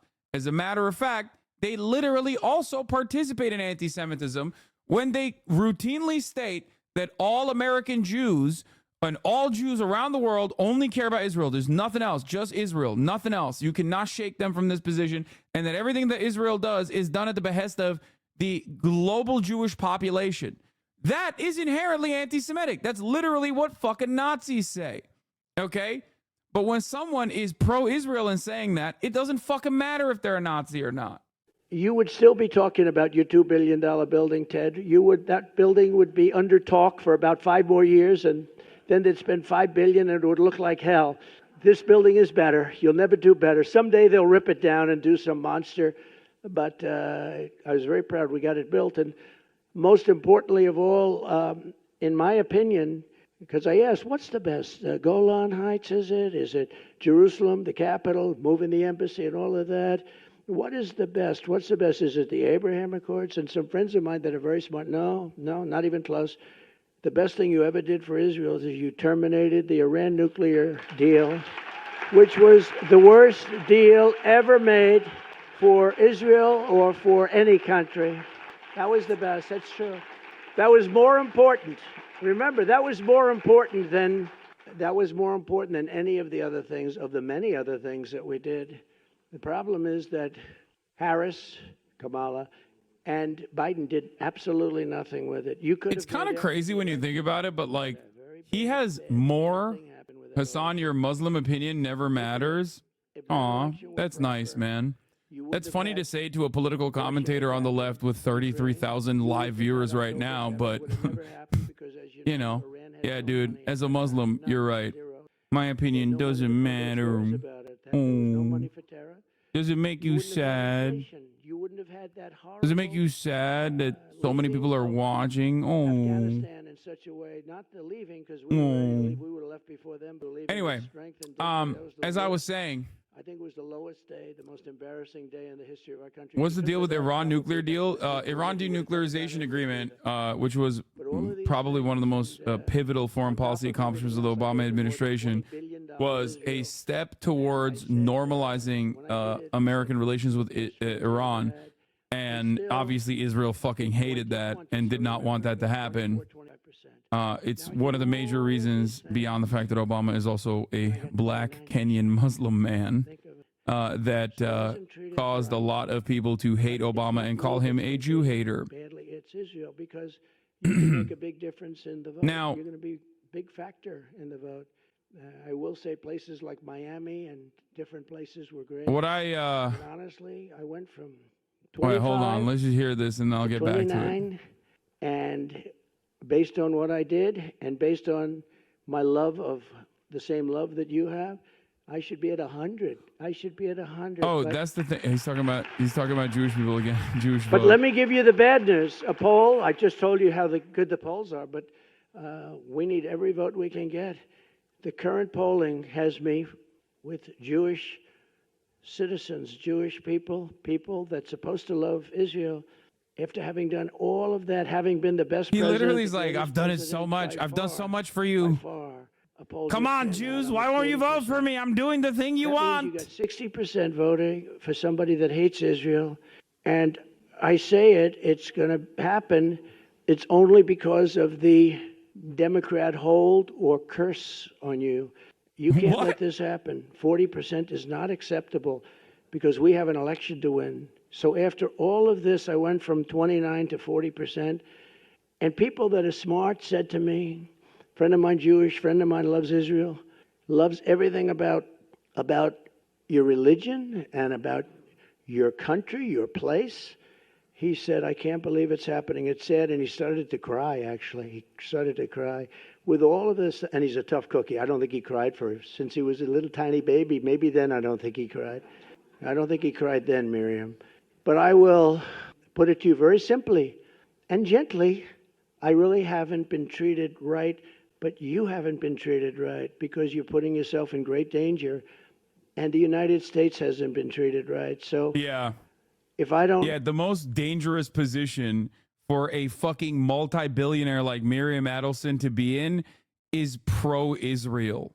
What planet are we living on, dude? The bad things happened and some good things. Yeah, dude. Yeah. Too. In the United States of America, one of the scariest things you can do openly is declare your loyalty to the state of Israel. As a person in proximity to power, or a person that is like very wealthy with weapons who in particular contracts, is a bad Democrat. The Democrats are bad to Israel, very bad. They'll never change because they have a section of their party now which has become amazingly and quickly very powerful vote-wise. I mean, Chuck Schumer is a Palestinian. Who would have thought that was going to happen? What the hell happened to him? love that one. I saw him the other day. He was dressed in one of their robes. No, that'll be next. No, Chuck Schumer is Hamas all the way. I don't know what the hell happened to him. If you support him, you're crazy. I have never seen his change may be bigger than Kamala on fracking in Pennsylvania.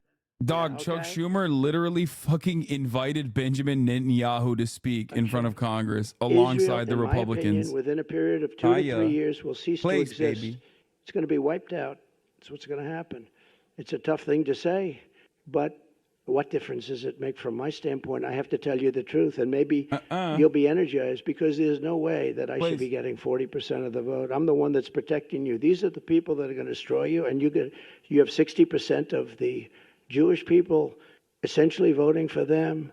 If I do win, Israel will be safe and secure, and we will stop the toxic poison of anti-Semitism from spreading all over America and all over the world. We'll get it stopped. But if I don't win, I believe Israel will be eradicated, and you can't let that happen. And I don't think you will let that happen. So you have to, Rabbi, you have to get everybody together, and you have to get them to vote, because it's craziness to say I'm at 40%. And when I heard that number today, it just came out today, When I heard that number today, I think it was insulting to our country. It was insulting to Israel. You know, it's very interesting. They did a poll in Israel. I'm like at 99% favorable. I could run for, right now, I could run for any office in Israel. He's right. In Israel, they love me. He's not wrong. Here, not so much. But they do love me in Israel. Miriam, I'm at 99%. Everybody loves me. I could run for prime minister. Would you like me as your prime minister? But I have to learn your language. That's a tough language to learn. I have to learn it in about 3 months. I have to learn it very quickly. But no, I'm most popular person in Israel. But here it doesn't translate. It's a strange thing. So we have to save Israel. Look, you're here for a reason. We have to save Israel. This is no longer games. This is bad for his Nazi base. Man, his Nazi base don't give a fuck. They're doing harm reduction. They're like, yeah, sure. Israel kills a lot of fucking Muslims, so that's cool. Israel will be wiped off the face of the earth if I don't win. And that's a big statement. That's a horrible statement to make. And it's just the way I feel. And a lot of people in this room agree with me. Because look at what's happened in the last 2 years. I have never seen anything like it, where something has gone so down so fast, where even Jewish people are protesting in these groups. They're Jewish people. People wearing yarmulkes are in these groups that are protesting with 100,000 people.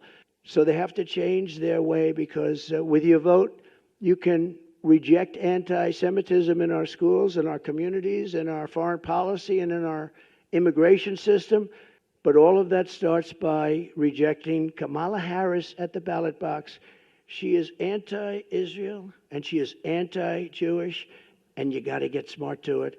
And with that, I have great love and great respect for so many of the people in the room. I have so many friends in this room. I fought so hard for you, but it's time that you fight the real fight. And the real fight is to save Israel. Thank you very much. Thank you very much.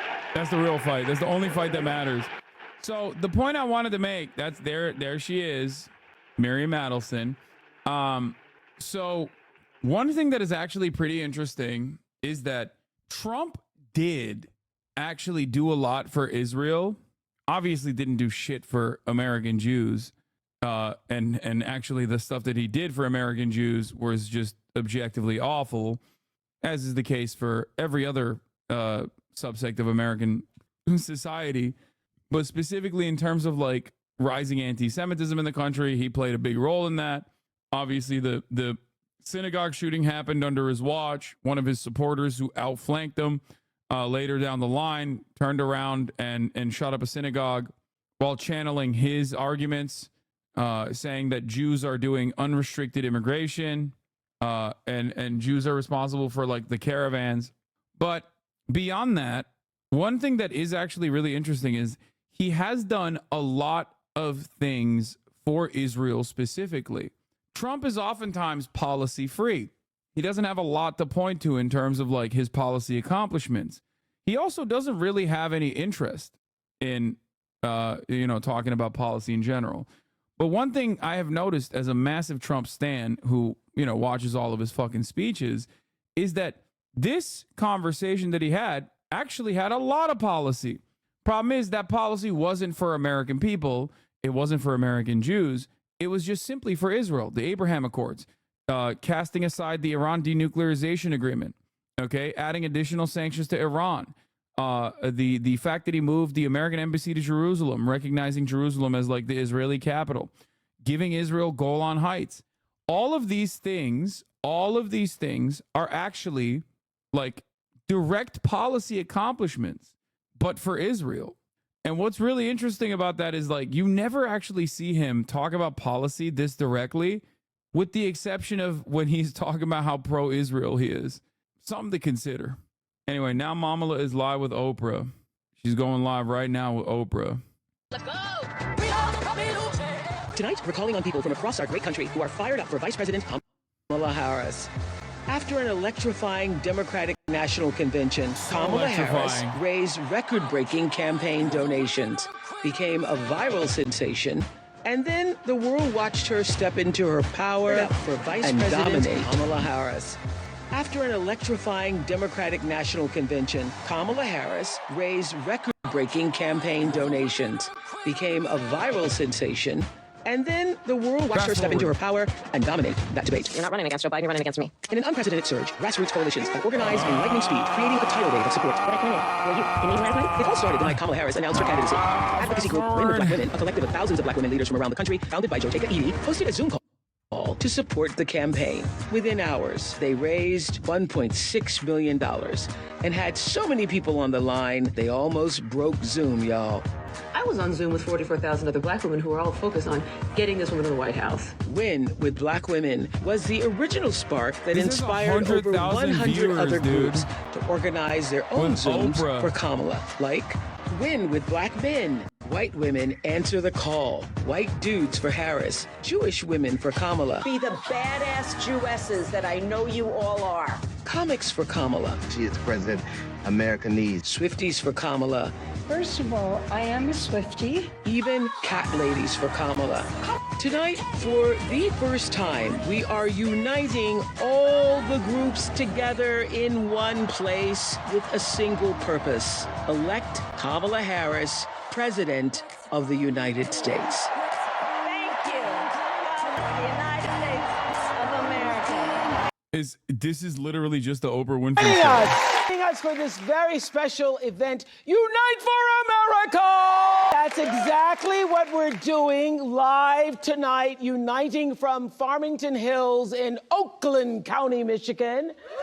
We have 400 people in our audience and thousands more. Hello, all of you on screen. Hello, everybody on screen.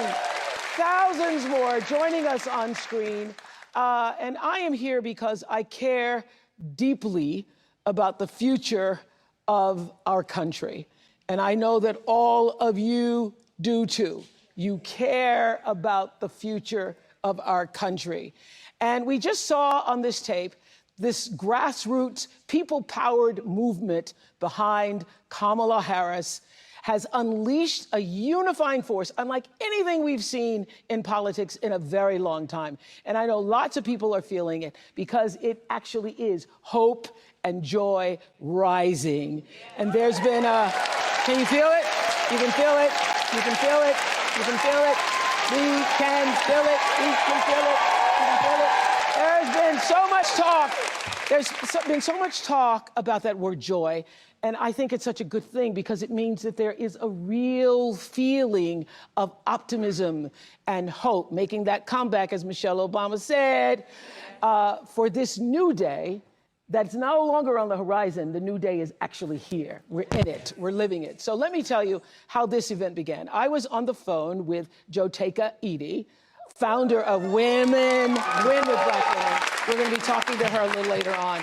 And we were talking about all the groups inspired by Win with Black Women who had 47,000 women on one call 3 hours after Kamala Harris announced that she was going to be running. 3 hours afterwards, 47,000 women were on the phone. And Joteka and I were talking, wouldn't it be great if we brought all the groups together? Because that phone call inspired all the other groups. And so we said, wouldn't it be great if we brought all the groups together at one time? And that's why we're here. So we have the cat ladies for Kamala here, rural Americans for Harris, caregivers for Kamala, train lovers for Harris Waltz. I didn't know there were train lovers. Train lovers, chefs for Kamala, love that group. They're autistic. Republicans Chill. for Harris, love that group even more. Why? Why do you love that group even more? Swifties, where are you? Swifties for Kamala! And in addition to thousands of you all who I am just meeting here tonight on screen, I see some faces I recognize. There's Bryan Cranston. Hey, Bryan. Hey. Hello, hello, hello. Where are you? Grandson! I hear Chris Rock is in the house. Chris, where are you? Chris Rock is in the house. We are never getting a free Palestine and we are never getting health care, okay? I'm letting you know right now. This is so 2016 coded. Oh my God, this is so fucking 2016. I'm with her, Hillary Clinton coded. Tracy Ellis Ross, where are you? Tracy Ellis, where are you on the screen? Tracy Ellis. Julia Roberts, where are you? And Miss Meryl Streep is in the house. I hate this fucking country, bro. So I hate glad the to have goddamn all of politics you in this familiar country. faces, and those of you who are not yet familiar to all of us. Okay, Brian, so happy to have you here tonight, Brian Cranston. It's just so stupid. What do you want to say? Like, yeah, a lot of the people that she posted about are goats, okay? But that has nothing to do with fucking politics, man. Who gives a fuck if Brian Cranston is like in support of Kamala? Like, people are starving, dude. Chill. Not everything is Palestine. Fucking literally eat shit, okay? Eat shit. Suck me from the fucking back. You are also the reason why we're not getting healthcare, okay? You know what's not under that chair? Healthcare. Do you understand? Dumb fucking liberals, like genuine donkey-brained liberals, dude, immediately. I'm talking about something entirely separate, okay? Yes, I've said the keyword MK Ultra fucking activated libtard chatters, okay? He said Palestine! Shut the fuck up! That's not the only issue here. God damn it, dude. Holy fuck. You guys are so goddamn stupid and servile. No matter where you meet him, love he's the funny. position that you're in. Partially because it has to be a position of privilege. Are we ready for the weeping in the streets when Kamala Harris becomes president of the United States of America? The streets. What do you want to say, sir? I've always been a fan of Kamala, even back when she was running for. I remember writing her a check when she was like the district attorney for something. Maybe it was to get out of a parking ticket or something. But I've been writing her checks for a long time, and I just want to bring my daughters to the White Polling House implications of this event. to meet this black woman president. Bro, this is exactly the type of fucking identity politics infused commentary that is like truly repugnant to the broadest subsects of the American society. And that's precisely the reason why Kamala Harris has expertly avoided this harder than the top of the hour ad break. She never brings this shit up. She never talks about this shit. Well, the other part of the problem is that she also doesn't like package it with like good, solid policies that will be as broad sweeping as possible. But, you know, ultimately, this is so goddamn 2016 Hillary Rodham Clinton in terms of like the lack of like clear-cut policy goals, how you're going to help people. Look at all these fucking celebrities. Shut the fuck up. These people are, you know, these are people that Americans obviously love, sure, okay? But this is exactly what happened with Hillary Clinton. All those fucking celebrity endorsements didn't work, okay? It is a somber reminder that this party does not represent you at all. They don't give a fuck about you. Here, just like, look at this slop. I'm serving you slop, okay? Look, here are some famous people. Reproductive rights are incredibly important. Standing up for. Thank you, Ben. Thank you, Ben. And I think standing up for. Yeah. I think what Chris said. We're ready to turn the page. Thank you, Ben Stiller. So we are all together, united for one cause, and that is to get out the vote for Kamala Harris. Joteka Edie is here. And you describe Win with Black Women as a collective love letter to ourselves. I know you all been doing this a long time. I was on a lot of calls with y'all in 2020, but we ain't never seen nothing like this before, right? Stand up, tell us what is happening. Explain the power of what happened 3 hours after Kamala, we knew that she was going to step into this candidacy. First of all, Oprah, this is amazing to just be united. And that night, Black women everywhere, we knew one thing.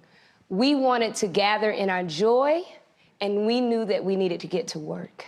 And on that night, Black women, the 44,000 on that Zoom, and the additional 50,000 Black women and our friends that joined to watch that Zoom, what we knew was that it was a moment in our country to show what Black women have always done. That love letter that I often speak of, that love letter is a letter that started years before any of us in this room, you, myself, were even born. And it started by Black women years ago who knew this moment would be here.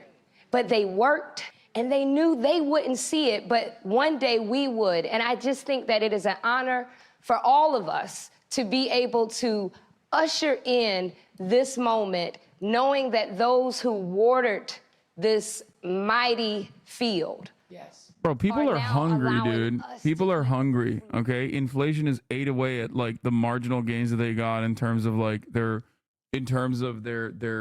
wages going up by tiny amounts. You know what I mean? Healthcare is unaffordable. Housing costs are unaffordable. Shit's expensive. And here you have a bunch of fucking celebrities that people like your mom loves seeing on TV talking about how sick it is that Kamala Harris is going to be the next woman president, the first woman president. What a lot of people don't realize is this kind of stuff can be helpful if there's already investment. Okay? This is secondary. This can never be the primary way that you try to do outreach. When you're doing your outreach, you have to recognize the material conditions on the ground and talk about the pain that people are experiencing, and then turn around and talk about your solutions to the pain that they're experiencing. Okay? After that, once you have already solidified a base of support due to those qualities, okay, then you can do this shit. And I would even urge against doing it like this, the win with black men, white dues for Harris type. Be able to motivate the base by just constantly saying like, look, I'm a black woman. And she didn't do that id Paul shit at all. Why? Because she knows that that's not a quality that you can run on, just like Obama didn't run on it. Because it's something that you wear on your face anyway. People are aware of it, right? People are already aware of it. People already know. You don't have to like use that as a selling point. And the reason why I brought this up is because specifically because like only a white woman like Hillary Clinton would have thought that like running as simply a white woman is going to move the needle in that direction, when white women by majority did not vote for her. They voted for the grab him by the pussy guy. Okay? That's it. You're neglecting the needs of suburban Pennsylvania voters to see celebrities. Don't make me play the fucking DNC fight song, because I will do it. Do not make me play the DNC fight song. The conditions in 2015 were even better in terms of the economy than the conditions that the American population is facing right now. Okay? Yes, there is a post-COVID bump. Yes, there was a post-COVID recovery, but there was also a lot of the remnants of inequalities that got significantly worse under COVID. And if the environment was inherently hostile to the Democratic Party in 2015, and that's why Hillary Clinton lost in 2016, then that environment is still going to have a semblance of hostility towards that exact same style of politics, because the conditions are still the same, if not worse. I love saying Michigander around here. She's known as Big Gretch. Welcome, Michigan Governor Gretchen Whitmer. Big Gretch. Fresh in the new trend. Yeah, that's Big Gretch. Throw that bump on her face. That's Big Gretch. We ain't even about to scratch. Gretchen Whitmer. We're so happy to be. Like, think about it, bro. Your coworkers vote, right? Like, I doubt that this is going to be a big fucking motivator for your coworkers, right? And neither is the $50,000 in tax cuts that Kamala Harris is giving to fucking small business startups. You know? Think about it like that. Oh, man. They got Ben Stiller on there. Sick. Okay. Great. Cool. It is cool. Sure. But, like, is that enough? To get ahead and make a good living and take care of your family. That's all on the line this election. Yes, strong and kind. Yes. Isn't that a notion?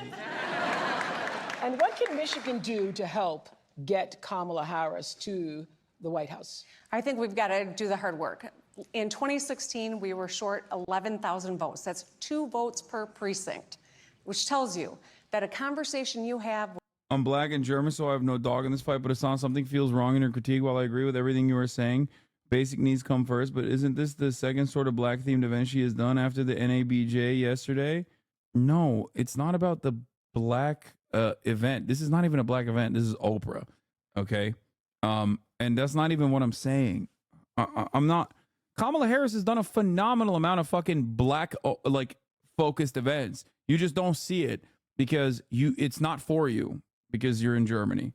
Okay. Do you understand what I'm saying? Like, she'll go and she'll talk about like historic black colleges. Like, she'll go and she'll do like local spots, and that gets around on Facebook. That stuff is fine, right? This is not that at all. Also, the National Association of Black Journalists is not a black event per se. It's going to take all of us to build a pathway, many pathways to 270 electoral votes. That's what we're focused on in the campaign. In every state, we have to register more people. We have to mobilize our voters to turn out to vote. And then we have got to go persuade those people that still don't know enough about the vice president and her vision for the future. And if we do that together, all of us, we're going to get over the top, but it's really going to take all of us. And to make sure that you're working in your own lives, have those hard conversations in big and small ways. We're going to inch our way over the finish line because we're going to be able to do it together. And don't you need money? Well, we do. We do. And these groups need money too. All of us do, because the work is happening on the ground and in the communities. So if you want to help in any way at all in the campaign, go to go.kamalaharris.com. But if you want to help and not be formally engaged with us and join any of these groups here, that's what we need too. It's going to take all of us. Yes, and I think that everybody on the screens, everybody in this room, everybody who's listening, you become your own grassroots organization when we leave this moment that we're sharing here tonight, and you do what you can in your community. It's not enough just to join us all. We love having you here, but the rah-rah moment is going to end, and then we need to get to work. We need to get busy. Okay, thank you, Jim. I have to just say this, that the social media team for the Harris campaign has been killing it. They have been killing it. I think that team helped spark this people-led movement. And here's a short look at the rallying cry across social media. I'm watching the Kamala Harris rally right now, and wow, I'm like crying. So Tony and I just got done knocking 48 doors in King of Prussia, Pennsylvania. Majority, if not all, independent Republican libertarian doors. Republicans for Harris is growing explosively too. We just need to get back to a place in this country where we can have disagreements and have them still be respectful. I'm here with Richard, a 77-year-old registered Republican who's going to be voting for Kamala Harris. They're eating the dogs, the people that came in. They're eating the cats. They're eating the pets of the people that live there. Obviously, a narcissist just doesn't stand for anything that I stand for. What issues are most important to you personally? First of all, not electing a felon to the White House. I'm voting Harris Walls and a blue ticket all the way. In 2020, only 50% of young eligible voters actually showed up. And that was record-breaking. So if you really want to be brat, you better be showing up in droves in November. We are with her. And she's with us. I voted for Nikki Haley in the primary. I'm going to be voting for Kamala Harris. That's the right choice for America in 2024. Let me tell you, it is about character, and it's about decency and respect and all the things. How come I'm not on this? Why do you think? What it means to be an American citizen and pursue the American dream. And if that is important to you, I hope whether you are a Democrat or a Republican or somewhere in the middle, you will choose to vote your values. As long as you're not Arab or care about Palestinians, or if you're like a leftist, or if you care about like genuinely improving the conditions of the working class, then it's not for you. Big sister to McDonald's worker. It feels like every year, like every 4 years, it feels like voting becomes more and more just like the sport of the wealthy. You know, just like people who don't really care about like legitimately improving their lives. You know what I mean? People that have already like made it. People that have already made it to a certain point in their lives. So they just like care about making sure that like things aren't objectively worse, like much worse. That's it. There's no argument to be made about like how things will be better. It says a lot about the political indications and the instincts of the Dem Party that they completely squandered the Republicans or weird messaging because they didn't want to associate themselves with the left-leaning people who started it. I mean, they literally made the left-leaning person who started be the vice president. It's very obvious to me that instead of doing the Trump is weird shit, they wanted to say Republicans are great. We love you. We want to hug you. We want to kiss you. Please vote for us, Republicans. Everything you are and everything you do for this. How much you want to bet they're going to vote Republican again? As they have done time and time again. We have 1,000 screens here representing people from all over the country. Hi, everyone. Can you feel? Can you feel? Can you feel it? Can you feel the joy rising in here? I can, and I have to tell you, So much that I love about our campaign, because it really is about the people. And I look around at these screens, Oprah, I look at who's in the room, and this is America. Do you honestly think addressing any of what you just said would be the best possible position to be elected? What, like offering people immediate improvements to their material conditions? Yes. That's what democracy is about. The fuck are you talking about? To have us as Americans pointing fingers at each other? Yes. That this movement that is about reminding each other that we have so much more in common than what separates us is so critically important. And this is about the strength of who we are as Americans. And this movement that we're in about, as I like to say, seeing in the face of a stranger a neighbor. Yes, yes, yes, right? yes, yes. An extension of love thy neighbor, that you literally in the face of a stranger see a neighbor. Yes. And approach each other with that level of dignity and grace and kindness. Well, that's exactly what happened with the Win with Black Women. I know Yes. you've known Joe Taker for many years. Thank you, my That's dear. exactly what happened. She started it. They had this big call. They had the big It's call. your fault.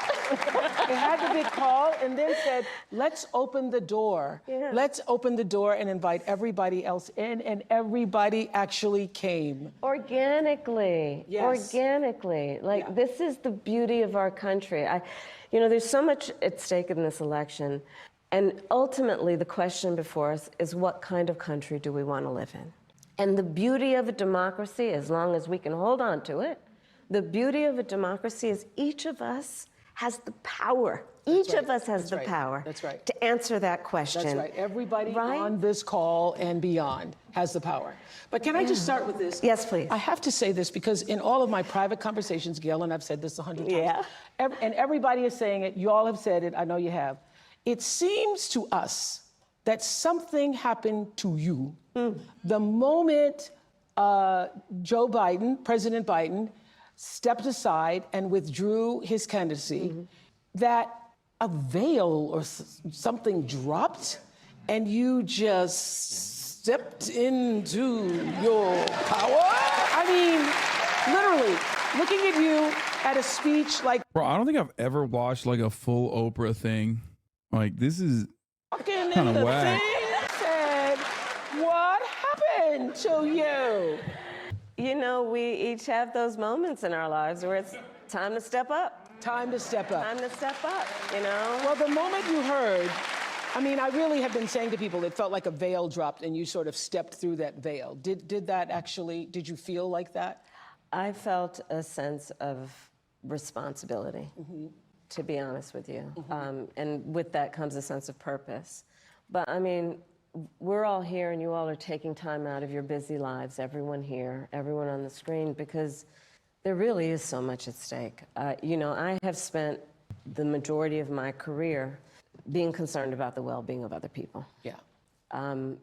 As I've said, in my career as a prosecutor, I never looked at a victim or a witness and asked them, are you a Republican or a Democrat? The only thing I ever asked them is, are you okay? Are you okay? I know when I heard that.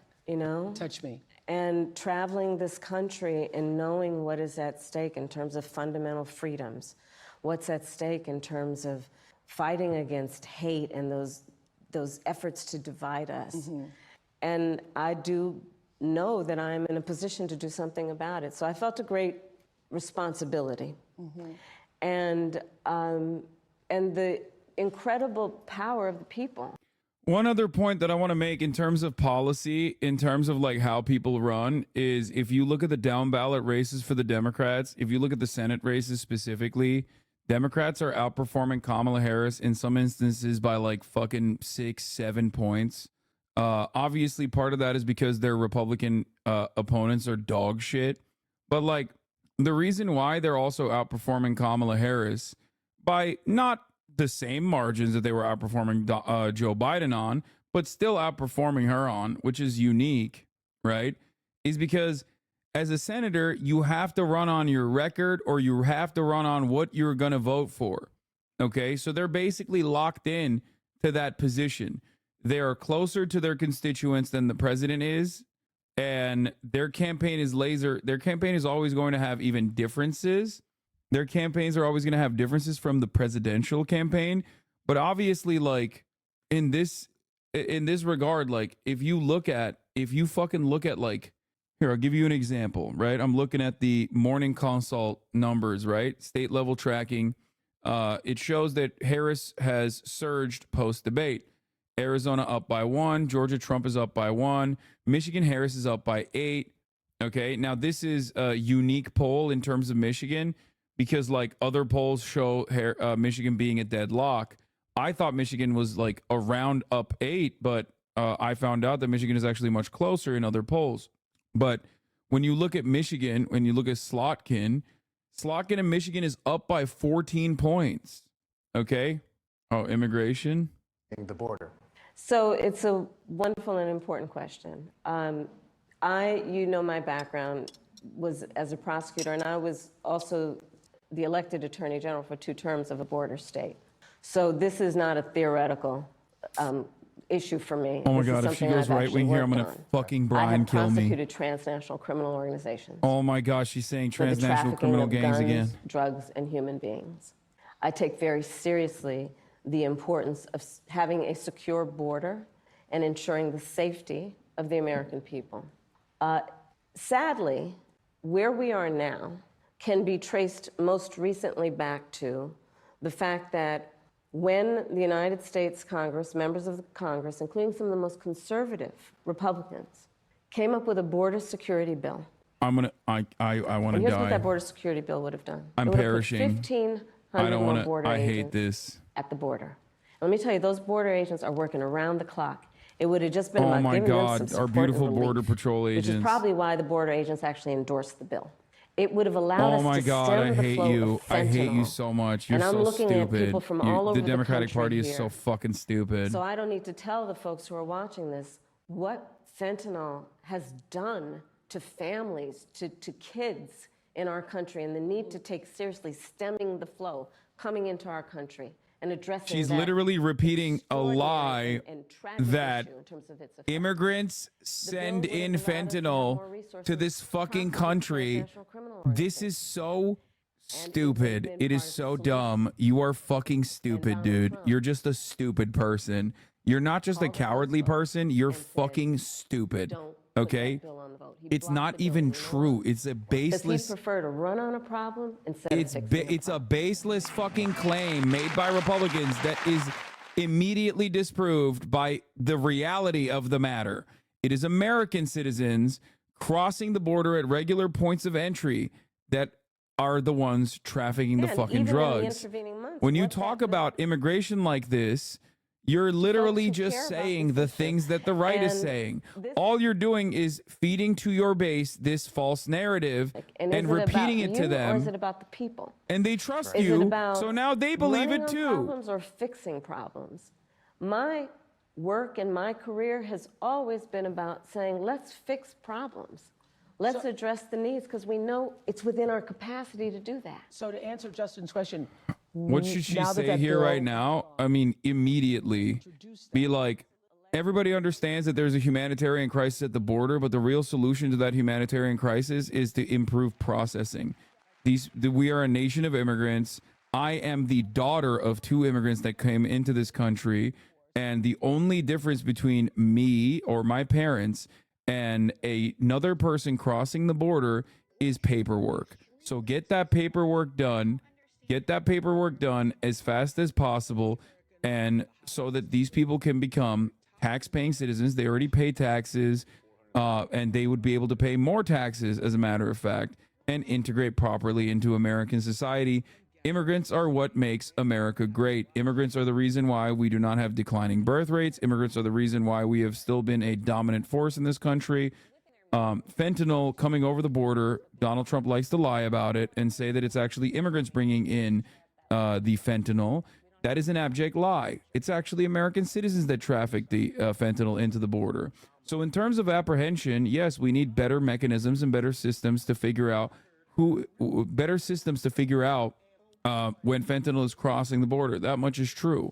But one thing to also consider is that my administration, alongside with Joe Biden, actually for the first time in American history over the past couple of decades, has decreased the number of overdose deaths. We did that how? We did that by offering naloxone. Am I saying that right? Naloxone? We did that by offering naloxone over the counter. We did that by having a more tolerant approach to addiction. We did that by focusing on rehabilitation rather than incarceration. Okay? These are obvious policies that the Republicans regularly claim do not work, but we have shown that it actually fucking works. In terms of border apprehensions, that's one thing. We can focus on that. But Donald Trump does not care about that. He wants to make an argument that it's actually Guatemalans and Haitians that are bringing in the fentanyl over the border, when it's actually American criminals that are bringing the fentanyl over the border. And we must apprehend that fentanyl over the border, but hyper-focusing on the wrong things in an effort to incite racial animus amongst your neighbors that truly make this country great, that are the backbone of the American fucking economy and American culture, is the wrong way forward. Donald Trump has demonstrated time and time again that he does not care about this issue. After all, even when we gave him an olive branch with my shitty fucking right-wing border bill, he still cast it aside. Bring it up at the end if you want to talk about the hypocrisy of the situation, but address the actual fucking root cause of the problem and genuinely speak to the issues at hand instead of fucking abiding by the right-wing framing that is born out of no reality. It's just born out of fucking lies. What the fuck's wrong with you? It's so stupid. So illegals are the backbone of this country. Illegals are the backbone inside of your mother's pussy, okay? That's what's going on right now. The bone that your mother feels every goddamn night. Dumb fuck. Yes, dude, immigrants are the backbone of this nation, okay? This country would be nothing without immigrants. Illegality in the process means nothing. It's just paperwork, you fucking idiot. That's why JD Vance openly says, I don't care that Haitians are actually documented migrants. I want to undocument them. Which is when, you know, most companies and corporations are good, but for those bad ones, they take advantage of people, especially during a pandemic or extreme weather, and they end up jacking up prices, and there needs to be accountability and consequence for that. So I'm going to be taking on price gouging. But it's also about dealing with what we need to do around home ownership, right? So as someone mentioned during this film, look, I grew up a child of a mother who worked very hard. She raised me and my sister, and she saved up, and by the time I was a teenager, she was able to buy a home. And we grew up actually for a long time in an apartment on top of a child care center that was owned by the woman we called our second mother, because she helped my mother raise us. And she was a small business owner, Miss Shelton. So I'll bring all this together to tell you the way I think about it is, one, when people work hard and have a dream of buying a home, we should give you the opportunity to be able to do that, which is why part of my plan is for first-time homeowners, buyers, to have a $25,000 down payment assistance to buy your first home. Because people just need to be able to get their foot in the door, and then you'll do the hard work. Part of my plan is what we need to do to support small businesses, because my second mother was a small business owner, and I love our small businesses and our small Oh my business God. owners. They are not only business She's fucking leaders, boring, uncharismatic, and so goddamn repetitive. It's making me want to fucking Brian kill me, dude. I love our small businesses. Like, no, you don't. Shut the fuck up. Shut the fuck up. Nobody loves small businesses. That's not a real position, okay? You're just saying that like a goddamn bot. You just keep repeating the same points that you wrote literally since the DNC. I have heard the same exact fucking talking points. At least Trump rambles on, but sometimes he adds like random fucking insane shit in there. To start up their small business. Right now it's $5,000. Nobody can start a small business with $5,000. So that's part of my plan. That's a teeny tiny business. That's a business in teeny tiny business. It's a concept of a business, right? Yes. You know where I'm going. Yeah, she's doing the NPCs on TikTok meme, dude. Ice cream so good. Ice cream so good. Ice cream so good. I love small businesses. Right. Part of the... As a criminal prosecutor in a border state, I prosecuted transnational criminal gangs, human traffickers, drug traffickers. Ice cream so good. Extend and expand the middle class families tax break, so that you can, in the first year of your child's life... Staying on message bad? No, dude. Fix the message. Fix the message. Fix the message. The message is bad. The message is fucking broken. Okay? Do you not understand my problem? Have I ever said this about Bernie Sanders? Well, one, I have never said this about Bernie Sanders because I'm a fucking misogynistic racist. Okay? So that's number one. But at least I'm not anti-Semitic, unless we're talking about Israel. But the other reason why I never say this about Bernie Sanders is because he has good messaging. He stays on message all the time, but the message is good. She's staying on message all the time in a way that is insincere because the message is bad. Nobody fucking laughs and goes, in the real world, have you ever encountered a human being that went, I love our small businesses? Is that a real fucking person or is that a goddamn bot? Do you hear me fucking complain about Tim Walz? No.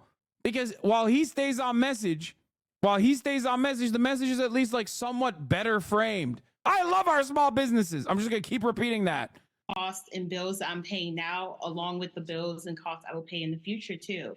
And so everything just has a cost and everything is so expensive. Bro, aren't many voters bots though? Yes, but not in that kind, okay? Like, dude, yes, a lot of voters are stupid, but even stupid people recognize what kind of pain they're feeling, okay?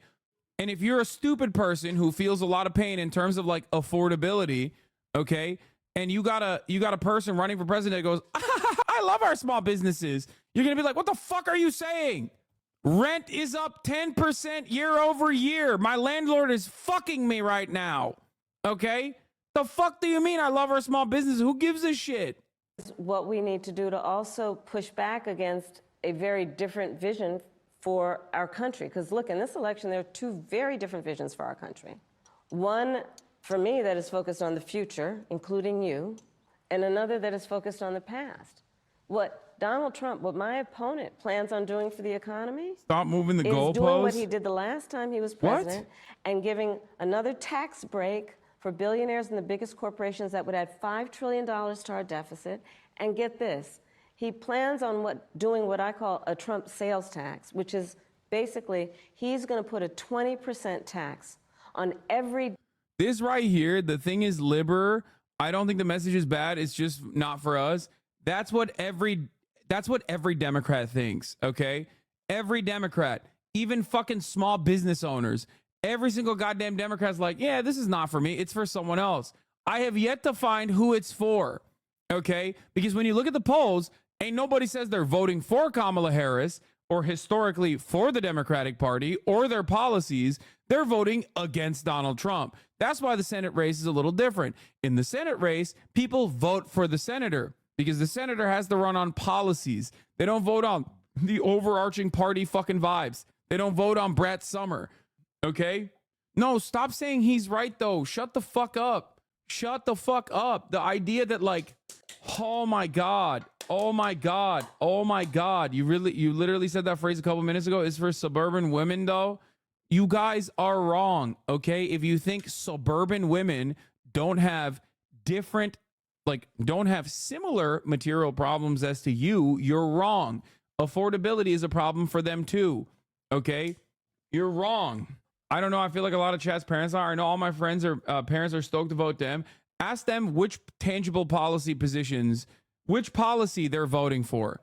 Okay? If you interrogate their views, they will inevitably tell you what every single person in here that is voting for Kamala Harris will tell you, which is that they are voting against Donald Trump. They're voting against Project 2025. They're voting against the abortion ban. They're voting against a litany of things that the Republicans have done. They're voting for harm reduction.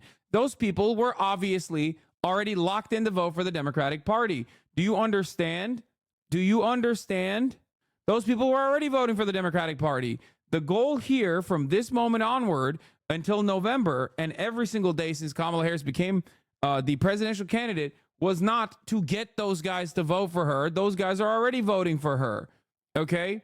The goal is to activate people that are maybe not going to vote this time around. They're going to sit this one out. It's crazy. This is the equivalent of your business giving you pizza for your hard work instead of a fucking raise. And a lot of people can relate to that. Exactly. I kid you not, I peeked to another person's chat and he was ending stream saying, we don't need to watch this. It's not for us. Yeah, it's never for you. That's the problem. When will there be an event for you? Has there been an event for you so far? Have they talked about something that is for you? Or is it always for some other person? Is it always for some other fucking person that's in the distance that you made up in your fucking mind? Because let me tell you, okay? Let me tell you something. That other person does not fucking exist. And if it does, it's already voting for the fucking Democratic Party.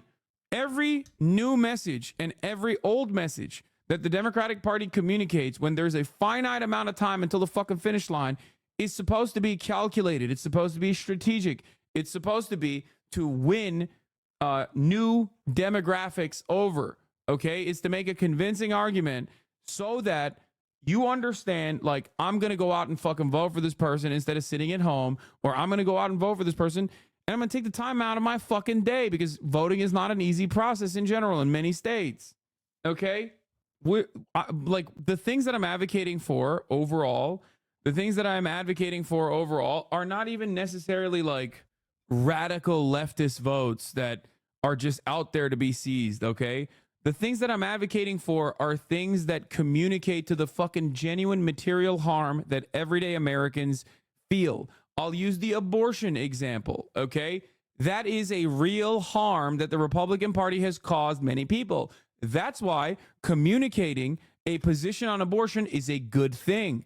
Why is that a good thing? Because there are millions of Americans who are harmed by this policy. So saying that's what the Republicans did to you, I'm going to fix that shit. That's great. That's great messaging. That's why you'll never hear me ever talk shit about fucking Kamala Harris talking about abortion. Okay? Because it's right. It's good for her to talk about it, and she's in the right, and she should talk about it. Okay? And they're even doing the Republican thing. They're bringing up an anecdote, a powerful anecdote of a white woman who almost fucking died because she couldn't get an abortion, right? Like, that's a huge deal. That's great. They're doing it right. You don't bow down, even when you're the underdog, especially when you're the underdog. Right. You stand up and you stand tall, and you give me so much hope and so much strength, and thank you. Thank you, Hadley, for coming all this way.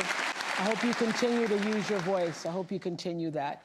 This week, the case of a young woman who lost her life after the abortion. You yell at her when she tries to expand her tent. They yell at her for not trying to reach out to other non-Dems. You're a fucking idiot, dude. You're an idiot, okay? You are refusing to understand the point that I have said for the past 10 fucking years because every Democratic Party election cycle has been exactly the fucking same, okay? It's not only the fucking card-carrying Republicans who are insanely nutty and conservative that are out there to pick up for votes, okay? Yes, expand your voter base. There are a shit ton of non-voters out there that are voter eligible. They don't fucking vote because they feel like neither party represents their interests. They have, I always bring this up. I always fucking bring this up, okay? Every American voter has like top 5 issues, okay, that have an order of priority. The job of the Democratic Party analysts and the Democratic Party staffers is to figure out what those top 5 priorities are, not just simply by looking at fucking polling and being like, ooh, they hate immigrants, so I guess we also have to hate immigrants too. But specifically in terms of economic policies, look at where they are hurting and address that problem with some kind of policy, okay? Stop comparing this to Bernie Sanders. That is a primary race. If you think a primary race within the Democratic Party is identical to a general race, you don't know anything about politics. Yes, Bernie Sanders failed to activate non-voters in a fucking primary race, dude. Yeah, why don't you compare it to a person who did do that successfully, a black man, as a matter of fact, in 2008? How did he do that? He did that by communicating progressive policies. I wish she was being like FDR. She's not trying to be like FDR at all. Loved by a family, a strong family. And we would have done whatever to get my baby, our baby, the help that she needed. When ProPublica came to my home, I pushed them away. No. But Kavithia, she was persistent. She said, it was something that you needed to know. You have to hear me. Women around the world, people around the world need to know that this was preventable. 2 years later, after speaking with my daughters because I lost strength. I lost hope. You're looking at a mother that is broken. The worst pain ever that a mother, that a parent could ever feel. Her father and myself and the family, you're looking at it. Well, we appreciate so deeply you being here. And we're all watching you hear that tape and those words. We know how re-traumatizing that is and the strength it takes for you to be here to tell your story. And we deeply appreciate it. And I have to ask you, as her sisters, how are you coping? And what does He's one of the two people who's could have been prevented. Two people died in Georgia because of the abortion bans, because doctors did not offer the appropriate medical intervention because of fears in the state of Georgia over the abortion ban. This is a very real story. This is a very harrowing story. Guilty. I wish I could have helped her, because she was suffering, and we had no idea. We trusted them to take care of her, and they just let her die because of some stupid abortion ban. They treated her like she was just another number. They didn't care for her as if, she was their daughter or their, granddaughter. Yeah. And she's not here. She'll never come back. Yeah. Andrika, what do you want to say? I want to say that it's very disheartening that my sister was allowed to suffer for 20 hours. She suffered. It was nothing that we could do to help her. We trusted the healthcare professionals to do their job and save her, but they failed her. Well, I think the most powerful thing that you've said here, Ms. Shanette, is that your daughter is not a statistic. She had a life. She was loved by her sisters, loved by her family, loved by those who knew her, and she's not just a statistic. And we are happy to speak her name tonight in this room, talking about what this country needs in terms of reproductive rights and freedom. What do you want to say, Madam Vice President? I'm just so sorry. And the courage that you all have shown is extraordinary, because also you just learned about how it is that she died. And they just recently learned, yes. How? Yeah. And Amber's mom shared with me that the word over and over again in her mind is preventable. Yeah. Preventable. That word keeps coming to her. And this story is a story that is sadly not the only story of what has been happening since these bans have taken place. And, just to step back in terms of how we got here, the former president chose 3 members of the United States Supreme Court with the intention that they would overdo the protections of Roe v. Wade. And they did as he intended, and in state after state, including yours, these abortion bans have been passed that criminalize healthcare providers. In a couple of states, prison for life, Oprah. Prison for life in a couple of states for a doctor or a nurse who provides health care. And so it seems very apparent. Even when the mother's life is in danger. But see, here's the problem with that. So is she on death's door before you actually decide to give her help?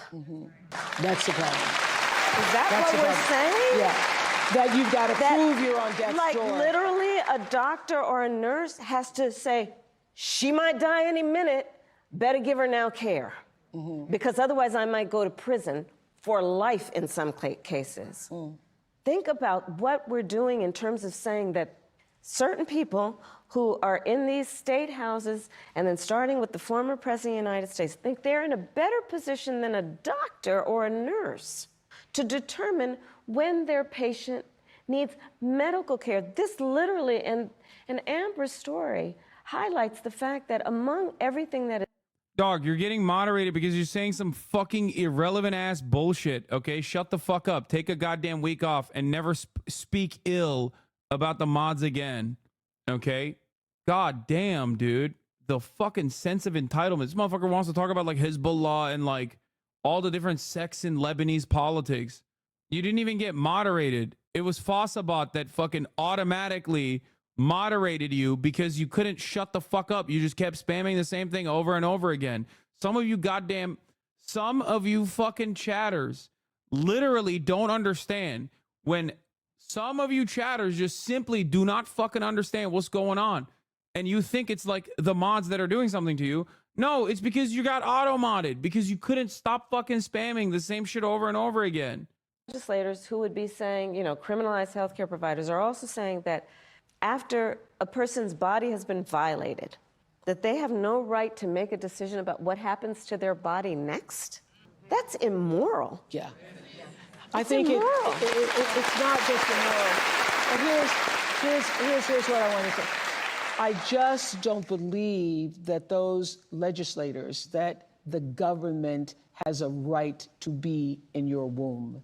They have no right to be in your womb with decisions about your womb. And one does not have to abandon their faith. Right. Or deeply held beliefs to agree the government should not be telling her what to do. Absolutely. Right? If she chooses, she will talk with her priest, her pastor, her rabbi, her imam, but not the government telling her what's in her best interest. Well, this is a long healing process for this family. And we thank you, and we hope that by being amongst people who heard you and heard your daughter's story will be meaningful to you in this journey to healing. Thank you so much for being here. Okay, I want to also, thank you. I want to hear from Star Walker, who is a campaign engagement organizer in Milwaukee, one of my hometowns, Milwaukee. Hi, Star, what's going on in Wisconsin? Hi, Oprah. Hi, Madam Vice President. We are fired up here in Wisconsin. I'm an engagement organizer, so I'm focused on... Hi, Oprah. Hi, Madam Vice President. We are fired up here in Wisconsin. I'm an engagement organizer, so I'm focused on within their personal networks, as friends, family, teammates. Yeah, and by empowering people to leverage their relationships, we amplify their voices and deliver progress. We're fired up, but we also know it's a razor-thin race. So just like in 2020, this is going to be won by a field margin. It's on us to roll up our sleeves and do the work. Let's make phone calls and knock on doors. Go to go.kamalaharris.com to join this people-powered movement. That way, when we look back, we won't just be remembering how we felt, we'll be remembering what we did. Woo! I love that. I love that. Y'all, I love that. That's a big takeaway because we're all feeling really good right now. But what really matters is what are we going to do? Absolutely. What are we going to do? Thank you so much, Star. I see somebody else on the screen, Julia Roberts. Hi, Julia. Hi. Hi. I heard you were so excited you wanted to be here tonight. Why? Well, first of all, Oprah, thank you for hosting this, because I guess if I started a voting club, it would be conversationalists for Kamala. Yes. Because to talk, to listen, to be heard, to have this back and forth is so unique in this campaign to beautiful, wonderful Kamala Harris, who I've had the good fortune of knowing for many years. And I am a mother of 2 kids. This is their first chance to vote in an election. And I couldn't be more excited for them to have the legacy to say that their first vote they ever cast for president was for you. I have just chills saying that out loud. Are you all going to the polls together? Are you organizing a party? Are the Motors having a poll party? What's happening? I wish we were all going together. In fact, they're in college, so we will be separated on the great day, but in spirit united always for what we believe in and what we... I feel like it's interesting. We talk so much about being Americans united for something, but this has become such a global representation of our country and what we stand for. And I get to travel internationally a lot. And I want people to say, oh, you're American? and not, oh, how's it going over there? You know? Yes. So I want to get back to that space. Exactly. And Thank you, Julia. Exactly. Thank you. And hey, there's Tracy Ellis Ross coming up there. Tracy, now listen, if anybody should have a voting party, I think it should be at your house because you have great parties, girl. I just want to say hi, hello, Madam Vice President. It's just an honor. I actually have never met you, which is crazy. And hi, Oprah.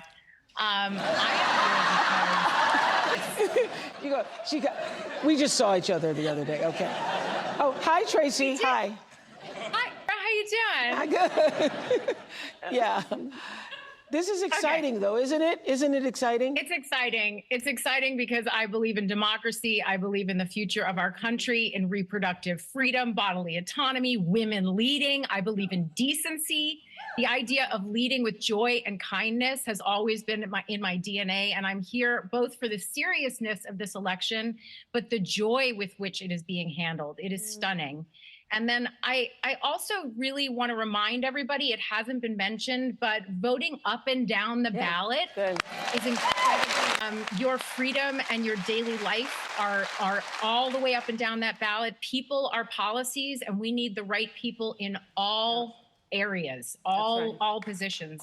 And then I'd like to say to you two women, thank you for what you represent, because as a 52-year-old childless woman, I want to say to the people who think that a woman's worth is measured in her baby count, I mean, shout out to all the amazing mothers, but the childless women have been mothering the world and elevating culture as aunties, godmothers, teachers, mentors, sisters, and friends, and the list goes on. And you do not need to push out a baby to help push humanity forward. Amen to that. Thank you so much, Tracy Ellis Ross. Thank you so much. So another important issue this election is, of course, our safety. And just 2 weeks ago, our country experienced yet another horrific school shooting. Watch this. If you are one of the many, many women in the United States who only posts about political issues when it's related to reproductive rights and bodily autonomy, and if you have spent this summer encouraging people to vote for a certain political party in the name of protecting your bodily autonomy, then I want you to consider this message. The reason why you don't have full reproductive rights, the reason why you can't afford daycare, the reason why your husband doesn't get any paternity leave, your maternity leave falls woefully short of basic progressive guidelines, is the same reason why that issue that you don't want to address at all, the one you don't want to touch with a 10-foot pole, is happening. The reason why you can't get no... This is what women-led looks like, and that might be going over the males in this chat. What? This resonates for women? You mean like the other thing that we were just watching? I don't have it. God, Demi, like classic. You got to come in here and fucking chirp. One of the chirp chatters, consistent chirp chatters. Okay, listen to me. Okay, you've been in this community long enough. You know that, like, obviously this community cares about abortion. Okay, quite a bit. Cares about protecting women's reproductive rights. You're fucking annoying. Okay, shut the fuck up. Women, or trans people, or black people, or Latino people, you know, they don't live in a separate confine, completely removed from motherfucking reality, okay? Women be shopping. They're out there still buying items, okay?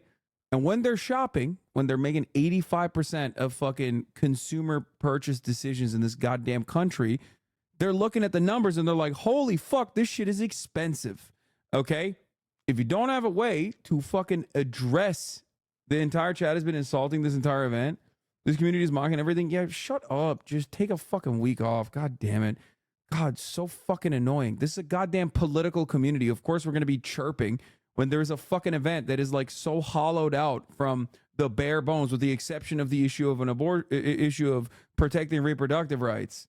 I can't believe that a political community is upset with not hearing enough from Kamala Harris on issues such as healthcare, issues such as the affordability of rent, the housing crisis that we're fucking experiencing. Because women famously don't live in houses, okay? They don't. Women famously don't pay rent. They don't. Women famously don't need healthcare. They don't. They just, all they care about is just abortion. Like, abortion is a very important topic to talk about. And I already gave Kamala Harris her flowers many times over. Okay? What the fuck are you talking about? It's rich to say a political community wants to hear more about her policies all over. I know, it's crazy. It's crazy. Women, famously, no student loans for women. They don't have it. Women, they don't go to the doctor. They don't need like some improvements in terms of like their affordability in healthcare. Women, they're not immigrants. Okay? They don't, famously, women are not immigrants. There is one specific type of woman that maybe you are a part of as well. If you listen to this, okay, and you're like, this is everything I wanted. What the fuck are you talking about? You know who that specific type of woman is? A very wealthy white lady, okay? And you might be that, and that's fine, okay? But that's it. That's literally it. You were just like, no, this is just for fucking wine moms, dude. God damn. Wine moms whose husbands are voting for Trump anyway. You got nothing in here for poor people. You got nothing in here for working class issues. You got nothing there. Even the abortion one, don't even get me started on this shit, okay? It's just like, even on the abortion front, let me tell you what the Democratic Party didn't do, okay? Codify Roe v. Wade. Let me tell you what the Democratic Party didn't do. Create protections so that abortion and access to reproductive health could remain in this country. Let me tell you what the Democratic Party did do, okay? Wait for the Republican Party to actually destroy it so they can fucking fundraise off of it. So excuse me when I fucking see a mom cry about her daughter who fucking died and think to myself, well, she's the goddamn vice president right now. That's a little crazy, okay? I don't want to talk about it too much because I know people get in their fucking feelings, but that's also not exactly an issue that the Democratic Party has been anything but negligent on, okay? And that's precisely what's going on with fucking immigration right now. What happened on abortion under the Biden administration is exactly what is happening with immigration right now. Democrats are not fucking counter messaging. They're not fucking defending immigrants. And what is going to happen? Lo and behold, oh my God, we have concentration camps at the border. How do we get here? Please give us more money. I'm Nancy Pelosi, and I really, really find it abhorrent that these concentration camps were built at the border and that we have done mass deportations. Please send me $14 right now so we can stop the Republicans next time around. Okay? God damn, dude. Holy fucking shit. How do you not see it over and over again? Every goddamn election cycle, they're like, oh, dude, vote for us. We'll fix it. They don't fix it. And then next election cycle, they literally are like, vote for us because we're going to do the things that we were running against. Now we're for it. And you're like, hold up, what? You're for it? But I just voted for you because you were against it. What the fuck just happened? But hey, things will get even worse if you don't vote for us. It's like, okay, so voting for you at this stage is just a guarantee that the things are going to happen. The same things I'm voting against right now are going to happen 4 years later. It's just an extension. It's a time extension. What the fuck? Now cue all the fucking talking points about how I'm a goddamn misogynist and also an anti-black racist, you know? Let's hear it. Go ahead. I know you've been fucking holding on to it. Some of you are just like sitting there and be like, oh, I can't wait to say this about a dude I've been watching every single day, 365 days a year for the past 4 years. I can't wait. This is the moment he revealed himself. It's like, well, you're a fucking idiot then, okay? Like, because if there's any veracity to that, if you truly believe this in your fucking heart, and you've been in here for years and years, you must have been a dumbass, you know? Like, how the fuck did you not pick up on my white supremacist anti-woman attitude for 4 fucking years, and then now you got it now, just now? Something doesn't add up. Either you're wrong and you're just using that as because it's the only fucking mechanism of defense that you have in this situation that is utterly indefensible, or perhaps you're just a dumbass and you didn't even recognize it, you know? If chatters being genuine in this conversation being centered on women, which is not common, would be proposing paid maternity leave at a national level, stimulus checks after having a kid, not a tax credit, and increased funds towards reproductive research to improve gaps in medicine for women, but she's not, and chatters are disingenuous. I don't even think chatters are disingenuous. They're just primed to defend. They're just primed to defend the Democratic Party because it's like not as embarrassing to be pro Kamala Harris as it obviously was to be pro Biden.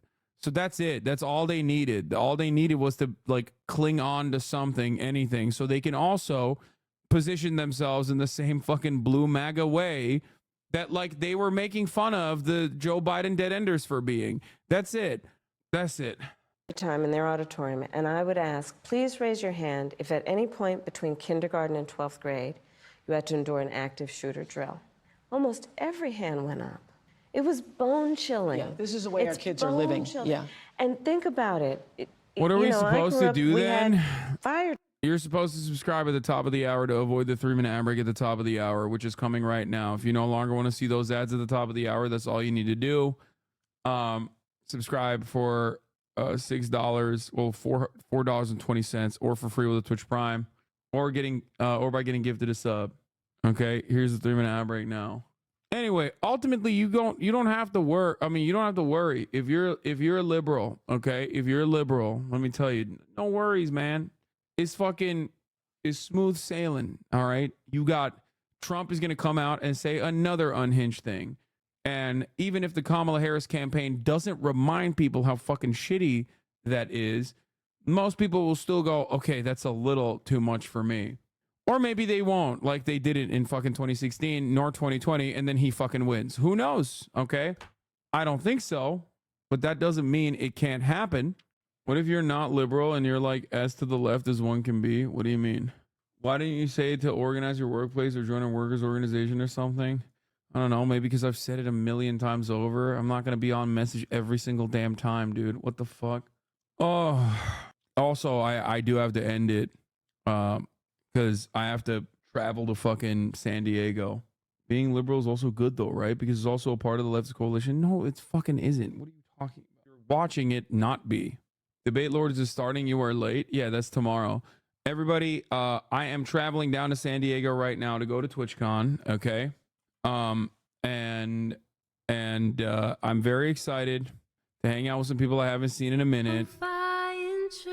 And I have Debate Lords tomorrow. I have the panel with Maya on Saturday.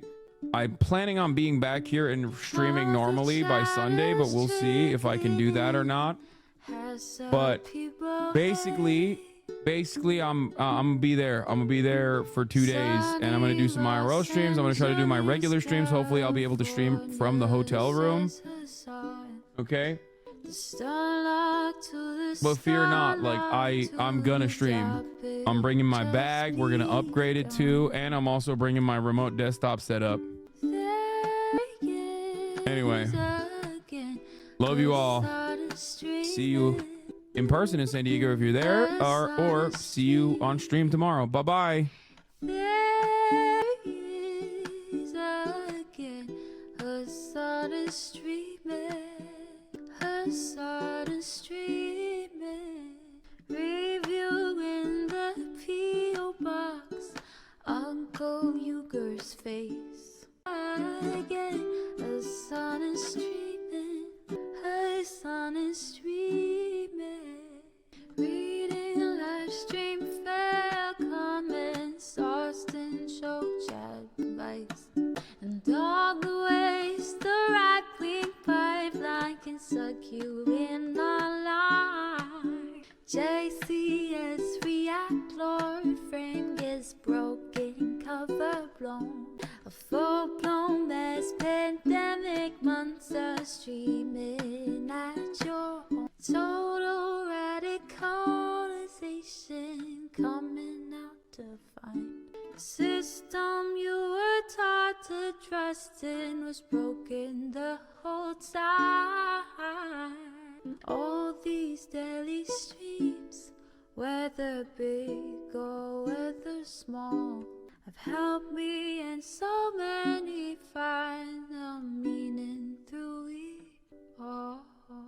There is again a sun is streaming, a sun is streaming.